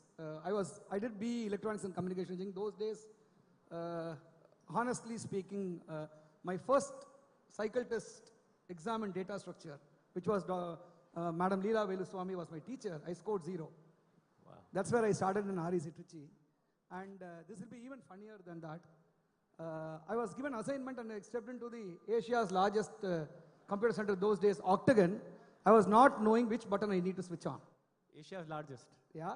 And, but I graduated as a topper in REC Trichy with my computer science. Later did Fantastic, Dr. Maluk Muhammad, everyone. Later did my doctorate from IIT Madras. When I was 27 years old, I was the one who started MAM institutions. We have 3 engineering colleges now, School of Architecture, B School, Nursing, Polytechnic College schools. We have around 13 institutions, 17,000 students study in my campus. A passion towards academic and research made me also sit as a director of another institution. And produced around 13 doctorates to my credit, around 300 plus publications to my credit. And fate in a common platform like this happened to meet Jahangir, who came across based on my PhD work, based on my experience on something with my son's health. We came together to start this revolutionary company, Twin Health. We raised so far 266 million. We are valued 1.7 billion. Very proud to share that we had invented a technology first of its kind in the world, which is capable of remissioning any chronic metabolic diseases. That's quickly about. Making very, very key amount of difference to everyone's life. Rams. Hi. Great.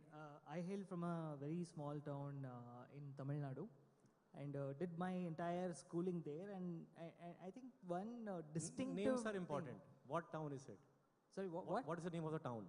What is the name of the? Town. Your town. Town, Palani. It's Palani. It's a small town near Kodaikanal. I'm sure all of Anyone us from have been Palani to here? Kodaikanal. Anyone from Palani here? That's right. At least someone. Thank you.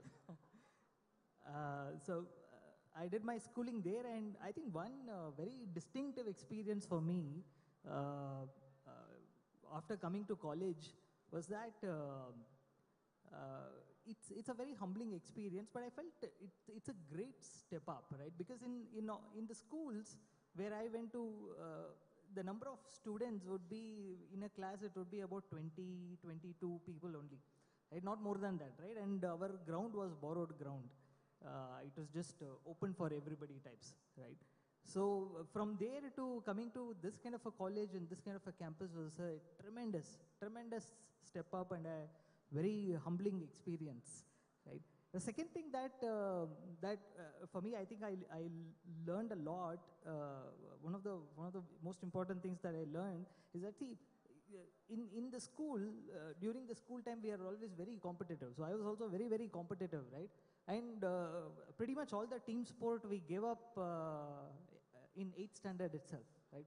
It all stopped there, right? So as soon as we entered the college, I think I learned the teamwork there, right? I think that is where, for me, that's one of the greatest blessings. And it was, of course, it's a very tough environment in REC and NIT, right? Because people from different cultures. So that was fantastic for me, right? These are, I would say, my humbling experiences coming from a very small town and very small schools to a college of this magnitude. Fantastic, thank you. So keep the mic on and tell us about what was the Just Pay journey like. So that was very... And of course, talk about Hyperface. So before starting Just Pay, my co-founder then, we were thinking we should actually start an education company and teach data structures and algorithms incidentally, okay? Because we felt that that was not being taught well in a lot of colleges, right? And I think that opportunity still is there. But what also happened is that, I started my job, first job was at Amazon. And in Amazon, we saw firsthand the importance of the one-click checkout experience, which Amazon had patented, and that was great for them, right? And in 2011, when we were researching what to do, there were a lot of opportunities that we were able to line up. But we felt that if e-commerce in India will have to grow, then payments has to become better. So that's what led us to building Just Pay. We thought that, Sachin and Binny Bansal were colleagues at Amazon, so we thought it would be a cakewalk for us to win Flipkart's account, but it took us 5 years to win that account, right? And again, the same thing. We thought, okay, we used to work with Amazon folks who were running Amit Agarwal, who is running Amazon India business. It would be easy for us to win Amazon also as a client. No, not at all, okay? It took us 4 years to actually win Amazon as client, right?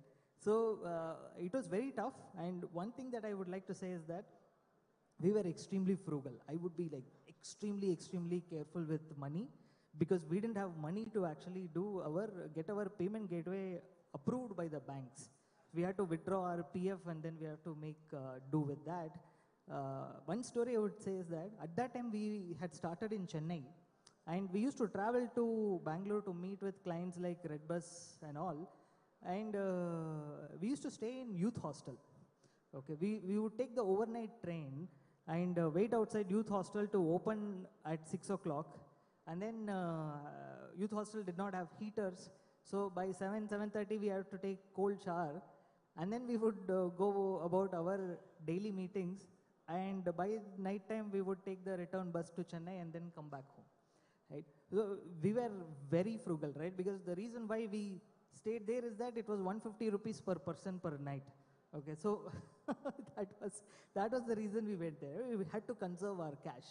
So a lot of these, interesting stories while you are bootstrapping, you would have to go through, right? And these are fascinating. When I think about it, it seems like a very silly thing to have done. But I think those are the decisions which ultimately lead to creating a lot of value for the customers. Thanks, Rams. Maluk, tell us about the journey through the educational institution that you started and then Twin Health, and key learnings that you may reflect on. Yeah. I was a hardcore academic guy, passionate about research, as I told. And God has been very kind enough. In my young age, I became an youngest senator of Bhadras University. In India, an youngest senator happens to be me when I was around 29 years old. 35 years old, I became a syndicate member of Anna University. And I had been in all higher education committees And the journey was interesting. I enjoyed it, expanded one after the other. And as part of my PhD work, I might have spoken about how technology can be used for precision treatment. And on completion of my PhD work, I had a bad experience in my life where my 8-year-old son had a liver failure for unknown reason. It was very sad and very horrible experience. We air ambulanced him to Delhi and we did a liver transplantation. My wife was the donor. There I learnt a lot about healthcare and some critical inputs that helped to build the twin health was in that experience, in personal experience of mine. One was, we thought, in fact, it was a 16-hour surgery. After the surgery was over, we celebrated it. My relatives bought biryani and we ate and we thought it's all great because surgery is successful, right? And this strong statement which doctor made later really shook me up. She said, it's like getting your kid married to me. Lifelong he has to undergo a medication, and if he has any other condition, the first person who has to intervene is me. Right? It was a shock. Because he was put on an immunosuppressive drug and he has to take lifelong. That's number one. Number two, what I noticed was, in the early days of the surgery, every day blood work was done. Later, alternative day, later, weekly once, fortnightly once, monthly once, even now, 3 months once, blood work has to be done. 27 parameters monitored, and that one drug is adjusted. I asked the doctor, does the body behave the same throughout? Yeah. Right? She said, of course, no. 1 hour, what was earlier is not the same. It is completely dynamic. But medical fraternity, we all work with approximation. We believe the body behaves over a period of time. In a way, it is accepted. That is the reason why, if you take all the parameters, there is a range. There is no fixed value, right? There is a range, right? And that was second jolt. And third was, he is prone to infection because of the medication he is taking easily, because his immune is under suppression. He is easily prone to infection. And the other thing is, I asked a question, doctor, 8-year-old kid, lifelong medication, will it not impact the body? She said, of course. If he has to be alive, he has to take this medication, but it has an impact on the organs and the condition. These were really something which is shocking. Fresh out of doctorate, I came back and I conceptualized a model and I proved that precision treatment can help in lowering the side effect. And I proved using a mathematical model that 47% side effect could be reduced if an individual is able to understand his body and take medication. I published this in the Indian Science Congress and the paper won the Best Paper Award. So wherever I go, I also happen to be a board of director of a chamber of commerce called United Economic Forum, where similarly at Trade Summit I was a speaker and the co-speaker was Jahangir, the CEO and the founder of Jasper, who had worked with Elon Musk for more than 10 years in building the autonomous driverless car. He was the one who invented Wi-Fi through mobile phones. Wi-Fi calling were his invention. And he was a co-speaker, and at this stage I was trying to talk about how precision treatment is going to be revolutionary. That's where we came together to build this revolutionary company. And we came together, we wanted to do something in the healthcare, we were not knowing where to venture. We spoke to hundreds of doctors. Every doctor eventually said, can someone build a solution for diabetes? Being engineers, all three are founders are engineers. Myself, Jahangir and Terry, a Chinese guy, are all engineers. We were digging deeper and we found out that there is a doctor in UK who has done an academic research talking about reversal of diabetes. And but through calorie restriction, 800 calories of diet, which is not feasible practically. And he proved that diabetes sugars can be normalized, and he did not talk about other conditions. Right? We all know that all these dietary programs can normalize sugars, can help reduction on weight at the expense of what? Elevated cholesterol and end organ damages. And research, we found out that unmonitored dieting is evil for a disruptive metabolic body. And the beauty what we learned was, all these so-called chronic diseases, diabetes, hypertension, obesity, fatty liver, PCOS, infertility, none of these are diseases. These were symptoms. These are conditions. The actual root cause of the problem is a dysfunctional metabolism. Metabolism is nothing but 1,000+ biochemical reactions that takes place in the human body at every instance of time. And God's creation is so beautiful that no two human has the same metabolism. Forget about no two human having the same metabolism. We ourselves don't have the same metabolism throughout our life. What we have 10 minutes back is not what we are now. Right? So the problem statement was very clear. Any company who is going to build a solution to measure the metabolism is going to rule the next 100 years. We thought, can we do it? That's where the genesis of what I had done in my PhD work and what Jahangir has done in Jasper, right? The digital twins of the autonomous car, Boeing engines. We came together to build this revolutionary product called whole body digital twin, which has a capability to measure the metabolism first of its kind in the world. Right? It's patented both in India and US. And as we have a capability to measure the metabolism, we are able to solve it. We are not here to control sugars, help people reduce weight, help people to manage BP, help people to reduce cholesterol or something. Our focus is to go solve the root cause of the problem, which is dysfunctional metabolism, by which you name any condition for that matter, it gets solved. We go fix at the mitochondrial level. We correct the homeostasis of a human body. Right? We bring the optical memory to an optical state. Optimal state, right? This is revolutionary. And earlier we thought that it's not, there is no medication is involved. It's only therapeutical based on the precision of the body. And we felt we don't require trials, but when we spoke to medical fraternity, they said trials are required. So we conducted trials both in India and US. In US we did it with Cleveland Clinic. And we have around 78 scientific publications to accredit, all top class journals. And one of revolutionary outcomes are published. And against him, money was surplus for us, which was bad actually. And our investors were Sequoia, Iconic and Temasek. We had raised 266 million. And that was a mistake that more money, we did not, we want to accelerate very faster. But India was not that market. India was completely a slow market. Healthcare, trust, a lot of multiple things were there.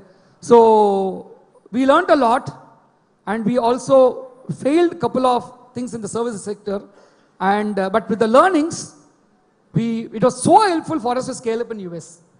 Though we are 6.5 years in India, 3 years back we launched in US with the complete learning that we had here in US. And we are super successful in US. And India, we are already both India and US, we are gross margin positive. And we are already a unicorn. And just last month, because of embargo, I'm not in an open floor, I'm not sharing the deal which we had signed. We had signed a $4 billion deal in US. With $4 billion annual revenue. Yeah, with a big corporate for offering for 3 million of their employees, which is huge. And the partner also wanted to invest in us. So we are in the phase of due diligence and we are doing extremely very well. And 41,000 odd people had got benefited in India. And the beauty in US is we are the only company in the world, especially in healthcare, who get paid after delivering the outcome. Right? Because the payers there are the insurance and the employer. HbA1c 1% reduction, we get $1,000 paid. Prescription $100 reduction, $30 paid. BP 5-point reduction, $1,000 paid. Fatty liver normalized and sustained, $2,000 paid. PCOS corrected, $2,000 paid. We are the only company to do that. We go give it free of cost to the patients, we deliver the outcome, and the payer pays us. And that's something unique and innovative. We are strong on the AI, and our prediction model is far superior than anything else. I have a digital twin of mine. I'm not wearing a CGM patch or anything, but my sugars are tracked. My BP is tracked. My kidney functionality is tracked. My metabolic score just before sometime is 87. Right? I am doing amazingly great. That's the power of it. And that's about Fantastic. Dr. Maluk Muhammad, everyone. What an amazing story. Thank you. Rao, so you have done multiple startups. What would be very interesting to see is how do you compare that ecosystem, which we all look up to, the very ecosystem, and what would you think would be great to be applied in India? Yeah. So first of all, great. I raised a lot of capital from investors, but I had to get more money from the customers. I think you figured out some good formula for that, right? Solving problem. I think you have to start with a problem always. I think that's the start of the entrepreneurship. Doing so many startups. First of all, my journey started in Chennai.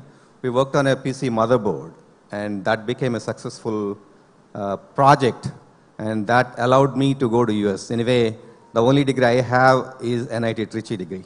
I don't have any other degree. I landed in US 89, Then looking at the problem, I think something in my blood, I think probably I was good in math more than other subjects. Once you landed in Silicon Valley, it's looking at the environment there, it is so good. I think I really like the environment. Started looking at the problems. After delivering the 386 motherboard, what can I do, right, technically? And we delivered another project, 486 based motherboard. And when we looked at that for market, we were not successful because nobody wants to buy that product. Anyway, technology in such a problem. Then we started in mid-90s one more company called Transport of Cells, where the internet wave, what's happening was there is of course, WAN side you have great technologies, on the LAN side we have Ethernet. So we'll replace the Ethernet with ATM, asynchronous transfer mode technology. And with that, we built a product with our own money. Well, personally, we were bankrupt. And, but that product never became real. ATM to the desktop never became real. That is very realization for us. And okay, you have to build something what market acceptable, not the hype based, right? That's one big learning personally for me. There's a lot of hype about the market, ATM, but the ATM to the desktop never became real. That is fundamentally the market issue too, which we could not understand as technologies, right? That's big learning. Mid-90s, when we started, there was no capital for us. VCs were not interested in investing in Indian entrepreneurs. So we had That's practically the case today also. Entrepreneurs come and say, VC are not interested in our companies. No, right now in the Valley, what happens is if you're an Indian entrepreneur, you get the money very easily. Those days, not. Right? That was the situation for us. In fact, I had to send my daughter, to India because we don't have any money to raise her there, right? Anyway, learnings are great there, right? So one thing is, after going through all this, I mean, raising a lot of capital, acquisitions, but fundamentally, there is a huge ecosystem in US for entrepreneurship, right? When you talk about product nations, US is number one, Israel and now China there. When you talk about India, we are more of a projects and services nation today. While of course, a lot of venture capital going in product ideas too here, about $150 billion in the last 10 years, right? So what I learned, the ecosystem is there. If you're looking to scale for the global level and build global level products, you have to be close to the market. That's where the US and ecosystem is there. Israeli as a country figured out that really well, right? What I learned there is that there are more technologies and products than what the markets can accept based on my failures. And ultimately, how can you deliver a product that markets can accept and then it continue to scale? And you can't simply say, I built a product, is acceptable now. You have to continue to innovate. The ecosystem is available in US, especially in Silicon Valley. Even if you go outside Silicon Valley, not much available, right? The capital-wise. So my learnings are many. I think I don't want to go into a lot of details there. First company failed and succeeded, took it public in 99. Even there is a story there. Okay, we were funded for internet access routers. We took the company public for a security story. Because routing market became a commodity market, then we have to move into security story. That's how we went public, right? And then you have to also look at the market timings. 2000, 2008. My two failures happened in those years. 2000 to 2005, we did a Euclid, raised $37 million for the company, but company didn't get right returns, right? So those are all the learnings. I think important thing is, for us, my recommendation is, there are lots and lots of great opportunities, especially people have talked about the AI at length today. And especially coming from the technical backgrounds, managing global companies like CEOs in US, we have great opportunity to become a product nation.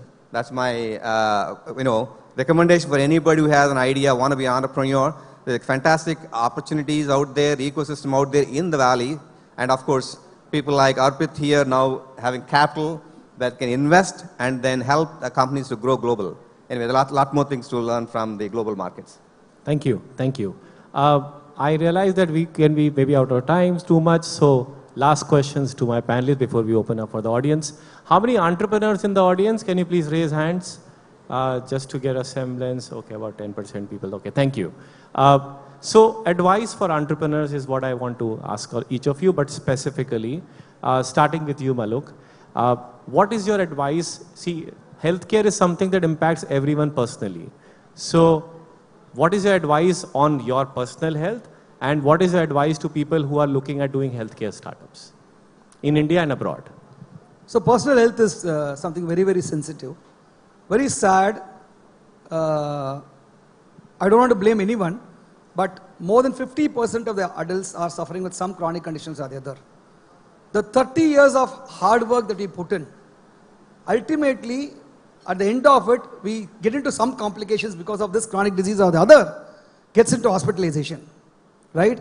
And the data says that in India alone, every year, 58 million people go bankrupt, selling all their property to save their health. That's ridiculously bad, right? So my humble request is, ensure that you are hale and healthy, and health and happiness is the super importance, which is what is very, very essential. The vision is built of Twin based on that. Our vision is to ensure that every global citizen own a subscription of Twin to ensure that they are happy and healthy for life. Right? Why should someone damage their body and come to us, right? And the message to entrepreneurs are, team, the real money is in US and in developed countries. Develop the product in India and ensure you hook up to the best of the investors, and through them jump to developing countries where the real money is there. But the real TAM is in India, right? The volume is in India and the money is in US. Yeah. And that's the message. And try to do high impact work with super speed and joy. And be passionate, be focused. Be focused, I'm repeating it, be focused. And you will definitely win. Money is never a challenge. And for me personally, connecting with NIT, we have a board called Bouncing Board, where 3 of our alumnus, NIT Trichy people, are part of it. And this group gives a life for us. Every month we meet. And I got connected to a lot of alumni because being a master's, I don't have much of connectivity with the NIT Trichy. I got connected to Krishna Sai, I got connected to Prabhu Kumar, I got connected to many other people only through Ananta Krishnan and others, right? And the kind of support, my first open talk about Twin was in Krishna Sai's forum. I could still remember where we were so small at that stage. He gave me a platform for me to go and talk, right? And that gave me confidence. And then today, especially in health tech, please ensure that you get validated in appropriate floors like FDA, in institute like IIT, DRDO, so that you can scale up. So those are the quick messages to people. So 3 cheers to Recall and GAM and past presidents, Mr. Sai and PK. Thank you. Rams, FinTech, and I think what is fascinating about JustPay is the ability to scale up technology. And from what I understand, it is built in a manner that can scale and doesn't fail too often. Plus, there is trust involved in FinTech. What have you learned being a FinTech entrepreneur almost all your life now? Yeah. See, making money in India is very difficult. You've got to be really incredibly lucky if you can turn cash flow positive and make big money, particularly in disruptive sectors, right, where the markets are still evolving, emerging, right, and that's why our entire market is called emerging. But the internet economy is still small. It is also expanding at a rapid pace. So as of today, making money is difficult. It's always been difficult for us, which is why we had to embrace frugality, right? And thankfully, Amazon drilled down that culture of frugality, and having come from a very humble background, it felt like that there's nothing much of a difference there, right? And what I would advise for the entrepreneurs is that, look, every journey is unique, and the only thing common in these journeys is are the struggles, right? And when faced with those struggles and your quarterly targets and sales targets and revenue targets and whatnot, right? It's often very tempting to take some shortcuts, right? But I would suggest that you refrain from taking those shortcuts, because in the long term they actually can become very, very counterproductive to you personally also, and as a company as well, right? Like personally, I mean that it affects you as your character wise, right?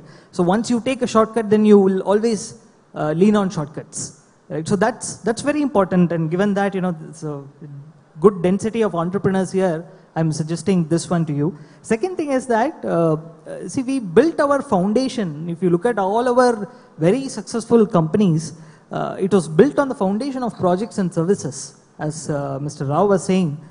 But right now is the time to actually focus on building products, right? And selling products is extremely difficult, right? But I think that is, sticking to the right thing is very important, and making sure that service quality must be there, but product is what defines the company, right? And so the focus should always be in terms of building those products and then having that compounding effect kick in. That's very important for building a very world-class product. So these are two key things that I would like to say. Thank you. Rao? Yeah, as you mentioned, one thing is, I've been in India now for more than a month now, trying to promote how to build products for the global scale, right? I'm part of FalconX.vc. We are actually fund and also accelerator to promote the products delivered by Asia to the global markets. Right? So when it comes to that, I wish I'm an entrepreneur, young entrepreneur now. There's so many opportunities for building products for global markets. Whatever barriers that we faced, they're not there anymore. It's very easy from wherever you are. And there's so much of ecosystem, including the capital, especially in India now, right? A lot of capital, of course, Silicon Valley, they're all available to you. But question is going to be, if you want to build a global scale product company, it's a daunting thing. It's not an easy thing, daunting thing. You have to understand the local markets, global markets much better. Understand, more important, the ecosystem. Just not the idea alone. It's about the market understanding, the go-to-market strategy, the ecosystem that you need to be connected with, the right, including the right capital partners, the founders, the timing part of it, right? These all things come together, but fantastic opportunities for wannabe entrepreneurs, especially in the AI. Of course, I am part of the cybersecurity. As I mentioned, Israel has been building products and selling to the global markets for the last 30 years. Because for my first company went public in 99, I've been seeing that trend every year. In fact, Israel as a country is going through so much of trouble right now. But in the last 1 month, NVIDIA spent $1 billion to buy 2 companies, right? So that is the kind of opportunity we have. If you look at us, technologies and CEO of Microsoft, CEO of Google, and we have technical knowledge, mathematical knowledge, but we have great opportunities as individual Indian entrepreneurs here. But important thing is, how do you get connected to global ecosystem, including investors, if you have great ideas? Very, very daunting task. That's where we come in, FalconX.vc and several others right now, trying to promote the global startups to shape a success in the US and other markets. That's that. Thank you.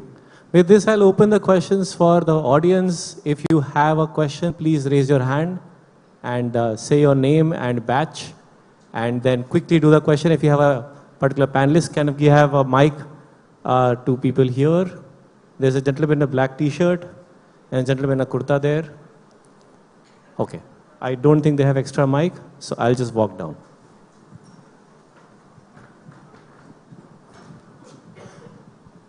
Thank you. Hi, I'm Pramod from batch 2022, and I had a question to Dr. Maulik. And so I'm a fitness freak. I love everything fitness. And me and my friend, who's also present here, we try to sell supplement products. What we realized is we were able to develop a really good supplement, but we realized that there was a large segment in the Indian population that were not able to see the problem that they're facing, but we could see and we had a solution for it, right? And when you talked about the metabolism monitoring, I really resonated with it. What I wanted to understand was, when you see a market such as India where there is a problem, but maybe people haven't realized it or maybe do not have the capital to address it, how do you strategize, to solve these segments, or how do you work towards, because we need to solve for them as well, because this is health, and so how do you look at that? Say, the biggest, we had exactly seen this problem.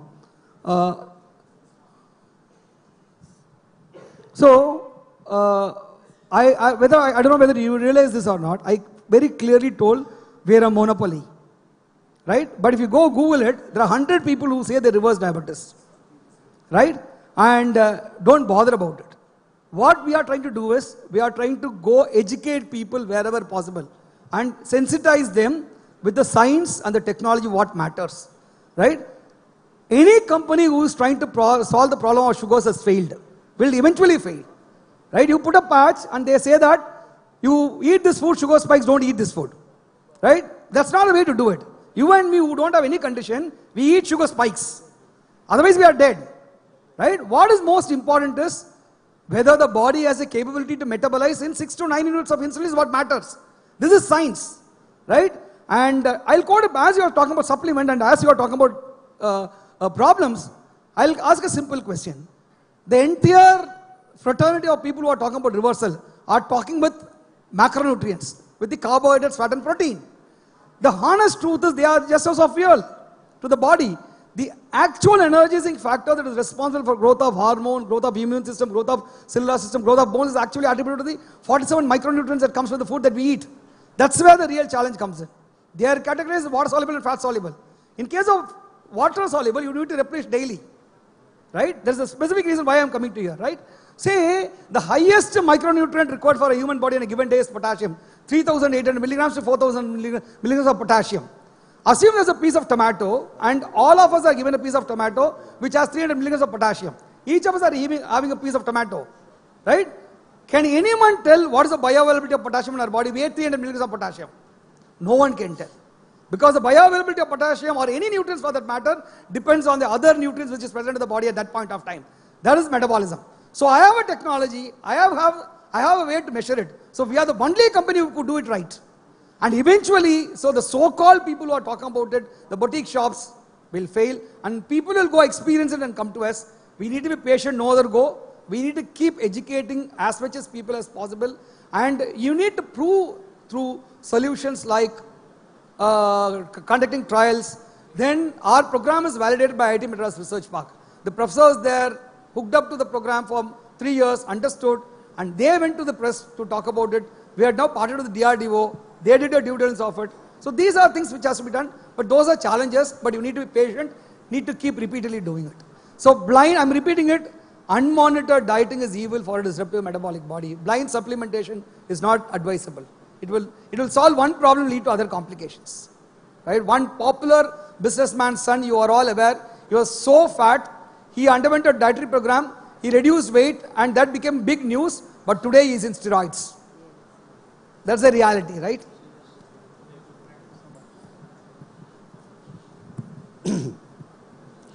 Malik साहब, आप तो मालिक हैं, ज्ञान के भंडार हैं. Sir, I don't know Hindi, sir. I'm sorry. You are a knowledge. Malik. You are a Malik of knowledge. I'm so proud that you are an NIT alumnus. I am Venkat Krishnan, 1973 batch. What I would like, you have so much of knowledge, you have so much of wealth, and India is way back, as Chandra in the morning said, the healthcare, primary health PHCs are all so backward. So you started engineering colleges in Andhra, right? Trichy. Or in Trichy also, right? Not in Andhra, only in Trichy. Okay. So I don't know if my thought is far-fetched. Why don't you, you said that there has to be trust and, US has got a better ecosystem and why not? Our policies or politicals, whatever. Why can't you say my ideas? Because of healthcare being a little dear subject to me also. Say adopt, say 20 villages around Tamil Nadu somewhere, where there is, say, high diabetic case or high hypertension case. Why can't you go around scouting and say, hire 500 fresh interns? Okay, send them into these places with AI knowledge and whatnot. Try all your algorithms and database and try and succeed. Then I think if you have that as a showcase, no politician is going to interfere with your work. I bet on that. And I think you can spread that knowledge and improve more infrastructure on the healthcare basis in many villages which are untouched through healthcare. And they're all worried, if I'm from Delhi, if you come to All India Institute or Southern Hospital, you'll start crying. I mean, it's such a mad crowd, mad mess. People are in a worse situation. They're sleeping on the roads. So can you not please do something in the villages and try and showcase it and then become a success? Sir, do you have a question? That is my suggestion. That is suggestion. Okay, Suggestion. thank you. Thank you, Zed. Thank you. We are out of time. Yeah, we are out of time. Thank you everyone for listening. If you can please answer it. Sure. Yeah, So the minute you start to do that, someone is going to tell that you are collecting data. Right? You are trying to do this to collect data, but we are not trying to do that. Okay. Right? I'll talk to you, we'll take it offline and say for example if I announce, I did this in a floor saying that I would love to enroll all of you as a complimentary for a print program. Then next minute they say, no, complimentary will not work, you are trying to do something. Right? This is a problem in India. Right? So I had seen all these things, we'll take it offline. Thank you. Thank you everyone for listening to us and thank you panelists for being here. Thank you. Our speakers. Kindly be seated. We would like to honor you with a small memento, please. We would like to welcome Mr. Prabhu Kumar on the stage to distribute the mementos.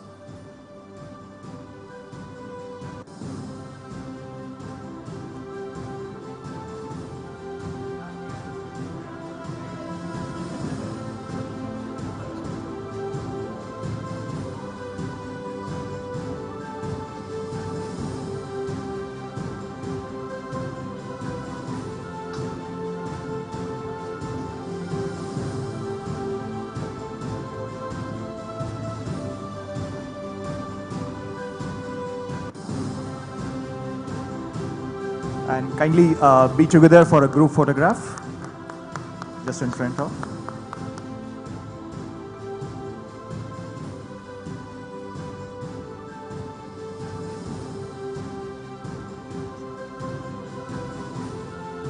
Thank you.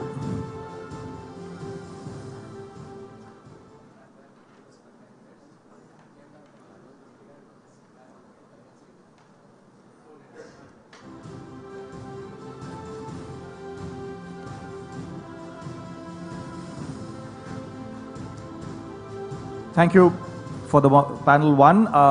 We would like to get started with the second panel, which is brand NIT in Global 100 rank. And we would like to welcome the moderator, Mr. Raja Ranganathan. A brief introduction about Mr. Raja. He is the Chief Growth Officer at Randstad Digital, and he is also the President of NIT Trichy USA chapter. Mr. Ranganathan, kindly be on the stage. Thank you.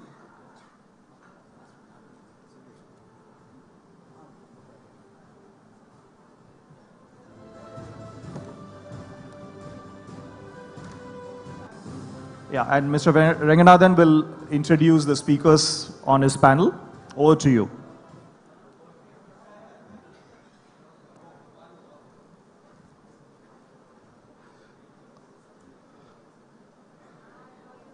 Okay, good afternoon, everyone. As I said, I'm Raja Ranganathan. I'm the Chief Growth Officer at Randstad Digital.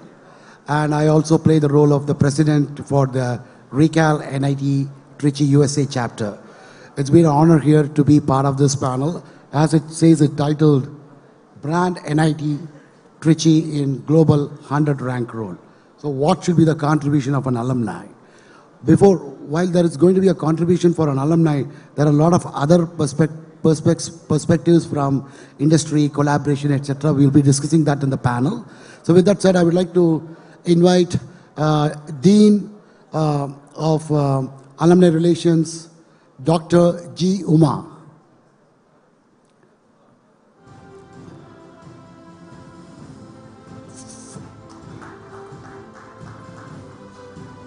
Followed by Professor Krishnan Subramanian, Institute and Chair Professor at IIT Madras.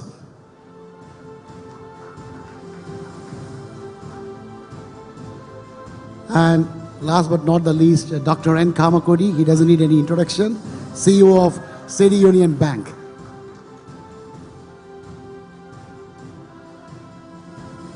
Okay, so before we kick off this is a very interesting thing.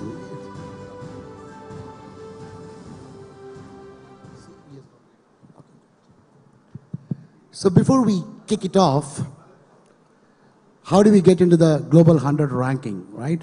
Often we have been compared with the IITs, when it comes to any institute. But what is the status of REC, Trichy, at this point of time, NIT Trichy? So I would like to start, giving some perspectives, where we are, what are the things that we have been doing as an institute in terms of some data and statistics. So we would like to start this session with a small presentation by Dean Uma. Uma, over to you.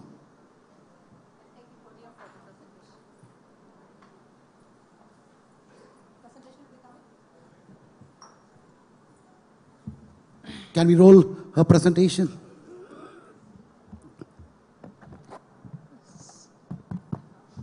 Good afternoon, everybody. So after a great lunch, we are here.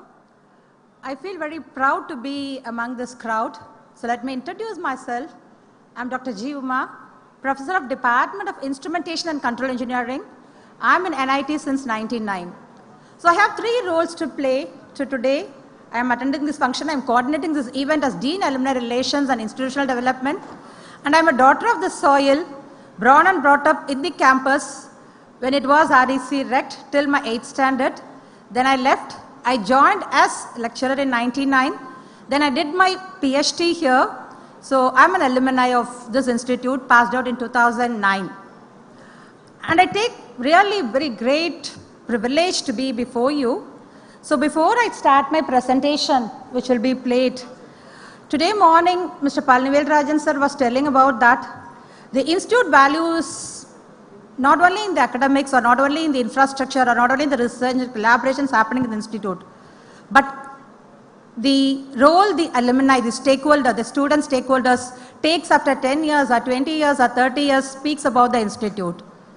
So we should all feel proud to be an alumni of NIT because most of us, we excel in whatever the field we choose. So we'll give a big applause to all of us.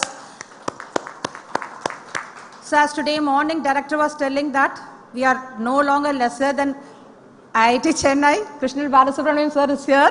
He is our alumni. He used to tell us that very frequently.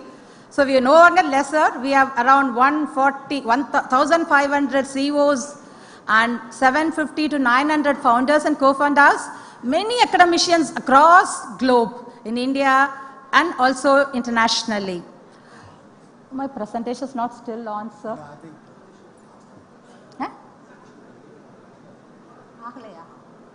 Okay. So sorry, the presentation is not on. I want to show about the institute, but still it's not on. But anyway, I'll take up the show. See, as I told you right now that we, the stakeholders, alumni, speaks about the institute or the institute value depends upon the alumni. But still, even above all, institute is the biggest entity.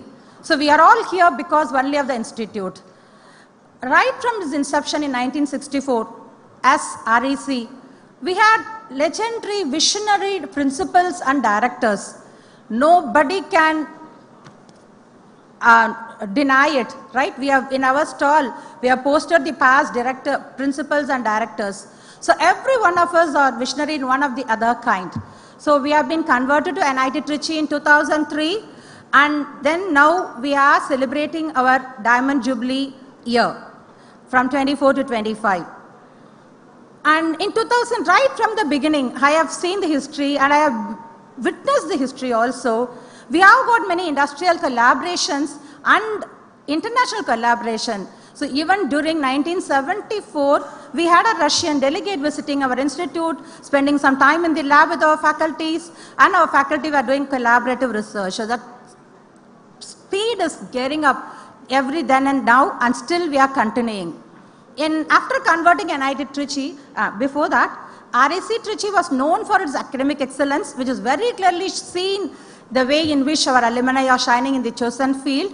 But after converting to NIT Trichy, we were doing research, but we slowly started converging towards a research institute together with our academic excellence.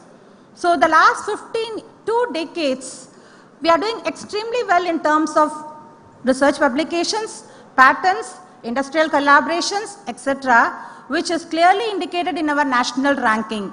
We are consecutively last 10 years, we are among 10 next to 8 or 9 advanced IITs who are doing research for the past 50 to 60 years. So you have to be very BN-Rectian or NITN, we have to be very proud of it. So I have this slide. If everybody please take an opportunity to see my slide. So the number of publications, the number of patents, and number of collaborative research happening in the institute, not only India and also globally, speaks about the laurels the institute has. And speaking about branding NIT in global level, we have started preparing our strategic plan in 2017 with the help of the previous director, Dr. Mini ma'am, and we had the initial launch from 19 to 24. So we have certain goals for each year, 19 to 24, 24 to 29, 29 to 34. So we had a goal like this, we have to be in NIRF ranking within 10 and global ranking within 500. Till 24 we have achieved, and we have certain strategic plan like we should have an established vision and mission, academic excellence and flexible curriculum, research and innovation ecosystem, faculty excellence, industry collaboration, sustainable infrastructure, internationalization and branding, building reputation and alumni engagement. In all these 9 core strategies, we are consistently working and we are trying to reach the goal set, and I am very proud to say that, and I am also very confidently say that at least 75% of goal we have launched, we have reached, and we are going in the right direction.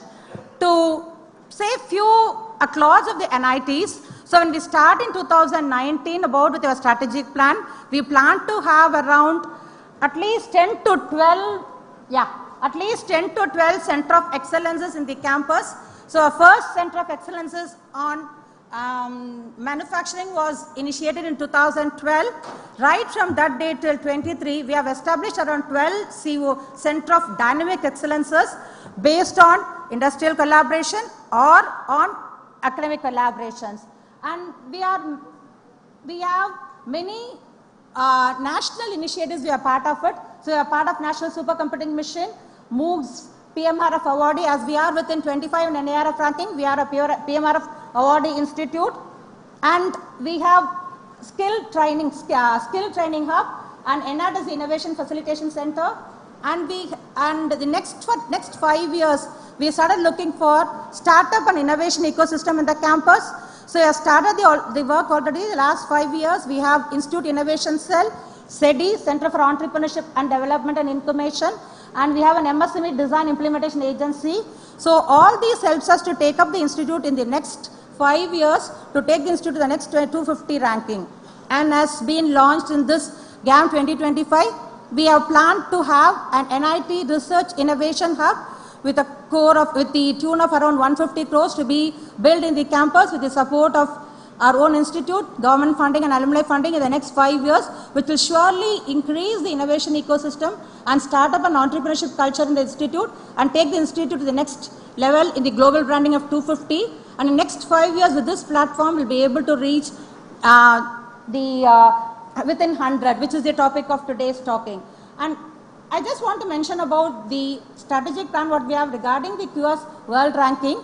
So as we have planned, we are 2 departments which clubs under circuit and non-circuit, mechanical engineering and electrical electronics. So all circuit and non-circuit branches clubs under this.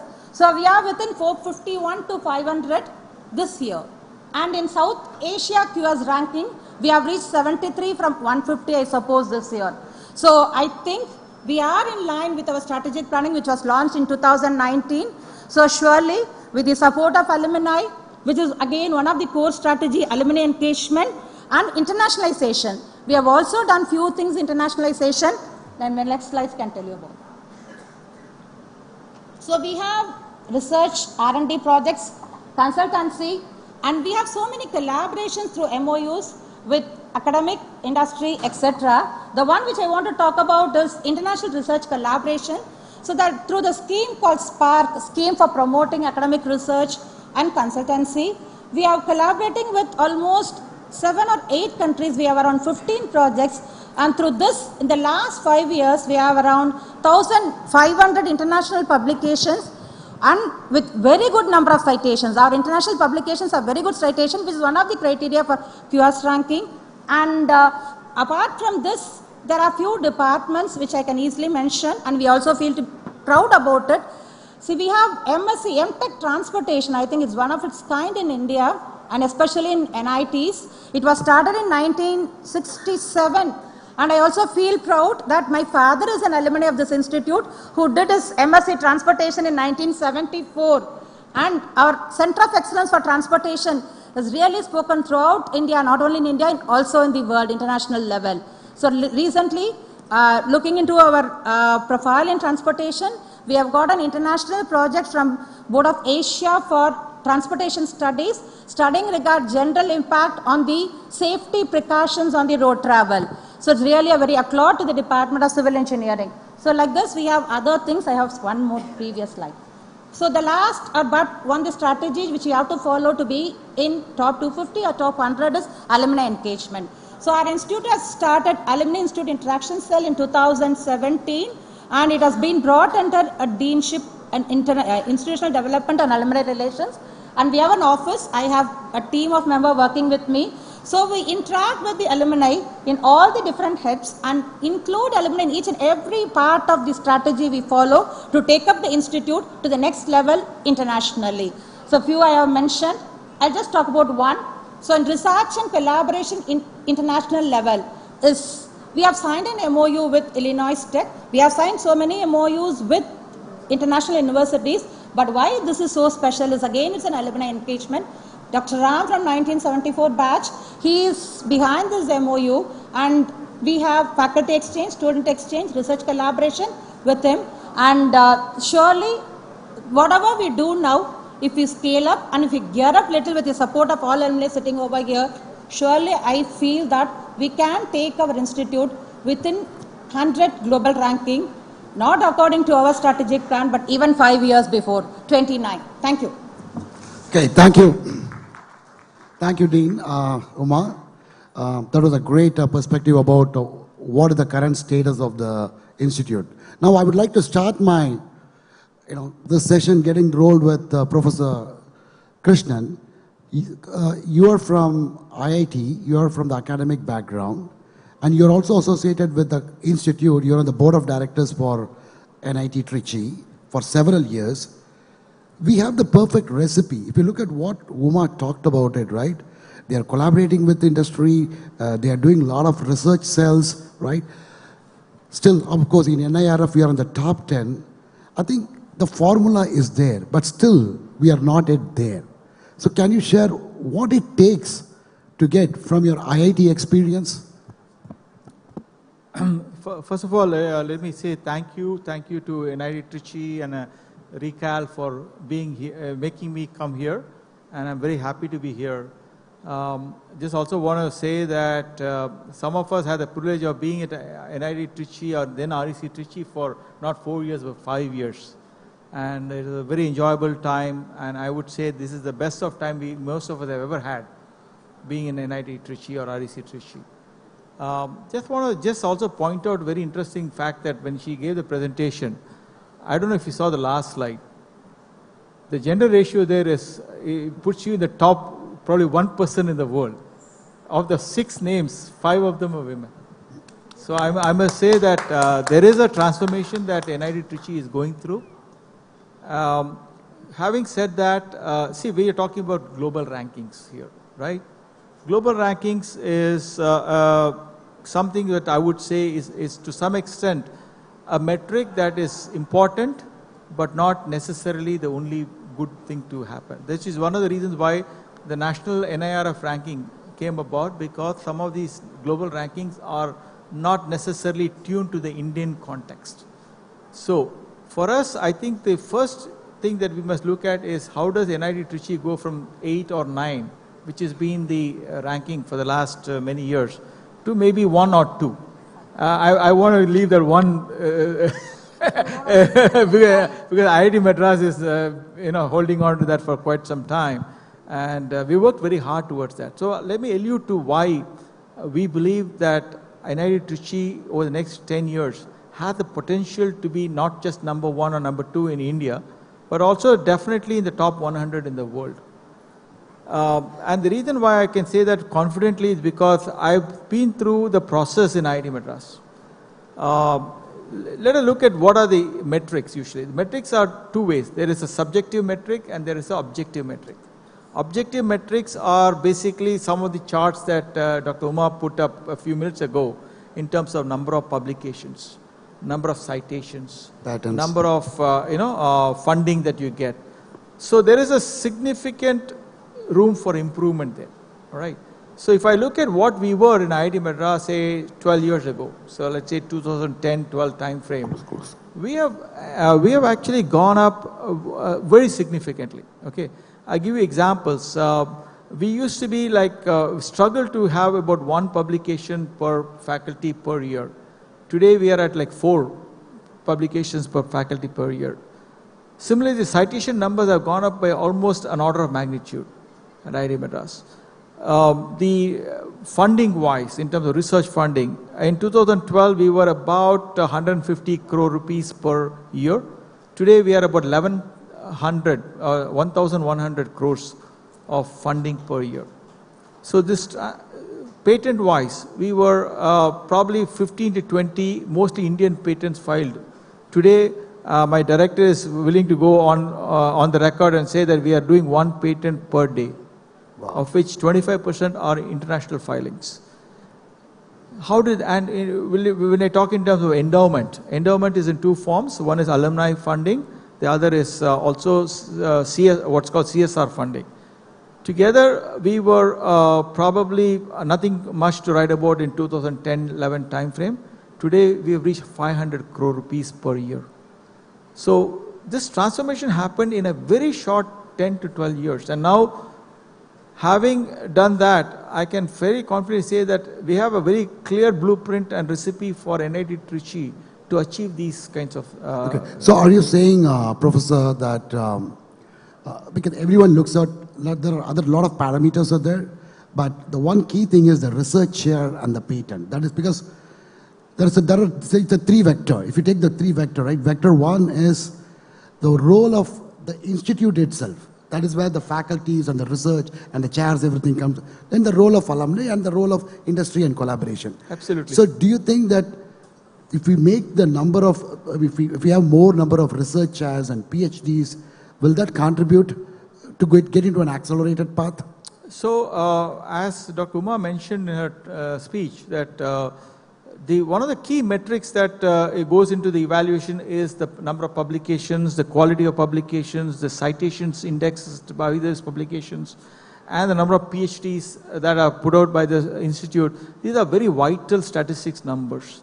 Now, in addition to that, I think those are the objectivity component to it. There's also a huge subjectivity component to it. Mm-hmm. So again, going back to my example of what we did in IIT Madras, and there's a very conscious effort to do this, was create the brand IIT, brand IIT Madras.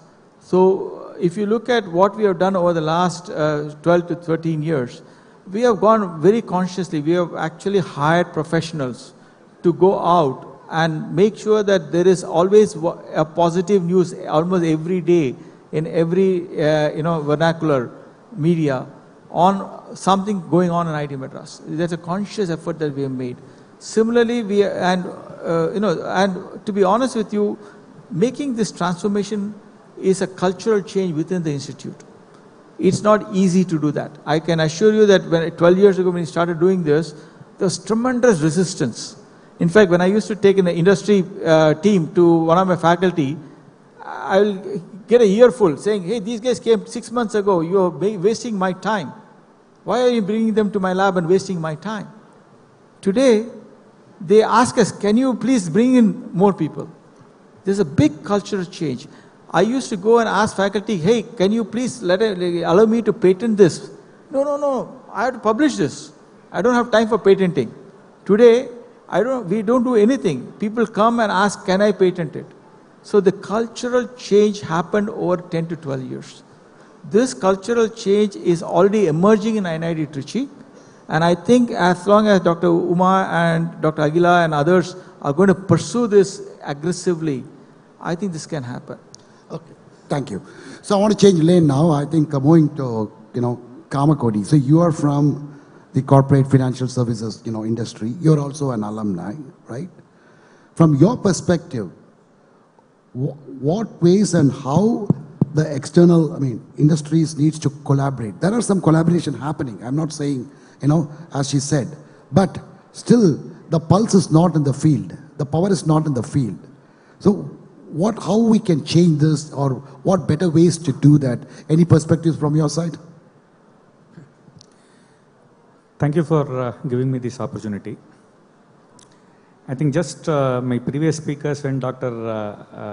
Uma spoke, looks like say many things are falling in place, and we are able to get that confidence in the way, the passion with which she was able to put her points across. And also Professor Krishnan also gave the perspective. Like, to answer your question, basically, like, the industry, whenever somebody gets out of the college, they get into the industry. Some people get into the academics and research. Many get into the industry, or some get into the government service also. So when somebody gets into a decision-making role, every professional would like to give at least a small share to his alma mater. So that will always be there, at least even if there is a gap with the best available, at least for 5% gap or some difference, the professional will always try to have some sort of edge to the alma mater. The bias basically starts with campus interview and giving employment. Okay. That's the first way with which a relationship starts. And if the alma mater, the students from the alma mater performs perhaps in a good way, the value automatically gets into the overall system as long as that person is there, and you are able to bridge some amount of tie-up. See, second thing comes for the, your tie-up for the, whenever problem solving. You call it whatever way you would like to be at a project or whatever it is. Every company, every business establishment will have a problem when they would like to always touch base with somebody, external consultants, to solve this, because the internal, like say, the resources are at a limited fashion. Particularly when you have crossed the stage 1, you will also have the set of people whom you can call. After that, it grows. But what happens is that, particularly the first role basically comes from the Department of Training and Placement.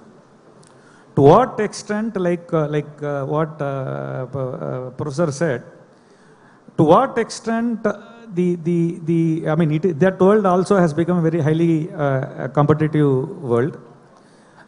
Say, for example, the chairman of Tata Sons is from our college, who came in the morning. Whether we have made full use of the college from Alumni Association, it is on one front. So basically it's like that, you have multiple persons from that thing. Like the initiative has to start from the thing. I think how they have made thing, they have talking about that, and probably she will add after I complete. Another major, once again, to answer the topic, like say one portion which you did not ask, but anyway I want to ask. You have stopped with the role of alumni. Yeah, but in fact, it is supposed to be all the three. Yeah. It's supposed to be all. Yeah. And actually, if you look into today's student is tomorrow's alumni. So it basically starts from that particular point. Once again, if you look into, to get into the top 100, which you have kept as the topic, if you look into the QS, if you look into the NIRF ranking, across all parameters, when we say and overall we are coming in top 10, the research ranking appears to be beyond 25. That is one gap which you need to have a larger, path to be covered. And as pointed out, it may not be a 1 year or 2 year job, it may have to be a 10-year job. At the same time, we also need to remember other institutions will also be running. So the pace at which we run, like as Professor said, what are all the cultural changes that need to be done, how, like say, as he said, even the public relations and outreach is probably, like say, significant impact or significant requirement at par with the, like say, closer to the research sort of. I think the going forward, the things have started in the right direction. In no time, we should be able to see that coming on data. Great. Thanks, Kamakodi. I think, you hit on a couple of points. From the role of faculty, but the research, I think you addressed it. And you also said that day one, I think as a student, everyone has to imbibe that culture within them, because they are the future. Once they exit out of the college, they are going to be the alumni, right?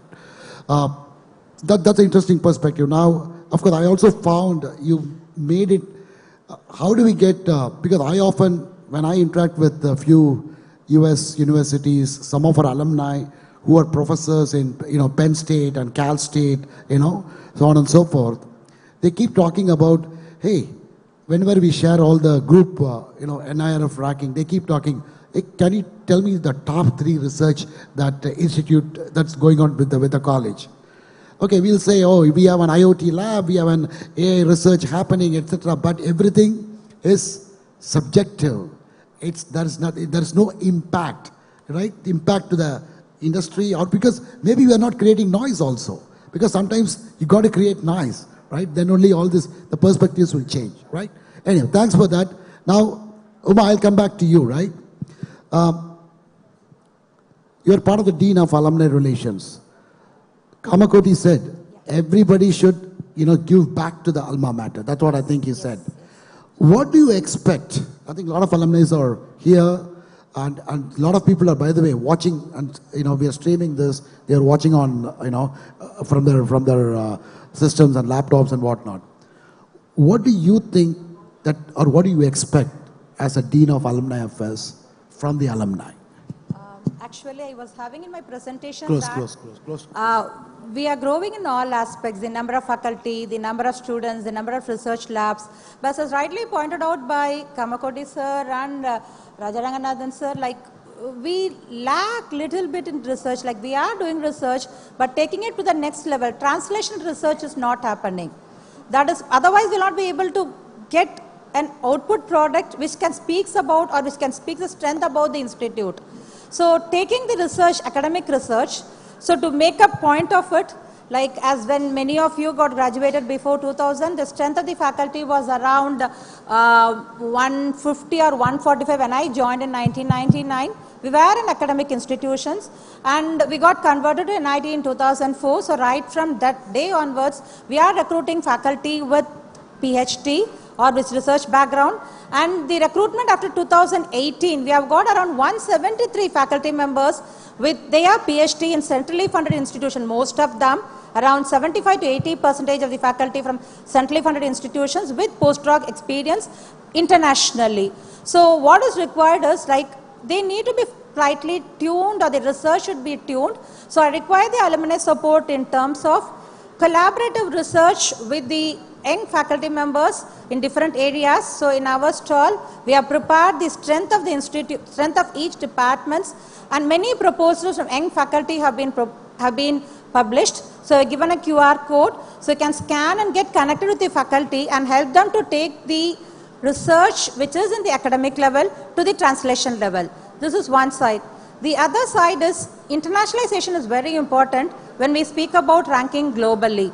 But otherwise, as rightly pointed out, the overall NIRF ranking, we have slightly gone down. This is again because of the non-conversion of the academic research to translational, or taking up our startup ideas to the product, to the market. So here also the alumni can involve and take the role of a co-founder or a support researcher with our academic faculty and take the research to the next level. The third, which I have given as a biggest pitch here is, we should have collaboration with international universities to take up the research to the next level. So we have one with Illinois Tech. So that if you have some more, where our alumni are working as an academic faculty, we can have collaborative research, then surely the level of the publications and the impact of the publications on societal problem will increase. And another important aspect is we need visiting professors or adjunct professor who may be called as subject matter expert, and we have been seeing from the morning that many of them are in academic institutions globally and also in India working in a higher level. So as a batch or as an individual, you can endow for chair professorship, by which we can attract subject matter expert from globally reputed institution and also from Indian institutes to be in our campus for a short period of time, from 3 months, 6 months to a year or 2 years. They'll be teaching some courses. With their experience, the courses can be given in an experiential way, and they can also do collaborative research with our faculty and students, which surely increase our research impact. So Dean Uma, I need to stop you there, right? Yeah, all those things, 4 points. you have been doing that. But still, if you look at, there is a lack of an innovation, that quotient is not there. That is Okay, what because I'm we are, so how do we make the brand NITT an innovation powerhouse? What do you expect? That is what I told, sir. I require the support of the alumni. So I told you, I made a statistics that we have around 900 plus founders and co-founders, and yes, so they can collaborate with the faculty as a co-founder for their startup ideas or for their innovative ideas and take up their academic research to the next level. So as rightly pointed out by Krishnan Balasubramaniam sir, we were now like IIT or other IITs were 15 years before. So now we are in that stage. So we require that momentum or that support from external agency. So why should I expect from an external agency? It can be from our alumni. See, if you look at from that perspective, right? I mean, while I'm moderating the session, I also wanted to challenge a few things, right? Yeah. We have a Rockford Ventures, which is, it's a like, they fund all the startup, from our alumni, all the great ideas, right? That is happening. 930 CEOs are there across the globe. Yeah. 1,000 plus startups, people who have graduated and have done that. Yes, sir. All those things are great. But the thing is, like, yeah, of course, there is a success story, like, people like Chairman Tata Sons, those are all success story. But when you take IIT, there is more success story. If you go to Silicon Valley, most of the startups are all IIT guys, That's a perfect combo, right? IIT guys, they do the startup, 3 years, take the company to IPO or just, merge with a big corporate, things like that. So maybe I feel that while alumni has to do their role, I mean, of course they have to do their role, no doubts about it, but within the institute, it has to come from within. From the faculty, if you also reach out and, get things executed fast, I'm sure that this transformation can be achieved. Yeah, to answer your question, we are doing so. So we have Institute Inauguration Cell, which has been started around 7 or 8 years before. And we have SEDI, Center for Entrepreneurship Development and Innovation, in place. And we do run many kick-up startup competitions and try to find out faculty and alumni who are good in coming out with their products. We are supporting them both in the incubation level as well as the startup level. We are doing it, sir. Okay. Good. Maybe and to answer your question, I think we have faculty startup around 4 to 5 and in the institute and also student startups. Yeah, then my observation, then my suggestion is, if we are doing it, maybe we are not exposing to the world. We are not exposing. That I agree. Because, see, there has to be a marketing mission. Yeah, Krishnan, you want to say something? Clearly said. So just I agree with you. Yeah, just want to be on a positive note. CDI is a way by which incubation within campus can really be nurtured. Yeah. Now, for any of you who are alumni here, just go to the SEDI stall and please look at the standee there. Today you can go and click on the QR code and now you can be a part of SEDI and so part of the innovation ecosystem by either being a mentor, so you can adopt a faculty or adopt an entrepreneur. You can also contribute towards 2 programs. One is a new program called Navya that we have launched that allows you to actually look at student startups. So it's a 2 lakh. The idea here is that within 3 years, the goal is to get 250 ideas for startups nurtured through that program. Similarly, about 50 faculty-led startups will also be nurtured. Again, each faculty will be given about 25 lakhs to create an MVP. So these are new programs. So NIT Trichy is launching, through SEDI, is launching new programs, new avenues for creation of this impact that you're talking about. Great. It is early stages, but this is the best stage for each of us to get involved in this.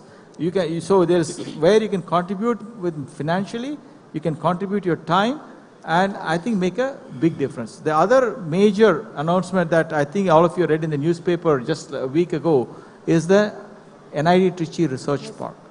Yep.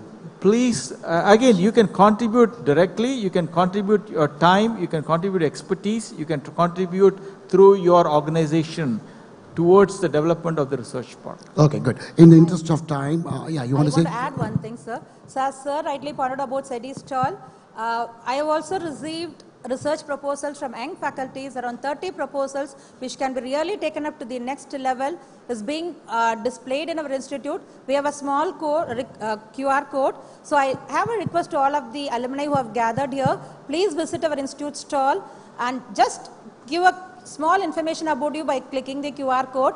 We'll be connecting you with the concerned faculty, and surely this will be helpful for the young faculty to take up the research to the translational level, to the next level. Okay, thank you. Thank you, Uma. So maybe we'll go for a rapid fire round. I think before we conclude it, maybe we will start from Kamakoti. 2 things, what are the 2 things which you wanted to share to the audience about enhancing the role? Quickly. See, basically, like one thing, like just to add, REC Trichy in fact started the Trek Step Science and Technology Entrepreneur Park, which was the perhaps first among all the educational institutions at that point of time, and there was something which was like say some amount of course correction which is being done now. See, basically from the like say the role of the alumni, one, those in the like say senior decision making positions, they will be in a position as to like say either contribute time or contribute resources or whatever way, and for which some amount of outreach from the like say the institute is also needed. And I would also like to suggest one more thing here. The connect between the institute and say, now only I realize that I have also gone older, because madam who joined after I left the institute has become dean, which means that like say the umbilical cord, whatever you have is getting cut. I would like to suggest probably when you have the GAM next time, you try to have even those retired faculty members and professors, and also those existing faculty members who have at least completed 10-15 years of experience, so that who can interact with more people and identify the right resources and contact. Like say, in many of the cases, like say, only when it comes from the industry, I mean, institute side, the action from our side will be much faster and much quicker.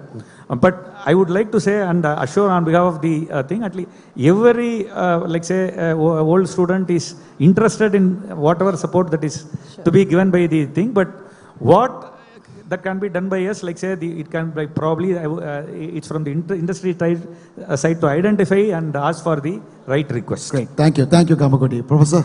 Yeah, okay, so you said 2 things. Oh, just you can limit to one. I give you the 2 words. One is the NIT Trichy has to be bold, extremely bold. And this is not only true for NIT Trichy, any institution that needs to grow and grow at a rapid pace has to be very bold. And that's an area where I think a lot of room for improvement is there. Second, NIT Trichy has to be extremely professional. Today, a lot of the heavy lifting is done by faculty. I think that has to change. That has to change, and this means something I'm working with the board of NIT Trichy, is that now you need professionals. I'll give you an example. The alumni office of IIT Madras has 45 professionals. Some of them are paid 3 times what the director of IIT Madras gets paid. Okay. Okay, and more. Okay. All right. That's a footfall that for is us. the level at which NIT Trichy has to operate if you want to really get to this top 100. That's a great point. So, and that's just that's just one office I'm talking about.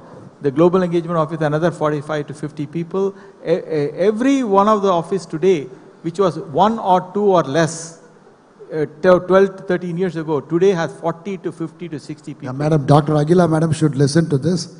The Dean of Alumni Affairs in IIT Madras has got 45 people working. All professionals. Professionals. And some of them are paid 2 to 3 times what a director gets paid. Okay, good. Thank you, Professor. As rightly pointed out by Krishnan Balasubramanian sir, I am interacting with him for the past 30 to 40 years. We have been not in research, but otherwise personally, also a little bit of research in piezoelectric together with my team. So as rightly pointed out by sir, there are a lot to happen in the administrative level, sir. Not even in the level of director or deans, even above over that. So people on the board or people who are here in the policy making from the alumni side can help our institute to have a different administrative setup in terms of industrial collaboration and internationalization and especially marketing. This is my one point that I want to tell, sir. Okay, great. Thank you. So folks, if you have seen in the past 1 week, I think the NIT Trichy is on the news. We did a press release a couple of days back. The director of the institute announced, NIT Innovation Research Park. We wanted to take that big. That's number one. The second initiative is adopt a student. Each and every alumni, it's like, what are you doing? The country has done a lot of things for you. What are you doing back to the country? Keeping that aside, what are you doing back to the institute? You have an opportunity to adopt a student where you can take care of all the, the expenses for the student. As such, we have given 1,000+ scholarships from RECAL. First time we are going to extend the scholarship for students who wants to go and study abroad. To start with, we will do with the Illinois Institute of Technology. Some faculties are going, in 3 months for a 6 weeks exchange program. Students will be given internship. We wanted to extend the same to Georgia Tech and other universities. So you as an alumni has every opportunity to play a role for the good cause towards lifting the brand. So with that said, we have all the ingredients. Okay, I think today there are certain transformation steps already we have taken. I am pretty confident with all the inputs given by Kamakoti and the professor and whatever the Dean of Alumni Affairs is working on that. I'm pretty confident in the next 5 to 10 years, I think 5 to 10 years, maybe I think that's a good timeline, I guess. I think we can become, one of the top 100 brands, globally. Thank you. With that said, I would like to, before we exit, I want to take 1 or 2 questions, if the audience has any questions for us. Any questions from the audience? Okay, sure. Can you pass on a mic to him?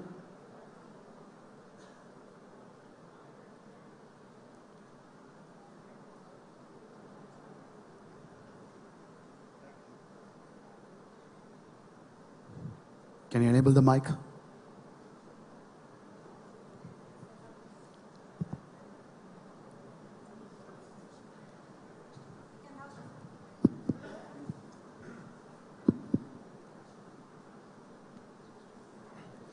Thank you for the insightful discussion.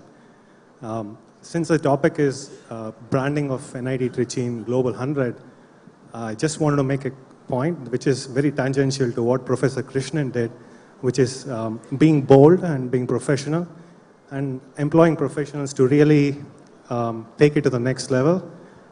What I feel lacking is the level of alumni engagement is not really up to the mark yet. So many of our best engineers go out, they have become CEOs, professors, and the level of engagement of students with top professors. Just to give an example, right beside Professor Devesh Ranjan is sitting. He's one of the top professors when it comes to fluid dynamics. How are we engaging professors? There should be a team just to focus on connecting students with top professors and really getting the research to the next level.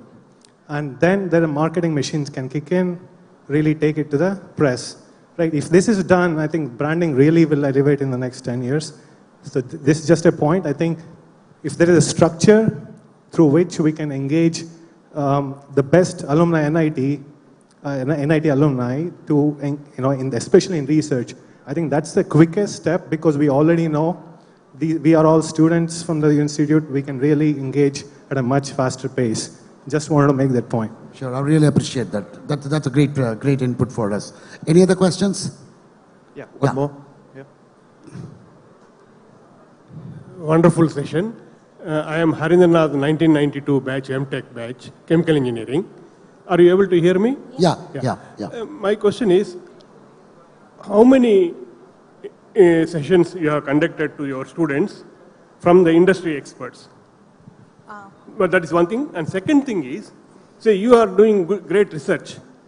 What I request you is, your research, suppose if you are doing 100 research work, 100 this thing, in that 25% should be from the alumni who are in the top industry. Their problems you have to take it as a PhD work. Yeah, I can answer. Can I answer this question? Please. So we have, as a part of our curriculum, in every course, we are supposed to have at least 10% of lectures from industrial experts. We are very rigorously doing that. Other than this, in the 6th semester, we have a 1-credit course for all the departments, where for both UG and PG, to have 5 sessions of industrial talk, and it's a micro-credit course. On various cutting-edge topics we'll arrange. So it will be coordinated by a faculty. Second question is, you said that we have to do research with the industry. And in our research program, we have provisions for part-time external or part-time on campus. Part-time on campus is for the academicians in the other institutes in and around NIT Trichy. But part-time external is for experts or professionals working in research labs, R&D labs, and other sectors to work with our faculty for their research problem. So by this means, we have, if I am right, around for the past 10 years we are running this program. If I am right, would have graduated around 150 to 250 part-time external candidates. So this is the volume of inter-industry or inter-R&D lab collaborations what we are doing. Especially I myself and my team, we have got around 4 part-time externals from DRDO labs, from ISRO, and we are working on real-time problems and giving solutions to the industry. So also want to add here that this is exactly a great opportunity for alum to get involved, because we have so many people with industry experience, and the students will love to hear from you. I'll give you a very good example. There are 2 gentlemen, I hope they are in this audience, Shyam and Bhaskar from my batch. Yeah, they are here in today's GAM. These 2 guys are the last, this is the 4th or 5th year. 4th year. They are conducting a course on entrepreneurship for the final year students, if I'm not mistaken. 3rd year. And what they have done is they have actually roped in a lot of our alum to come in and spend 2 days or 3 days in campus. It's a great experience for the people who are giving their talk.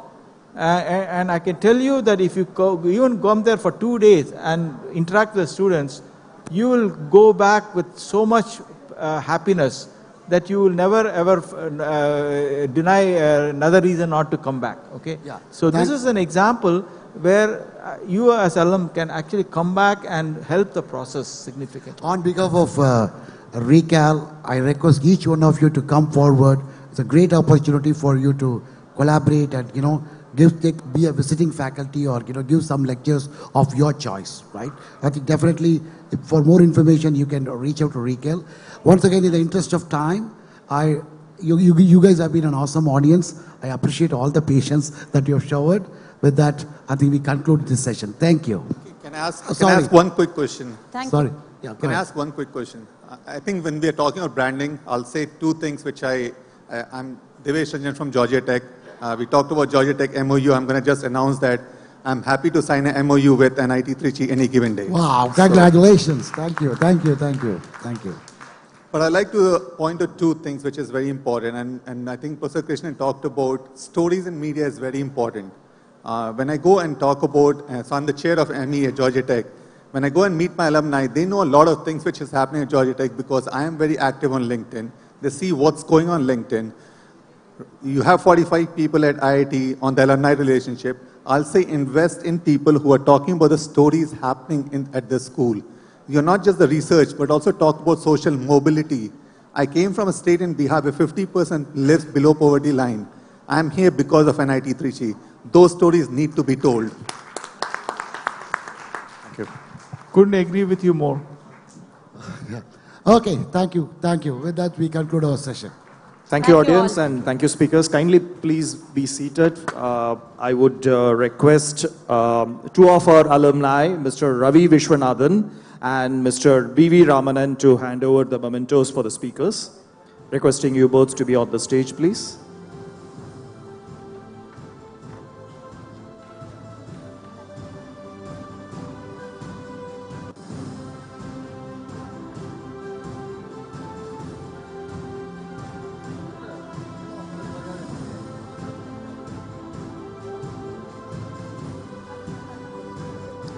Let's give them a big round of applause, audience.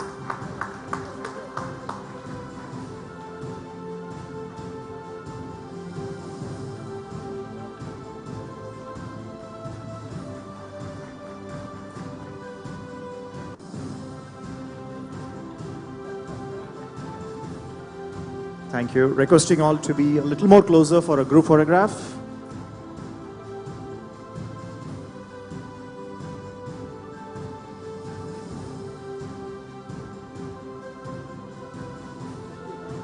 Thank you.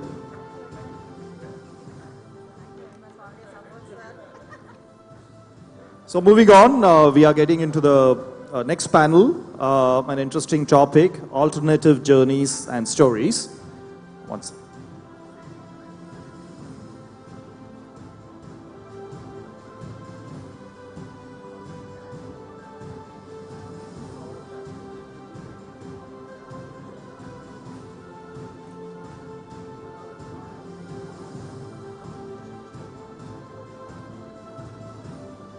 Yeah, before we get into the next panel discussion, we would like to acknowledge our sponsors.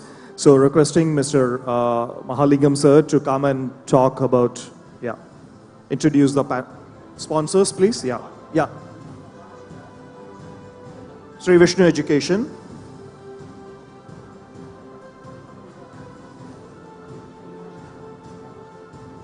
Can we request one of the representative of Sri Vishnu Education to be here?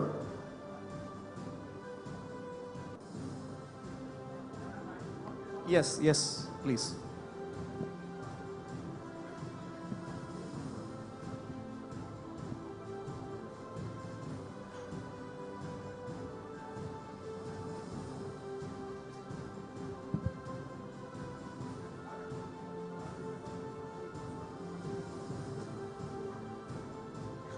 Yes.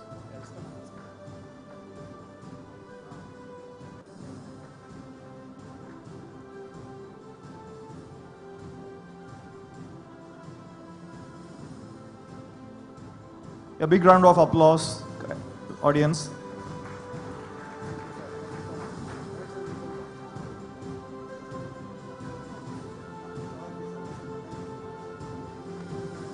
Thank you.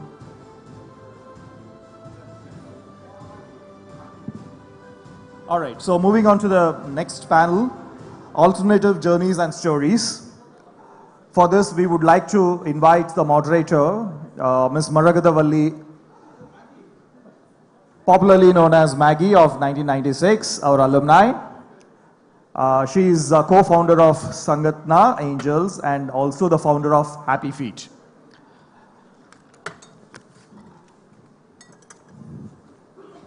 She will invite the speakers for this panel. Over to you, Maggie. Good evening, everyone.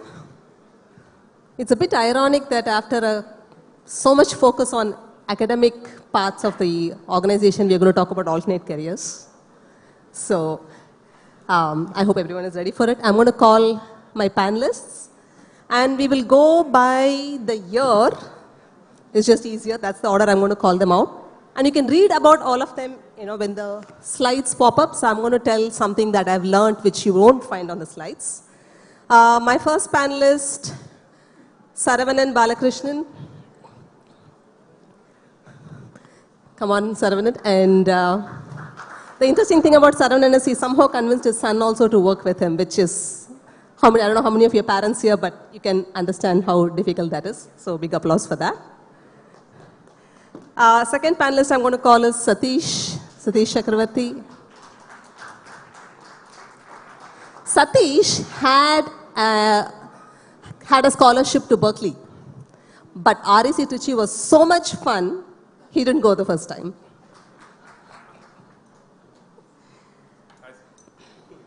And our next panelist is Sachikant Senthil. He is a very popular person, but interestingly, his batchmates know him as Sujata's husband. So that's the tidbit. All right, so as we start, how many of you get up in the morning and really look forward to going into work? Put your hands up. Oh, good, not bad. We have 10, so we'll find more. So this is a group that does that every single day. So I'm going to ask you a question with which I want you to talk about your journey, but keep this answer to the question is how you will start. So, before that I have to say one thing. I'm so happy. So far, nobody in GAM has told me, oh, you graduated in 96. I was born that year. So I'm really happy to be here today. And now all of us have done two things. We have careers which probably others have not. When I say careers, it's not just doing something in a different field, but really embraced a different field. We also have a degree from NIT Trichy. So which one was the accident? Which one was the accident? Was RECT an accident? Was your career an accident? Oh, everything is accident in my life. REC was an accident. I didn't mean to be there. I landed up in some other college, and then finally I couldn't tolerate the toilets in those colleges, got transferred, and somebody said, you come to Trichy, that's closer to your house, so I got transferred and came here. The schools that I went to was an accident. My career choices were accident. I did civil engineering, hated land surveying like like nothing else, because I hated to get up in the morning. Land surveying, you always have to wake up at 7 o'clock in the morning. And then one of my clients was an architect. He was telling me that I practice structural engineering. One of my friends was an architect. He had a tough job and he wanted a land surveyor. I said I would do it. Then I ran land surveying business for about 20 years. Then I did some international trading. Then I did some real estate. Then I accidentally landed up running a hospital because one of my friends was losing a lot of money running a hospital. But in the meanwhile, I accidentally picked up a book some 25 years ago that was talking about biohacking before the phrase biohacking was coined. I got very enamored by it. I've been reading about it. Then I started visiting medical conferences.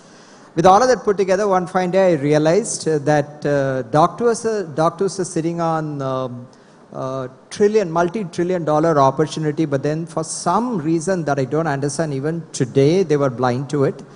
I thought they will continue to be blind for several more years. Then, accidentally landed up in healthcare, then accidentally started some business on that as well.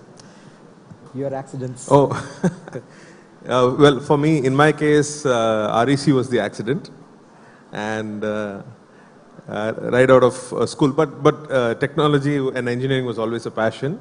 But I started my education as a musician at the age of 5. So I was a well-taught musician by the time I came to college. And but actually, to be honest, Octagon is the place where I actually discovered my other alma mater, Berklee College of Music in Boston. And I wrote to the professor from Octagon, and they got back to me saying that, yeah, we liked your songs, and send a demo like this. And then I got a scholarship because of Octagon. I was able to communicate with the professors there. So I actually discovered my passion in the college, and I had wonderful friends in the music troupe in the college who were actually much better musicians than me. I learned so much from them. A friend of ours, Bikram Kumai, was an amazing guitarist, and I learned so much from him. And that actually made my passion go to the next level for music. So I cannot say, the decision to be a musician could have been taken without coming to REC. Actually, I think it was part of the decision-making process.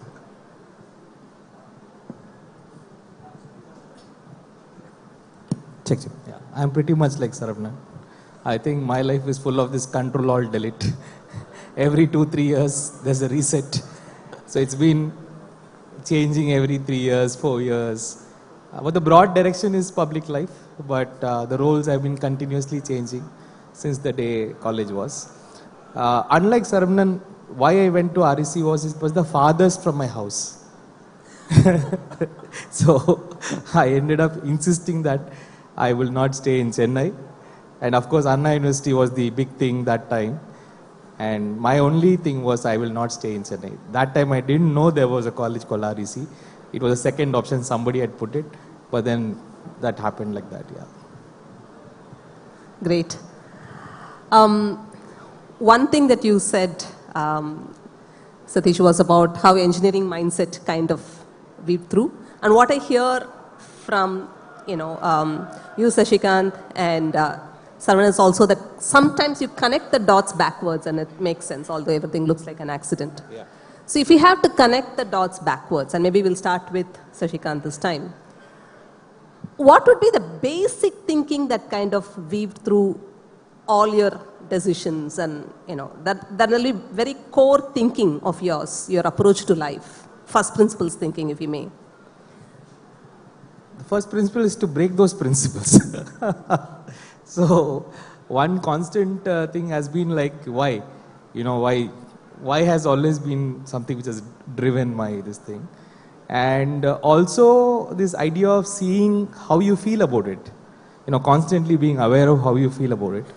And not to think much, not to be more in the brain side, but then sometimes you feel something is good, something is bad, and then you just jump.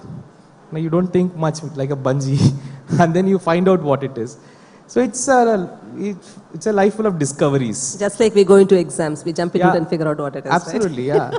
And REC is the place where you learn that, to the core that you make it a principle in your life, and so much so that your mother thinks at some point you are actually mad. That's it.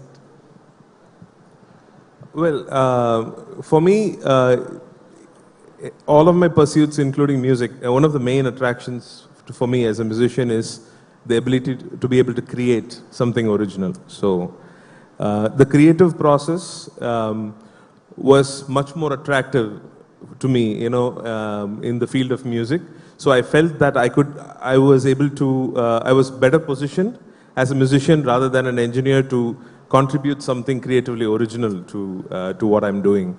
But then after 20 years of being a full-time musician, now I have a music tech startup, and now I am discovering the joy of being able to create technology to serve music. So, but then I guess it takes a lot more expertise to be creative with technology rather than just in music. So I guess that's my core driving principle, is to be honest in my creativity, in whatever I do. Okay, one common thread amongst my life is I'm a bit of an extremophile, phile being lover, extreme of lover of extremes, and I'm also not very physical.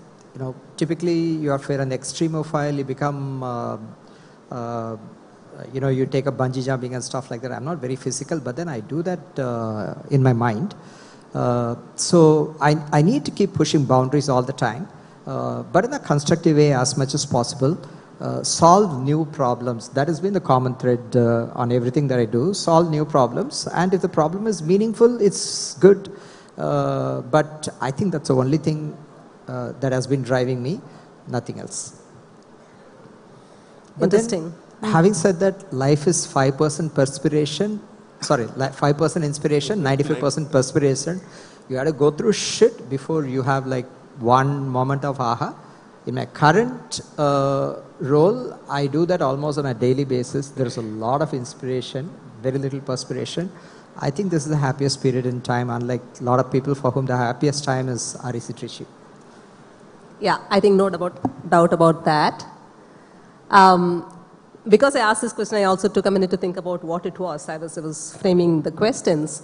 For me, it's really been about finding the joy in what I'm doing. I want to be able to get up and look forward to what I'm doing. At one point, the corporate career stopped giving that to me, which is why I started looking at other things. So, so couple of threads that came out. One is he talked about 95% perspiration and 5% inspiration. Very true. You know, all these things look very good on paper, but what I've always seen is the thing that you absolutely love doing, you will do it for the 5% of your entire time. And the other things go into things like marketing, showing up for events like this, whatever, right? Stuff like that which probably don't really fall in that 5%. And Sashikant, you talked about your mother thought you were mad. So my next question is if you could, and one thing I have to tell you guys, this is not a prepared panel. So we all ended up meeting only today. So all these questions are on the fly. The discussions are very, very alive. If you have to think about people whom you disappointed on the way, were there, you know, disappointments, heartbreaks, or people looking at you saying, are you crazy to be doing this? You have a degree. You could have walked into any IT company and, you know, had your life. I have a good anecdote for that. So my father is a composer. So he's, you know, and he also had an alternative career. He also retired as assistant treasurer of Reserve Bank. So he used to work till 3 p.m. in the bank, and then after 3 p.m. he was a composer. So the only advice he ever gave me was, don't be a music director. So that's the only thing he told me, and that's the only advice I didn't follow. So I guess I disappointed him, but nowadays he's proud when he hears my compositions. So. Of the people I disappointed, I think one is sitting somewhere. It's my wife is sitting, so of course I have to take that first. Secondly, you know, but I found the perfect ploy to actually get over it, not get over it, to make it through. You know, so when you're roaming around without a job and then always trying to figure out what you're doing at that point of time, I found the best way to stay alive is to say that I'm preparing for civil service. So that's a very good option, you know. You don't have to become a civil servant, but if you just keep telling people, especially to our fathers and, you know, that generation, they really love it, you know, that you're preparing for civil service. How many more years? Yes, please go. So I did my 3-4 years of roaming around, not doing much, by just saying every time that I'm preparing for civil service. And when I got through, it was a surprise for me also. But anyway, it happened. So, you know, there's a lot of people who you disappoint at that point of time. Even the career which I have now taken, I have disappointed the people who are happy with me. Now they'll say, oh, Senthil, Sashikant, now you are a politician. You are an IAS officer, a politician. So it keeps happening. That's a complete churning. Because you spoke about civil services, sorry to interrupt, Saranan sir. So I thought that, you know, like all my friends, all my batchmates, they always say, oh, Satish, you're the only one in our batch who's followed your dream and, you know, you took up an alternative career and all that. But I feel that I took the easiest choice, whereas there are some people from our college who made some amazing changes. One of our juniors is a Supreme Court lawyer, and the Additional Commissioner of Customs Chennai is from the 2000 batch. And, you know, there are people who have done some amazing things. I think there are even people who are in, you know, in the field of medical profession. So, you know, doing research in biomechanics and things like that, and who have slowly segued into medical profession. So, you know, there are some amazing alternative careers here. Sorry, Saranan sir. Okay. I would like to hear your story before I tell mine. I guess it'll be more interesting because it came with a very nice question. Go ahead. With this particular thing you're talking about disappointment? Sure. I would say the first few years I disappointed myself by not following my heart. So once that happened, yeah, for my, okay, you asked the wrong question. I have to talk about women and career also, right? I think women have it a little bit easier to follow their dreams because people don't expect them to become CEOs. So it is a little bit easier for us to follow our dreams. There is not that much pressure. That said, I haven't actually met disappointments because I did the good bacha thing for the first 10 years. So everybody ticked their boxes and then, okay, you're married, you have your kids, you have done this job, so now you can go do whatever you want. Yeah, I think I disappointed almost everybody who cared for me. Disappointed myself, disappointed my wife, disappointed my mother, probably disappointed my son also, but probably not. But the thing is, I'm blessed to be surrounded by people, including myself, who can forgive me. That's a good thing. Absolutely, I think that matters. The kind of support we have for people who understand us and understand this dream and understand that we will pick something where there is no path, right? There is no real path and you're making your own path. Yeah. That's the thing about choosing the kind of careers we have taken. But I feel people from the younger generation, they are much better at navigating like unstructured careers. You're right. But today, you also have an infrastructure. When I passed out, I had to wait for 9 months just to get to a telephone connection. And when I started my business in 1990, my very first job, I charged $1,200 for designing one multi-story building. And this was in Chennai, which is supposed to be the most expensive place in Chennai. Yeah. The developer who did that building, he did not have money to pay me. I had to follow up with him for 4 months to get it. He used to pay me 200 rupees, 300 rupees and all that. Wow. The country was unbelievably poor. And no understanding of marketing, no business infrastructure. Banks would just not lend for anybody else other than who would do manufacturing or trading. These were the only two ways they had. But today the options they have, the infrastructure they have, the mentorship they have and everything, right? And the number of books they have, this is a different level altogether. True. Hence, they don't struggle so much. And hence they're all obese in terms of how much of challenges they can handle. Challenges they can have, true. Very true. I think one final question and then we will wrap it a closure, then we'll open up to the audience. Okay. All of you nodded when I said this was a path where there's no path and you're creating your own path. What was the scariest thing that you had to deal with? What was the biggest fear you had to deal with? So Shrikant, maybe. It's fear. That is fear. So how do you deal with it? That has not come, in a sense. I would say, there are two things that if we can see life closely, I don't think there is great logic in anything, It happens. Everything happens. All matters is that how do you deal with it, how do you accept it, and how do you take it in a very positive way. I should say that I'm slightly very positive about everything. Whatever, even if your heaven is coming down, doesn't matter. It happens. It happens with so many people, and that comes from a lot of looking at people who are not very privileged, people who are struggling on a daily basis. So you learn a lot looking at and being with them. And so for me, I have never had this big fear about anything, in the sense, whatever happens, it happens. It happens with everybody. It'll happen with me also. I don't think if that thought comes in, then I think every day will be a problem. Well, I guess probably one of the reasons I choose to do music, or anybody choosing their passion as a career, is because they feel very little fear when they do that. They enjoy themselves, right?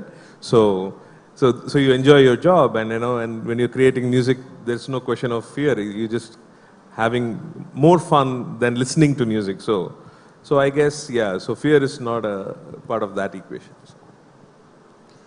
Yeah, my fear is trivial, but it's personal. I'm probably not going to tell you guys. But rest of it, it's a very trivial fear. I almost solved it. But rest of it, I'm more or less like Sashi. I also think that some part of my brain doesn't work very well. And one of those parts is where you perceive risk. I don't perceive risk very well. And to make it worse, whenever I face a risky situation, the internal dialogue is, what's the worst thing that will happen? Yeah, this is the worst thing that will happen. Do I have to be on the street? It's okay, I can be there. What's the worst thing that will happen? I'll die? Yeah, big deal. So what? Why should I be worried about it? That's usually my internal language. So except for that one fear that I have, which I think I've almost addressed it, but the rest of things, that part of the brain doesn't work. Fantastic. I think I'm the same as well, and I really resonate with what Sashikant said, because in my work also I work with a lot of people from all walks of, all socioeconomic layers of life, and the more we get to see diverse people and the kind of struggles they have, it really shows how much privilege we all have and what kind of blessings we live with. All right, so before we go to the next question, Saravanan want to do a small experiment with the audience. Right? How many of these people are entrepreneurs, right? Yeah. Yes. How many of you are entrepreneurs? How many of you are entrepreneurs? Here on the panel too. Okay. And how many of you feel young and look young and are entrepreneurs? I think you're right. So his logic was, if someone is an entrepreneur, they probably age much lesser than people who are not. Yeah, so actually, this is fun logic. But then, what I also, this is not scientific, but what we were talking about before the panel started was, see, as engineers, we understand the difference between stress and strain. Stress is the amount of load that you put on the body, and strain is the amount of deformation the body goes through. The problem you have in life is strain management. It's not stress management. As long as the strain is small, the stress makes you stronger. And the entire stress research was done in 1930s on torturing lab rats, and then they took and applied it to office sitting. This is a period, 1930s, 1940s, 1950s, were a period where the standard of research, interpretation, application was appalling. Today, if you look at it, you laugh. And people were given Nobel Prize for medical research that was done during this period, and today you just cannot use them. And one of them is this stress research. Somehow that sort of permeated the popular psychology, and we are all being told that you'll keel over and die if you take a little bit of psychological stress. And I think, again, what I'm saying is not scientific. I think today the world is going through a junk food era of stress. Like 100 years ago, we were all saying, it's so difficult for me to get a delicious food, so I have to make up one festival called Diwali and Pongal and have all the sweets. Today, every day the amount of calorie that you're taking, or at least the option that you have to eat, is more than what you used to have during Diwali and Pongals back then. We eat better than what a king used to eat like about 200 years ago. And that's because we said, look, the food has to be more delicious. But it's not nutritious. We have sacrificed delicious food for nutritious food. Same thing is happening with stress. We said, I want life to be more delicious because I don't want to take stress. It's like not going to the gym. We all understand you go to the gym, you exercise, your biceps will become big. You take more stress, you look younger, right? Yeah. So yeah, let's all hope that. So in kind of a closure, and I promised to a lot of people in the audience that we're going to keep this light and fun because we're getting close to we've had a lot of heavy sessions before.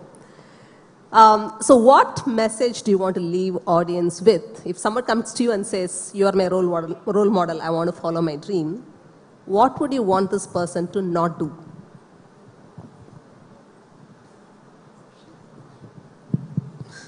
The message REC gave, have fun, that's all. No, but what do you want them to not do? What do you want them not to do? What will you advise them against? Not to do is to stay quiet and be serious. Please don't do that. Nothing is serious. I don't think anybody warrants the worry that you put into things. Of course, there are a lot of difficulties going in our lives, in everybody's life. But one theme that REC, I think, taught everybody, all of us, it actually showed what fun is in life, at least for me. I don't think even I have seen in our parlance, we have different names, psychos, all of them. I think when we came out of the college, we came with this phrase, it was fun. Well, well, if anybody is interested in a career in music, so what advice I would give them is... Don't become a music director. Don't be a music director, yes. Actually, that's good advice, because what my dad meant was, don't be a music director in films. You can be a wonderful musician. He told me that, you're a smart engineer, you can go abroad. You can maybe do some albums with international music. He had a different musical vision for me. But for somebody who would follow my career path, what I would say is, maybe stay away a little bit and away from the distraction of social media as a musician. And first, build a cocoon around yourself, a cocoon of music and great artists, and first blossom into a butterfly before you display your colors to the world. So don't do it too soon. So that's the advice. Yeah. So before I tell you what you should not be doing, I don't think this is going to be applicable for everyone. So we are all, we made this interesting. We are a different type of people because our brain is built differently. That's what I believe in. I think you can give me a little bit of benefit of doubt because this is what I do for a living. So this is what I don't want you to do. Don't try to be happy. Don't try to build a happy life for yourself. Build an interesting life for yourself. Happiness means nothing if a life is not interesting. That's it. Yeah, what's life if there's no drama, right?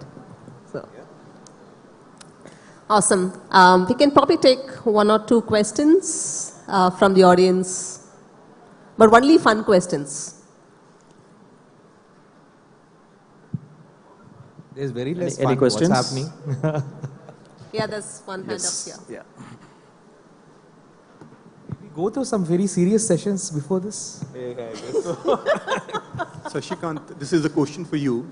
What is one thing that you hate being a politician, and what is one thing that you love being a politician? And are those 2 things the same for your wife as well? Please come again. I had to listen to this very seriously because my wife is involved in this.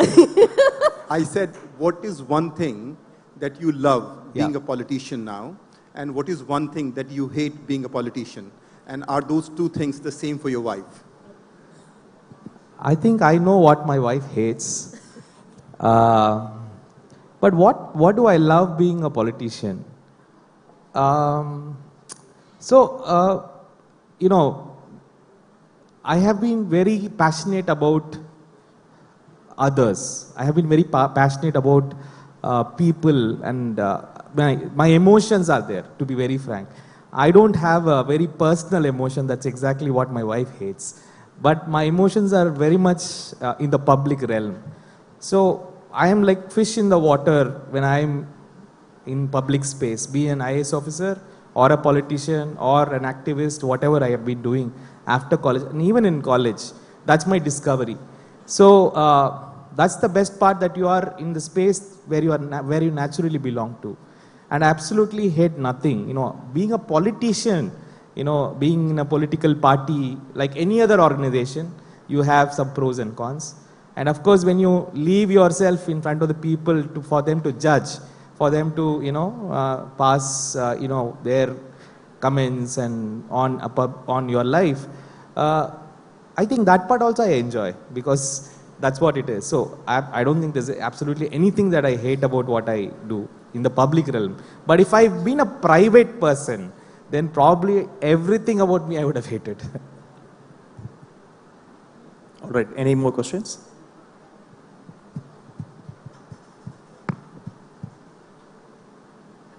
All right. Thank you. Thank you for the wonderful session. We would like to honor Thanks a lot. Thank you. Moderators, as well as the speakers. I would request Mr. Manikantan, Vice President of RECAL, and Mr. Gopi Kalyan to come to the stage, please.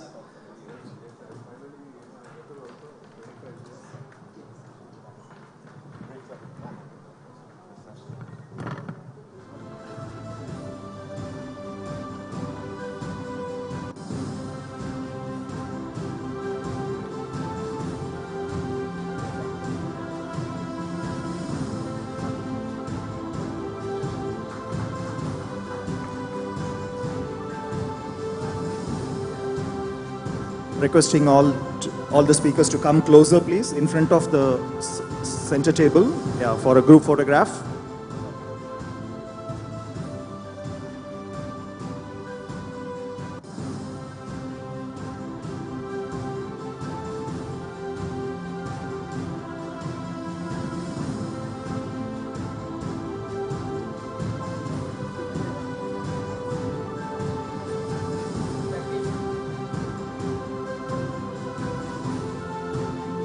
Requesting all the speakers to come in front of the center table for a group photograph.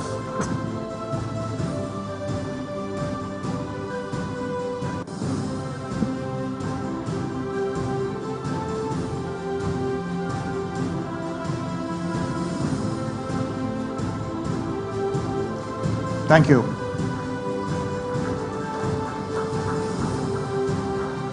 We would like to invite Dr. M. Chidambaram, our former director of NIT Trichy.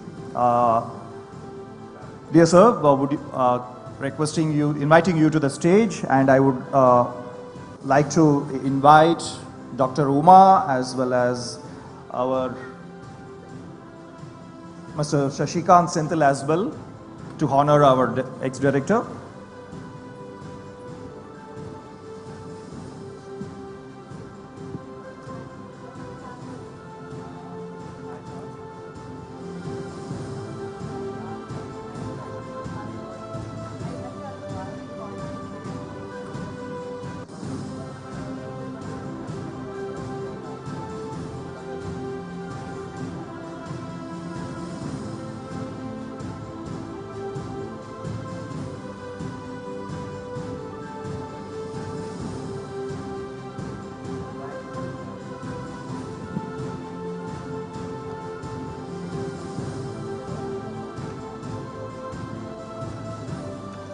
A big round of applause for our ex-director, Mr.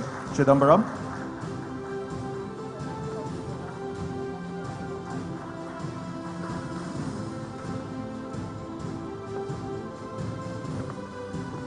Thank you, sir.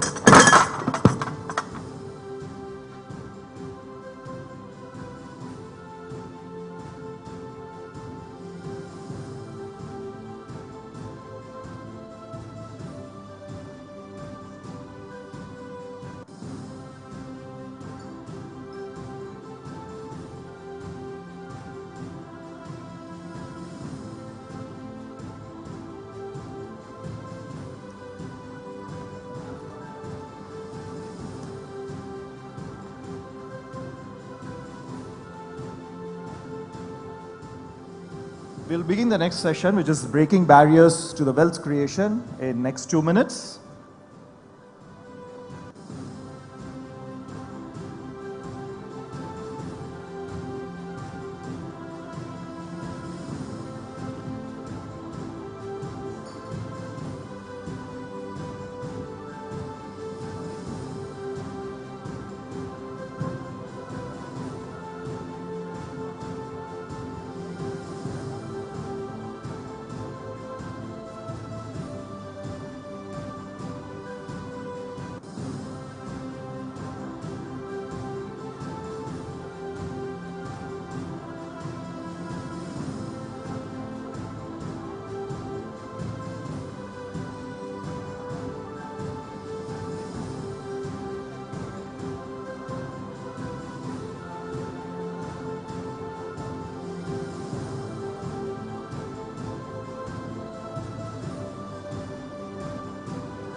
Yeah, dear audience, we would like to get started with the next panel, which is Breaking Barriers to the Wealth Creation, which is going to be moderated by Mr. Krishna Kumar.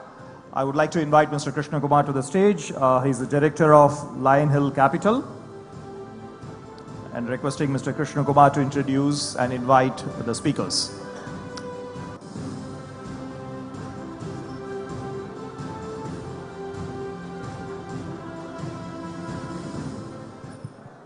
Yeah, it's on. It's on. Pointer. On the, sorry, the flipper.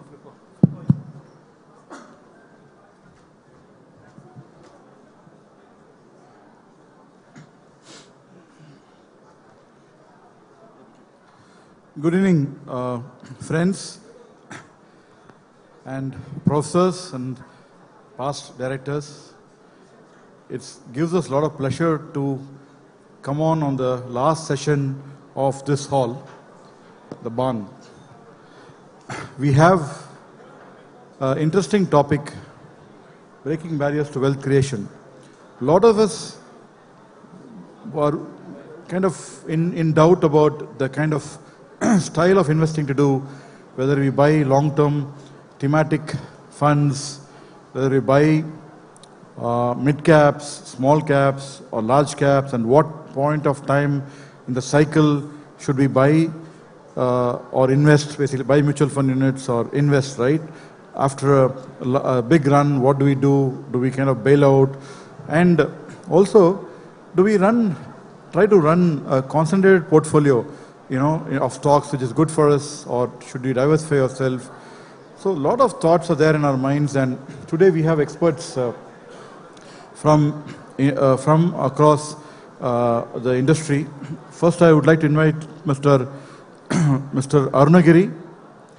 Arunagiri is our 1996 ECE alumnus from our college, and after his engineering, he worked in Wipro and did his finance program from McFi and started up doing wealth management, portfolio management services under Trustline. He's got a style for himself. As you can see, he is a proponent of value investing. He's been able to give a 18% compounded return to investors from inception, which is tremendous. And the biggest thing is that he's very consistent, and he's got about 95% of clientele who stick to him all through life. So he's lost only 5% of clients who have signed up. So thanks, Arunagiri, for being here. I'm sure we benefit from you. Next up, I call upon Mr. Karthik from Shriram Mutual Fund. Karthik Jain heads Shriram Mutual, MD and CEO. He's been with them for the last 1.5 years, but before that, he's been with various consumer banks. He's been with HDFC and other DBS, and kind of foraying the IT initiatives. And he is also very well known in the financial circles in India. Welcome, sir. And then we have Prakash. Come on, Prakash. Prakash Kalotia is from our college, 1995 batch, if I'm not wrong. He's a Harvard educated scholar, and he's founded and manages Lapis India Capital, which is a $2 billion fund. So he's a very low profile person, and he literally refused to join on the discussion, but I could kind of convince him to join us today. I probably made a mistake about Harvard. It's MIT Sloan. Sorry. We have lastly on the panel, but not the least, the Jambavan of financial services in Chennai, Mr. Ramki, as is fondly called. Come on, Ramkrishnan. Ramkrishnan Kalyan Raman is a veteran of markets. He's a career merchant banker and been with Dressner, been with ICICI, and now heads senior position. He's one of the founding team of Spark Group. Spark Group is into a lot of stuff from broking, which is sold off, but they're focusing now on investment banking and wealth management. They run about $3 billion of advisory money and managing money. And Ramki is very close to REC, though he's not an alumnus. He studied at BIM. So BIM is like a sister, right? Sister college. So he's from BIM. So we have a very varied panel, and I would now throw open the floor for questions. Can I have the flipper, please? Slide flipper. Yeah. So let me start with Arunagiri. Arunagiri, we talked about different styles of investing, right? People talk about growth, people talk about value, and people talk about blend, etc. So since we know that you are a person who's been proponent of value investing, so could you explain a little bit about your style of investing and what have been your experiences and challenges in following value to a core? Yeah, you take it closer. Is he audible? No.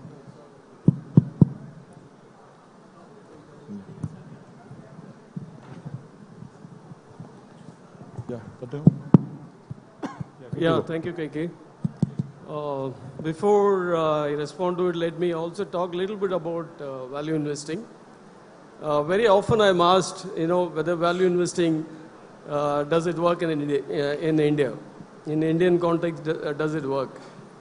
So when I look at it, I think the first thing is one needs to define what's value investing. Value investing, because there are a lot of myths around value investing. It's not a cigar butt investing of going about picking stocks with no growth potential. Value investing is all about investing in, getting growth at a discount. Whereas growth investing is all about growth at any price. If you define value investing as per this definition, then value investing creates a lot of value, whether it's in outside or in India. And going by our own experience, in the last 18 years or 17 years, our own fund has done about 18x in 17 years by religiously practicing value on the ground. So value investing primarily is nothing but, trying to buy good quality companies, good quality businesses at a substantial discount to what they are intrinsically worth. So by definition, there is no rocket science. It's so simple, it's so basic, and it is very, very easy to understand. The real challenge in value investing comes on execution. In practice, it's extremely challenging because a lot of, in value investing, it's not so much about research, it's not so much about financial due diligence, because, if you just take examples, the list of stocks which you want to invest, I think there are enough number of list of stocks you can find by any brokerages. So there's no, there's no premium for identifying companies. But there is actually a premium for buying these companies at substantial discount, because you will be able to buy at a discount only when things are not going all right for the companies, right? Otherwise, these companies will trade at a high premium. They will trade at above than fair price. The only times when the companies trade at a discount is when they go through certain short-term setbacks or challenges. And at those point of times, if you have the courage, conviction, and to invest in those positions and stay invested long enough to unlock gains from those positions, then execution becomes really successful. So in summary, what I would say is value investing is simple on paper. As a concept, there is no rocket science.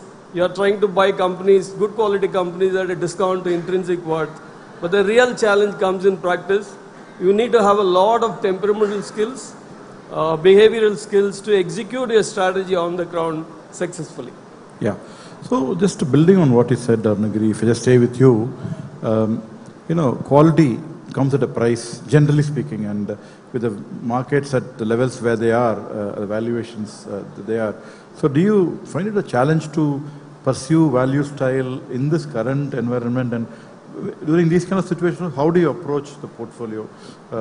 So do you hold cash, or what's kind of style that you follow to pick stocks when the market is euphoric as it is in the last 1 year? Absolutely. I think this is the real challenge we go through on the ground. Last 2 years, the market has been on a one-way run. At a, if you look at an aggregate level, the indices are quoting at levels which are very, very higher to historical averages. Be it Sensex, Nifty, small cap index, mid cap index, across the spectrum you see market trading at a very, very expensive valuation. So it's always a challenge. It's not a challenge today. It's been a challenge for the last 1.5 years. But the interesting thing, the fascinating thing about Indian market is so broad. You have about 5,000 listed companies in India. Out of that, the top 100 companies only qualify for large caps. The next 150 is, mid caps. The rest of the spectrum is all small caps. So the space is so broad. If you're a stock picker, if you're a stock specific bottom-up investor, the opportunities come all the times. Whether the market's at, X valuation, 24X, 25X, or your small cap index is at a multiple of 35, 38, 40, it doesn't matter because the spectrum is so broad. If you're, if you're a stock picker and if you're glued onto the ground, there are many, many opportunities which keep coming to the surface. That way, I think it is, even today, if you look at it, in our portfolio, if you have about 24, in our model portfolio, if you have about 24, 25 stocks, we are able to invest at least 30-40% of the positions at our desired target price at a discount to what the business is worth. Almost about 30-40% of our model portfolio, even today we are finding value. But of course, the number of opportunities which we are able to find is narrowing down. Today it's far and few. 3 years back it was much more. It's coming down. But interesting thing is you always find such opportunities. Sure. Thanks, Varun. Karthik, so it's a pleasure to bring you to Chennai and meet. So you've taken over Sriram, and this is the industry I have also been, and you can see clearly that there are about 45 players and many more want to get into the space, right? So it's quite a crowded space, the mutual fund industry. So it's growing, but the top tend to get larger, and the products are same because SEBI has given you 11 class segments like large cap, mid cap funds. You have same distributors whom you go to, right? Same customer service agents like K-Fintech or CAMS and other stuff. So, and the same investors also, right? So what really differentiates, it's just only performance that differentiates a fund house, your thoughts, and also at Sriram, so I heard about a lot of stuff that you're trying to do differently, like active passives and quantum intel, etc. So could you elaborate a bit on your thought process of what's the strategy that you're following? Yeah, thanks. You're quite, and thanks for Recal to invite me here. It's a pleasure, and it's an absolute delight to see the large audience here and the energy amongst the alumni. So you're quite right. It's a fairly competitive space out there, and investors obviously had a loss to see which one do you pick. So you end up normally picking based on performance, which is normally shown in your fintech, or your MF ranking websites.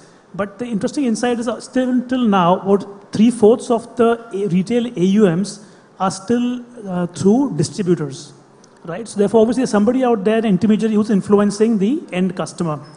What we have done as an AMC is obviously, since we are, in a way, while we are a 30-year-old AMC, but we really were in, if maintenance mode, we really began coming back in the market just a couple of years back. Actually, a year back, if you ask me. We've differentiated ourselves at two levels. One is the style, and second is the product, how we build our products out. In terms of style, yes, there are lots of options out there in a fundamental aspect with this value or growth or quality.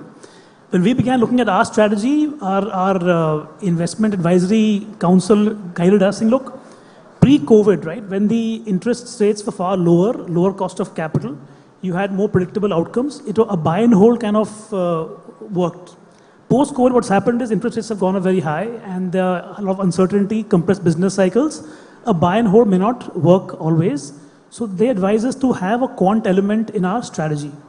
Having said that, say, look, don't leave quant by itself, right? While Gopi spoke about, I heard a session about like the self-driving car would go by itself.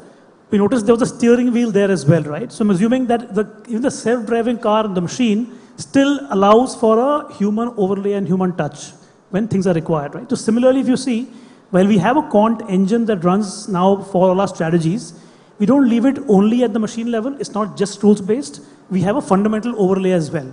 So we have a very unique style called the quantamental approach. So we have the quant model, factor-based models defining all our equity portfolios. And on that, when that portfolio comes out from the model, we actually check each stock from a fundamental perspective.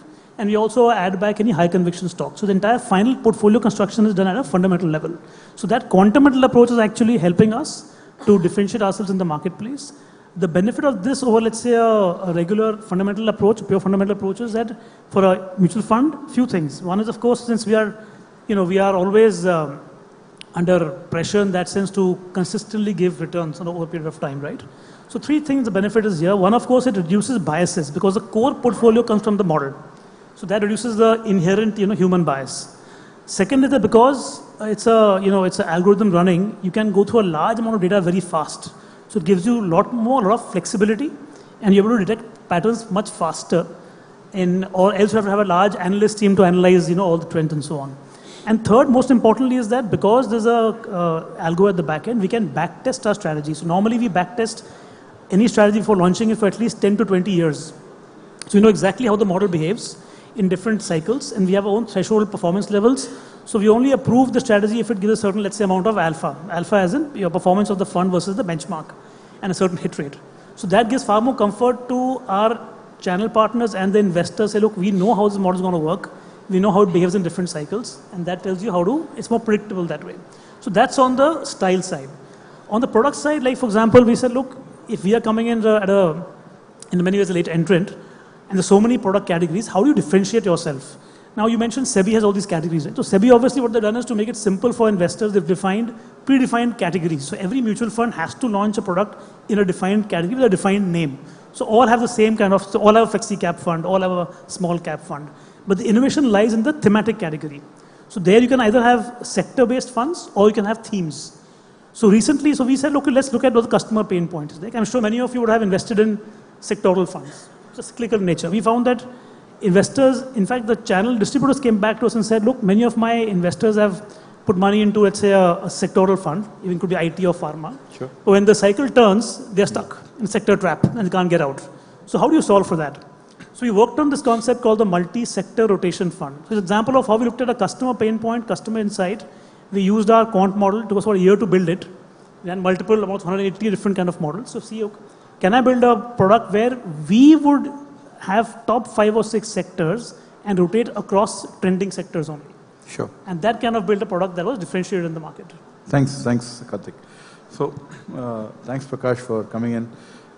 So I think real estate is a very underinvested, less understood space in the country, right? So you've been abroad, you've done a lot of stuff on the real estate space. So can you give the audience a bit of color in terms of what kind of risks and returns that one should expect from real estate investing in the country, and what's been your experience? So, are you into structured credit, equity? So how does the return profile and the risk profile kind of mesh in this space? Over to you. Sure. First of all, I would just like to emphasize the point that Arun Giri made on compounding. Okay, if you want to take one lesson away from this panel, is compounding is very powerful. And compounding is, we are all engineers, okay? So we understand the math and the graphs. Human mind can understand the linear curve well. It cannot understand the exponential curve, okay? And compounding is an exponential curve, okay? Arun Giri has done 18% compounded, but even if you did 13% compounded, okay, you would be 50 times money in 30 plus years. So just so powerful, the power of compounding and the fact that you should not interrupt compounding. Having said that, coming to real estate, okay, we do early stage venture capital, but we've largely done real estate private equity, and some public equities we do as well, okay, with prop capital. In real estate, Indians love real estate. I think we are all over allocated to real estate. My sense is that physical real estate, okay, will not give you the kind of returns that you've seen, okay, in the last 20, 30, 40 years. Everyone or their parents have a good real estate story to tell that they bought something and it went up, multiple times. My sense is it's a function of supply and demand. Okay, as we are creating more supply of physical stock, okay, it would not give you the kind of returns. I'm actually not a big proponent for people to buy beyond, what is required for consumption. So you can have a house or an apartment. If you are a small business, you can own an office. But I'm not a big proponent of, owning more and more physical real estate. I think people should be looking at other asset classes. On the financial side of real estate, there are two options available in India. Okay, one is that you could invest in listed developers. Generally speaking, by and large, okay, they are low ROCE or return on capital employed businesses. They also, since it's a cyclical business, okay, they go through ups and downs. The companies that got listed in 2007 and 8, okay, they have destroyed huge amount of capital. The companies that got listed around 2010, 11, 12, okay, some of those companies are valued, okay, at a lot higher, okay, and have created some positive kind of stock return. But again, I'm not a big believer, okay, in investing in developers because, capital allocation is the most difficult kind of, decision to make. Okay, and as a real estate developer, you're making a lot of capital allocation decisions, and it's very easy to get those decisions wrong. Then in kind of financial real estate, you have REITs. REITs are new to India. There are only 4 listed REITs, and they have had positive return, but you should not expect more than 7 to 10% return, okay, from REITs in India. We've not had a long kind of trading track record for them. But if you look at US REITs as an example, because there's a good data there, okay, over the last 50 years, okay, US REITs have compounded at 10% US dollar year on year. You look at any period and you'll find that 10% compounding, and 10% compounding is very powerful. And of that 10%, they've given you half of that return, okay, as dividend every quarter. So think of it, and if you look at those dividends, okay, they have been by and large, okay, higher than 10-year treasury over the last 50 years, barring a few years. So think of US REITs as a product, okay, which has been better than fixed income in any period and has given you an equal amount of capital gain. And under LRS, I'm not recommending that you go and buy a kind of REIT index tomorrow morning, because since Fed has started to cut interest rates, okay, REIT index has moved up. But it's an asset class that you should look at. Physical real estate is also very difficult in terms of maintaining, managing, leasing, paying the property taxes. So financial real estate is something, okay, as it gets more popular in India, and as Indians, we have kind of opportunity to invest abroad. Okay, that's something that one should look at. But I don't think we should be over-allocating in my own mind. Okay, and I know people in Chennai love to buy plots. Okay, but my recommendation would not be to over-allocate on real estate on the physical side. Thank you, Prakash.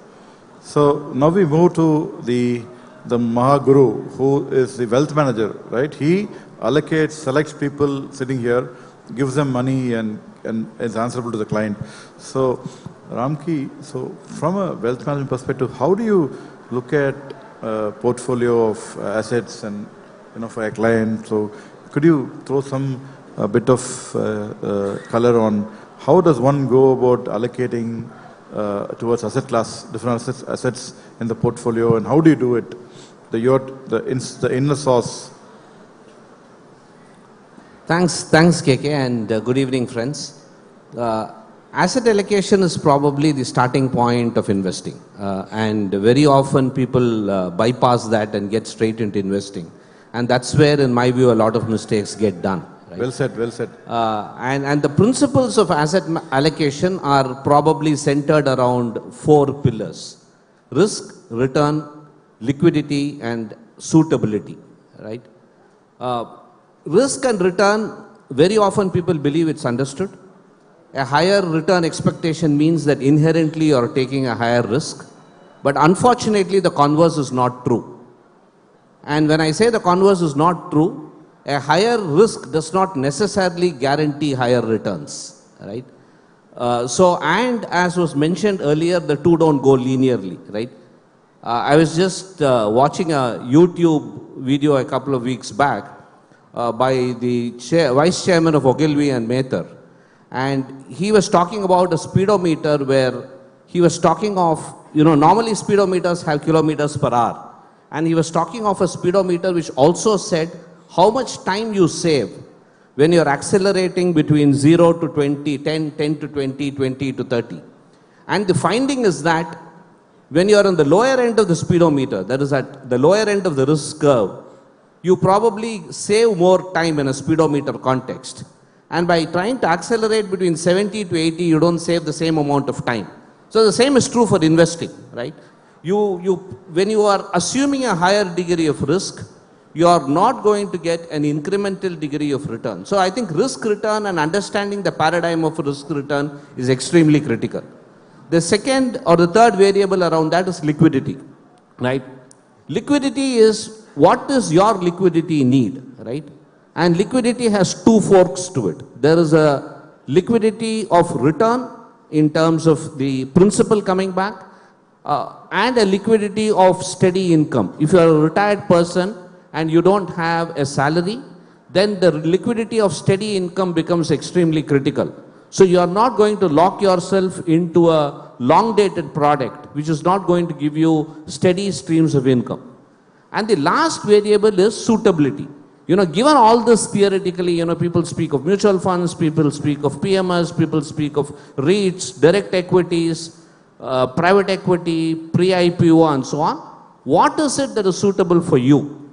And when you do that analysis, I think it is critical to look at age and stage of life. At what stage of life are you and what is your expectation around it? Your own financial needs in terms of family, in terms of, children, education, marriage, are there going to be, capital requirements? In terms of, do you have the time and the wherewithal to actually manage it or micromanage it on a day-to-day basis? Very often people jump into doing direct equities because some friend of his has given him a tip. You may get it right once, but you may not get it right all the time. And you may get it right more, you may get it wrong more times than you get it right. And that's very, very, very critical because you will end up losing money. So do you have are you closer to the ground in terms of the information? Are you in the midst of people who know the game? And do you have really the time and the mental bandwidth and the inclination to be able to analyze it? These are all extremely critical when you do an asset allocation. There are plethora of assets available. We are no longer living in a pre-1990 India where you probably didn't have too many assets. Today, across fixed income, across equities, across hybrids, there are a number of products. So if I were to draw a matrix between debt, pure fixed income, hybrids, equities, listed, unlisted, each of those cells can be populated with umpteen number of products. So there's no dearth of products. I think it is a question of you looking at your own internal requirement and picking what works for you and what doesn't work for you. I'll pause here, KK. That's a good one, Ramki, for the audience. So I just stay with you and ask you. So there are a lot of, near billionaires here. The topic first was become a billionaire, and then it was changed to breaking barriers to wealth creation. So there are a lot of new family offices that are set up in this country. We hear about Azim Premji and Naranamurthy and many more, Nandan Nilekani. But there are also people who are in the 100 crores to 1,000 crore kind of bracket, etc., setting up family office. So I'm sure you are also a party to that and have a great insight into that. So can you help some of our billionaire friends here to understand more about setting up a family office and how one should go about, what are the benefits of doing it rather than just investing through you or through these people here or to somebody? Should they set up a family office? Some thoughts there? Increasingly, I think my long experience as a banker and now overseeing a wealth business, we have come to realize that most mid-sized entrepreneurs who have struggled during their life to build businesses and create wealth have probably reinvested most of the wealth, most of the time in their core business, and have rarely diversified out of their core business into financial assets. Sometimes they have probably gone into real estate, they have gone into gold, and I mean real estate, I'm talking of physical real estate, which is probably the closest port of call, because somebody just goes and buys a tract of land because it's coming cheap. But very rarely have people built in a very conscious and in a systematic manner a portfolio of financial assets. Now, given the performance of the markets, and in the last year the Sensex has moved between, whatever, 70,000 to 85,000, it's probably hovering around 78,000 now. I think people have suddenly realized the mistake that they have made by not putting monies in the markets, because they realize that the markets have actually generated greater return on every dollar invested compared to their own businesses. Because some of these businesses are probably at 15-16% ROCE, and even an index today has delivered more than 20-25%. So there is a realization in the minds of the people that, look, we have probably missed the bus and time has come for us to create a portfolio of financial assets. That is driving a lot of business families at one end to create a portfolio of financial assets. Some of them do it by talking to people like us. We manage the wealth of a number of business families, and they give it to us and say, look, this is our investment policy statement, and you kind of do an asset allocation to meet the investment policy objectives, and you periodically give us reports in terms of how it is performing. When the corpus becomes large, and that is when family office comes into the picture, where some of them are setting up their own family offices. Because there is also a significant administrative cost to setting up a family office. You may also not be able to hire the best of money managers to manage the money in a family office if you don't have adequate corpus. I mean, a Premji Invest can do it given the size of that institution. But at a lower level of 100, 200 crores, you probably may not be able to get good quality fund managers to be able to manage it. So you depend on third parties to kind of help you with the family office management. The other thing that's also happening is the intergenerational transfer of wealth is beginning to play out in India, right? We are probably seeing the third generation of entrepreneurship or industrialization in this country. Third, fourth. In some business group, it's probably the fifth. If you go to somebody like the TVS or the Burgapas, it's probably the fifth generation. If you go to some of the other business group, it's probably the third generation. Now with this intergenerational wealth transfer, also what is happening is, some of the businesses have not grown, linearly to keep pace with the growth of the size of the family. But so which means you're left with a number of family members who probably don't have meaningful roles to play in the business. And hence, there is allocation of capital given to them to manage the wealth, the family wealth. That is also, kind of triggering the family office. Most family offices, the first step that they do is they probably put an investment policy statement, put an asset allocation, then have either an in-house fund manager or a third-party fund manager and kind of, make sure this money is invested. A lot of them are also active in the private space. I mean, today you can probably close a 300, 400 crore private equity deal with just one family office, which was probably not even, which was unthinkable maybe 7, 8, 10 years back. So I think family offices are here to stay. It is not only with the large families, but even mid-sized families in tier 2, tier 3 towns are having very, very serious conversations about setting up and managing family offices. Thank you, Ramki. Very elaborate. Thank you. So Karthik, Prakash, you have a lot of experience with overseas equities, basically.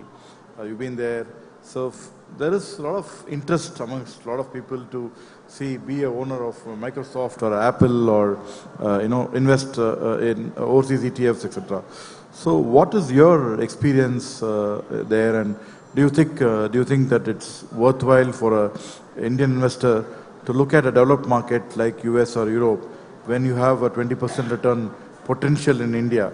So your thoughts? Yeah. No, I tend to believe that a part of our savings and wealth has to be invested, in offshore markets, especially the US. US has been a very powerful economy if you look at it for the last 10, 20, 30 years, okay, and it is here to stay. US is, only country in the world, okay, which has good food, and they've got great agriculture, they've got all their oil and fuel needs, okay, they have great education institutes, and they're surrounded by weak neighbors, okay, and they're very powerful. There's a very strong culture of innovation and entrepreneurship in the US. And I tend to feel that over the next 10, 20, 30 years, US markets would continue to do well. And if you look at US companies, okay, some of the large companies, they've got a large percentage of their now increasing kind of revenue and profits coming from offshore markets. So I tend, and you can decide, and as kind of Ramki said, asset allocation is critical. You could decide whether it's 5% or 10% of your portfolio. In any case, there are restrictions in India. You can't send more than $250,000 per family member per year. So that kind of limits how much you could invest per year. But I tend to believe, okay, that it's a good thing to be doing. Now, coming to whether you should be buying an NVIDIA or Microsoft, I tend to think that whether in India or in the US, people who are not stock pickers, if this is not your day job, if this is not what you are trained to do, okay, you should never buy a stock, okay, even if it is going up. And what happens invariably is your friend tells you to buy a stock, it goes up, you feel like you have some talent, okay, and you have this false kind of notion that you have something special, okay, and especially if you've done 2 or 3 trade correctly. My advice would be to invest through a fund, okay, through a manager, okay. There are lots of good managers in the US. Or in the US, the other thing is that active managers actually have underperformed. In India, active managers, okay, have kind of, performed better than the index, not in the last 2 to 3 years. Not true for everyone, but by and large, Indian managers are finding it difficult to do a better job than index. In US, there are very few managers who've done a better job than index. So the best thing is to buy S&P 500.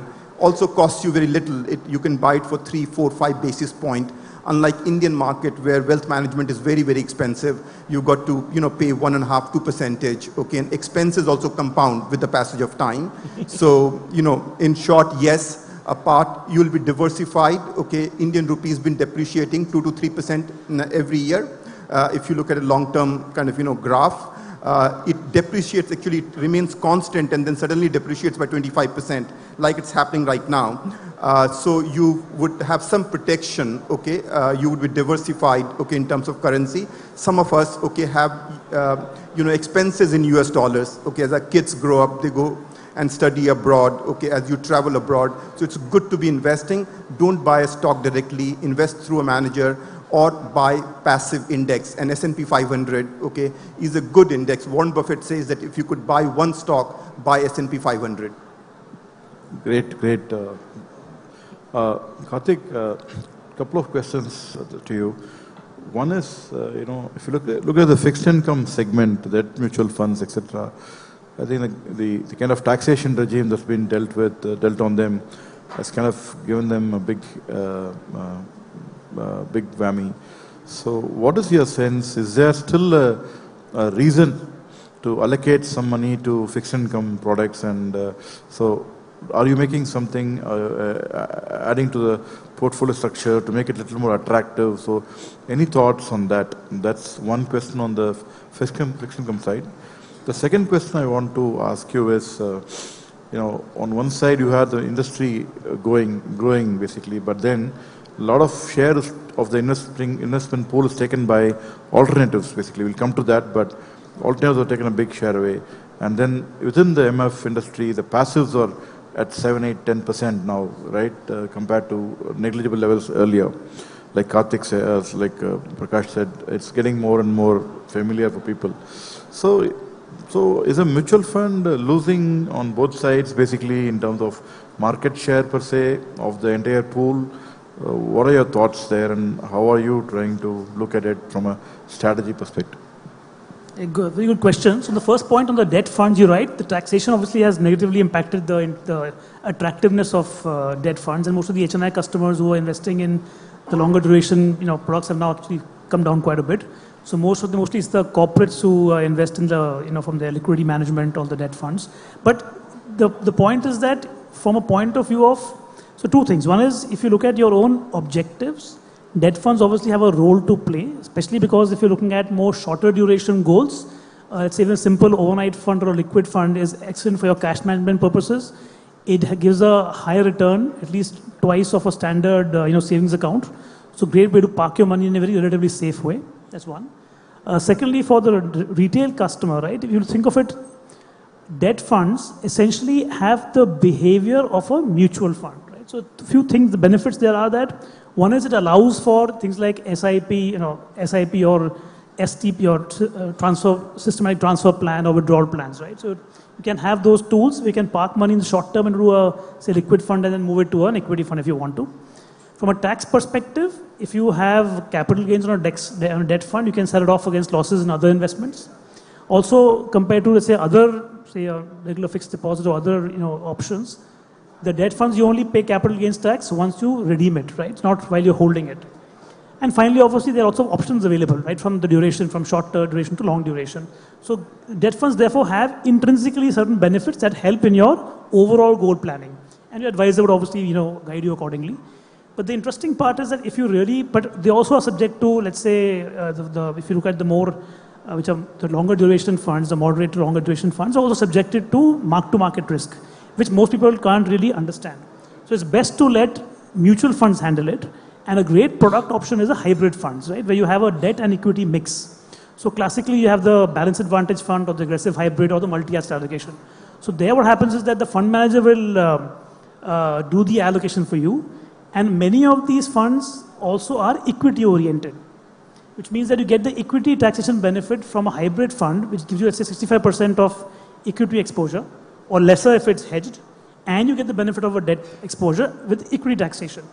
So therefore, and you can, if you look at the returns, there are enough funds that meet your various needs. So therefore, there clearly is a place for the, debt funds, directly or indirectly in your portfolio, right? On your question on passives, so you're quite right. I mean, passives also have a role to play in the portfolio, and it's a great way to, typical index funds, great way for you to have a exposure to the, let's say, Sensex or Nifty in your portfolio, right? But even there, because the Indians dil mange more, you still want a higher return. So there again, you have got smart beta, which tries to do better than the index by adding a few factors that give a higher return, like momentum or volatility. But again, they could be also volatile, right? So from our perspective, we are active fund house, but that doesn't mean we don't have, passives as well. We have a liquid ETF that people can use to, again, from a demand perspective. But to your point, yes, what we are seeing is that there is interest increasingly so for passives, but because a large amount of the retail AUMs are still driven by distributors, they are there to actually advise customers, and our feedback, what I've seen is that they typically ask you to have a mixed portfolio. Some bit of passive in your portfolio, plus depending on your strategy or objectives, they would recommend the appropriate mutual fund as well. Thanks. So that's how what's really playing out. Thanks, Karthik. So coming to you, Arunagiri, this is a very interesting slide we picked up when you spoke at the Chennai event. Less is more. So I would, we have a larger audience, and I would like them to benefit from your views here. So, and how we do it. So this is a very, very interesting chart. Basically, what the essence of this chart is, why trying to time the market is a very futile exercise. So I'll just give you an example. If you take mutual fund returns from 2004 to 2024, 20 years returns, average category returns probably is about, in a small cap active funds, average category returns probably is about 18 to 20% in this 20 years. And that translates probably, if somebody had invested 1 crore at the beginning of 2004, the end of 2024 probably would have been around 74, 75 crores. If someone has actively managed that through a bit of active management in terms of deploying more funds during downturns in these 20 years, then probably the returns would have been closer to CAGR of about 23, 24, 25%, which would have given in 10x returns in 10 years kind of in 10x in 10 years kind of returns, translating to about 100x in 20 years in mutual funds. So if somebody had invested 1 crore, translated to about 100 crores in 20 years, just by simply investing in mutual funds and sitting tight on them. The interesting question is, how many investors would have captured these 100x returns by simply sitting on those investments? Of course, the investment product has given you the returns, but how many investors would have captured those returns? It is near zero. Unfortunately, very few investors would have captured these 100x returns by sitting tight on those 20 years. So what is standing between the investment returns and the investor returns? That's a very fascinating thing. What is standing in between them is investors trying to time in and time out of the market. They think they are smarter, they can time in and time out, but unfortunately, experience after experience has shown that timing the market, timing the top, timing the bottom, or timing the cycle is a very, very futile exercise. You will know the top and you will know the bottom only in hindsight. So, if someone wants to come out of this trap, what is the solution? There are two things which I would emphasize. One is, what stops them from capturing the full returns is the narratives. Most of the times, investors fall into the trap of macro narratives. Narratives will come and go, wars will come and go, economy slowdown will come and go, but unfortunately, if you want to time these, it is very, very difficult to time. Only in hindsight, you will know when everything turns. So the smarter thing is to do less activities and capture more returns. Like Mr. Buffett says, inactivity strikes as an intelligent behavior in investing. The more action, more activity you think you are smarter, very unlikely that you will capture bigger returns in equities. So second thing, very important, is there is a mistaken notion among portfolios, and they were seeing that some clients, okay, are doing a better job than Goldman bankers, okay, in terms of managing the money, and they wanted to study these clients, okay, and wanted to convince some of these people to come and work for Goldman, okay, in terms of managing money. So after studying all these client portfolios, they found that clients who had done much better than Goldman bankers were the clients who were dead, okay, and therefore their portfolio was inactive. No one had touched that portfolio. It was growing, okay, over a period of time, okay, till it got transferred to their kind of, nominees. Okay, so inactivity is very important. Not interrupting compounding, okay, is very, very important if you want to grow wealth over a long period of time. Thanks. So for the last round, start with Ramki. Anything you want to leave? Any thoughts broadly? No, I think a lot has been said. The power of compounding is very critical, which means, and periodic, systematic, regular investing is very critical. It is not that, late in life you realize that I'm going to multiply my money and you do something foolish, it's not probably going to yield the returns. Start early, invest regularly, let it stay. Don't get too fussed about what you're hearing. As long as you have left it to the right manager or the right stock, do it. Diversify your portfolio, and before doing all of this, make sure that your asset allocation reflects what your objectives are. If you're playing for capital gains, there's a certain skew in asset allocation. If you're playing for regular income, there is a certain skew in asset allocation. So get your asset allocation right, choose your manager or your stock right, and just sit tight. Don't get too fussed about it. Thanks. Last words, Prakash. You don't get rich by working for someone if you're not working for Google and Blackstone and people like that. So, because inflation and expenses kill you over a period of time. So, saving and investing and, acquiring assets, okay, is critical, okay, to get rich over a long period of time. So, Jane? Yeah, so building on the same thought of power of compounding, right? So all of you know how SIPs work. So the mantra that we tell our clients is very simple. Start early, don't stop, and keep adding, right? And we tell the people who join, the new joiners, right? And say, look, how to be a crorepati.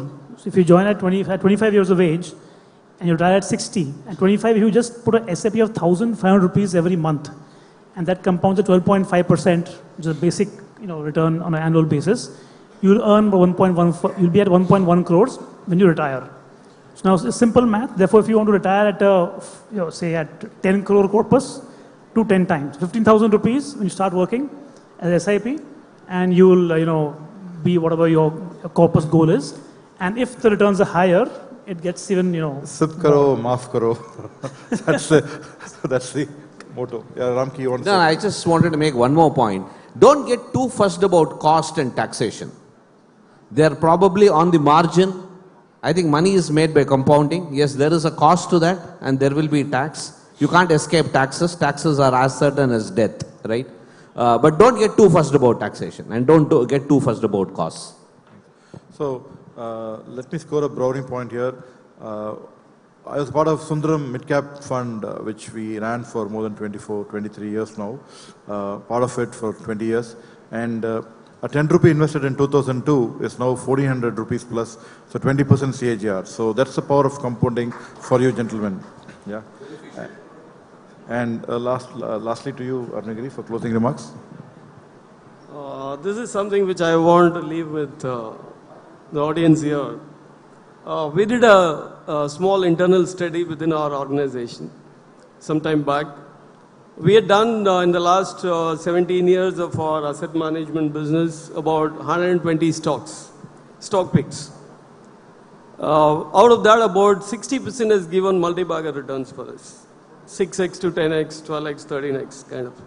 So we want to understand, out of these returns, how much of it is driven by growth, earnings growth, and how much of it was driven by buying price. You'll be surprised to know that 80% of these returns have come from buying price, not from earnings growth. So there is this myth that you got to chase the next buzzing theme, the hot trend, to make exceptional returns in investing. The reality is completely different. You can make exceptional returns by simply religiously following value investing principles.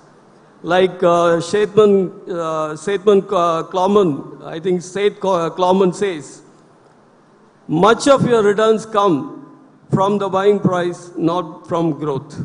Doesn't mean that you don't need to look at growth. All that you need to have in mind is growth is not the only thing which will give you value. It is value, which means indirectly the discounted price which you're buying. That determines a lot of your eventual returns.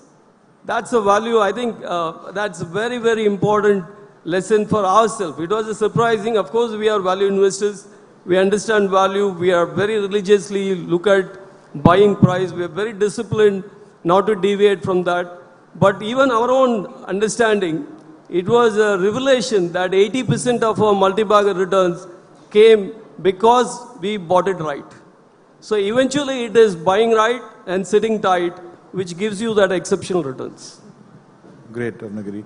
But at the cost of being a little contra, I would urge people here, don't get worried away that if you have a growth style of investing, growth also works, value also works. So, finally growth without value or value without growth doesn't work. So don't worry, I think it's all fine end of the day. And we're all going to party hard today. And thank you guys. Thank you very much for being a patient audience and for panelists. Thank you. Bye. Any questions for the speakers? Oh, yeah.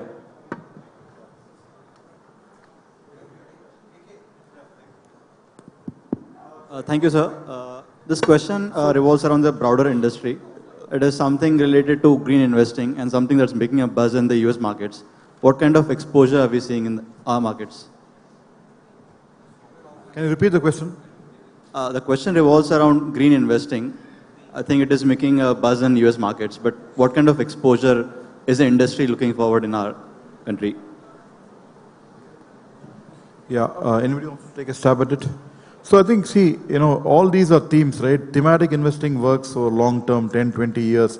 There are periods of sluggish returns, periods of when there's a good value capture, and then, the stock doesn't do well for a long time. So I think it requires a little bit of more expertise to look at these kind of thematic investments. And green, again, is something where there is a long-term positive trend, and definitely getting into the right investment avenues would yield returns. But in terms of availability of such opportunity in India, we are probably at the cusp of a boom there. Thank you. So these gentlemen are going to be around here, so please let us break now and get the stage rolling for the dance floor that's going to open up in another 1 hour. So we'll be here and you can talk to all of us off stage. Thank you. All right. Thanks a lot. Any more further questions, as requested, you can have it on one-to-one basis. And thank you all for the speakers. Would like to invite Mr. Ramamurthy to hand over few mementos to the speakers and moderator.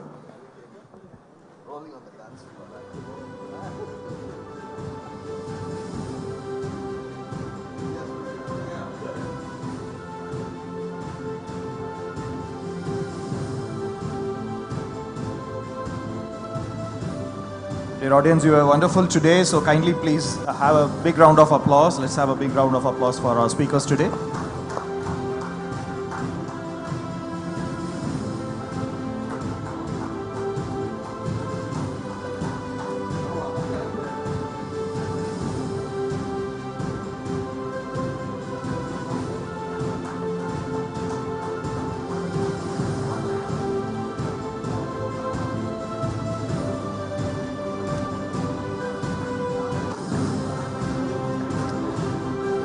Requesting all the speakers to come ahead of the center table for the group photograph.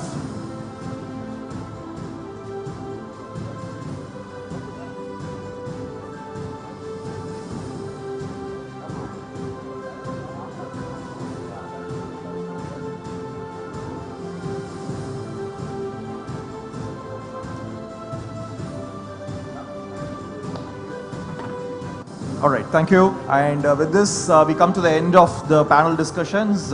We will have the entertainment segment going forward. Thank you all.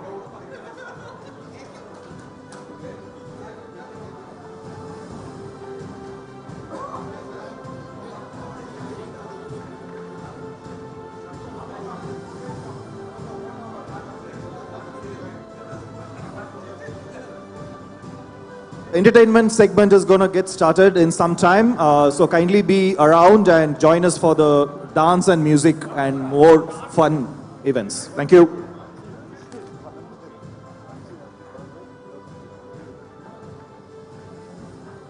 A photo.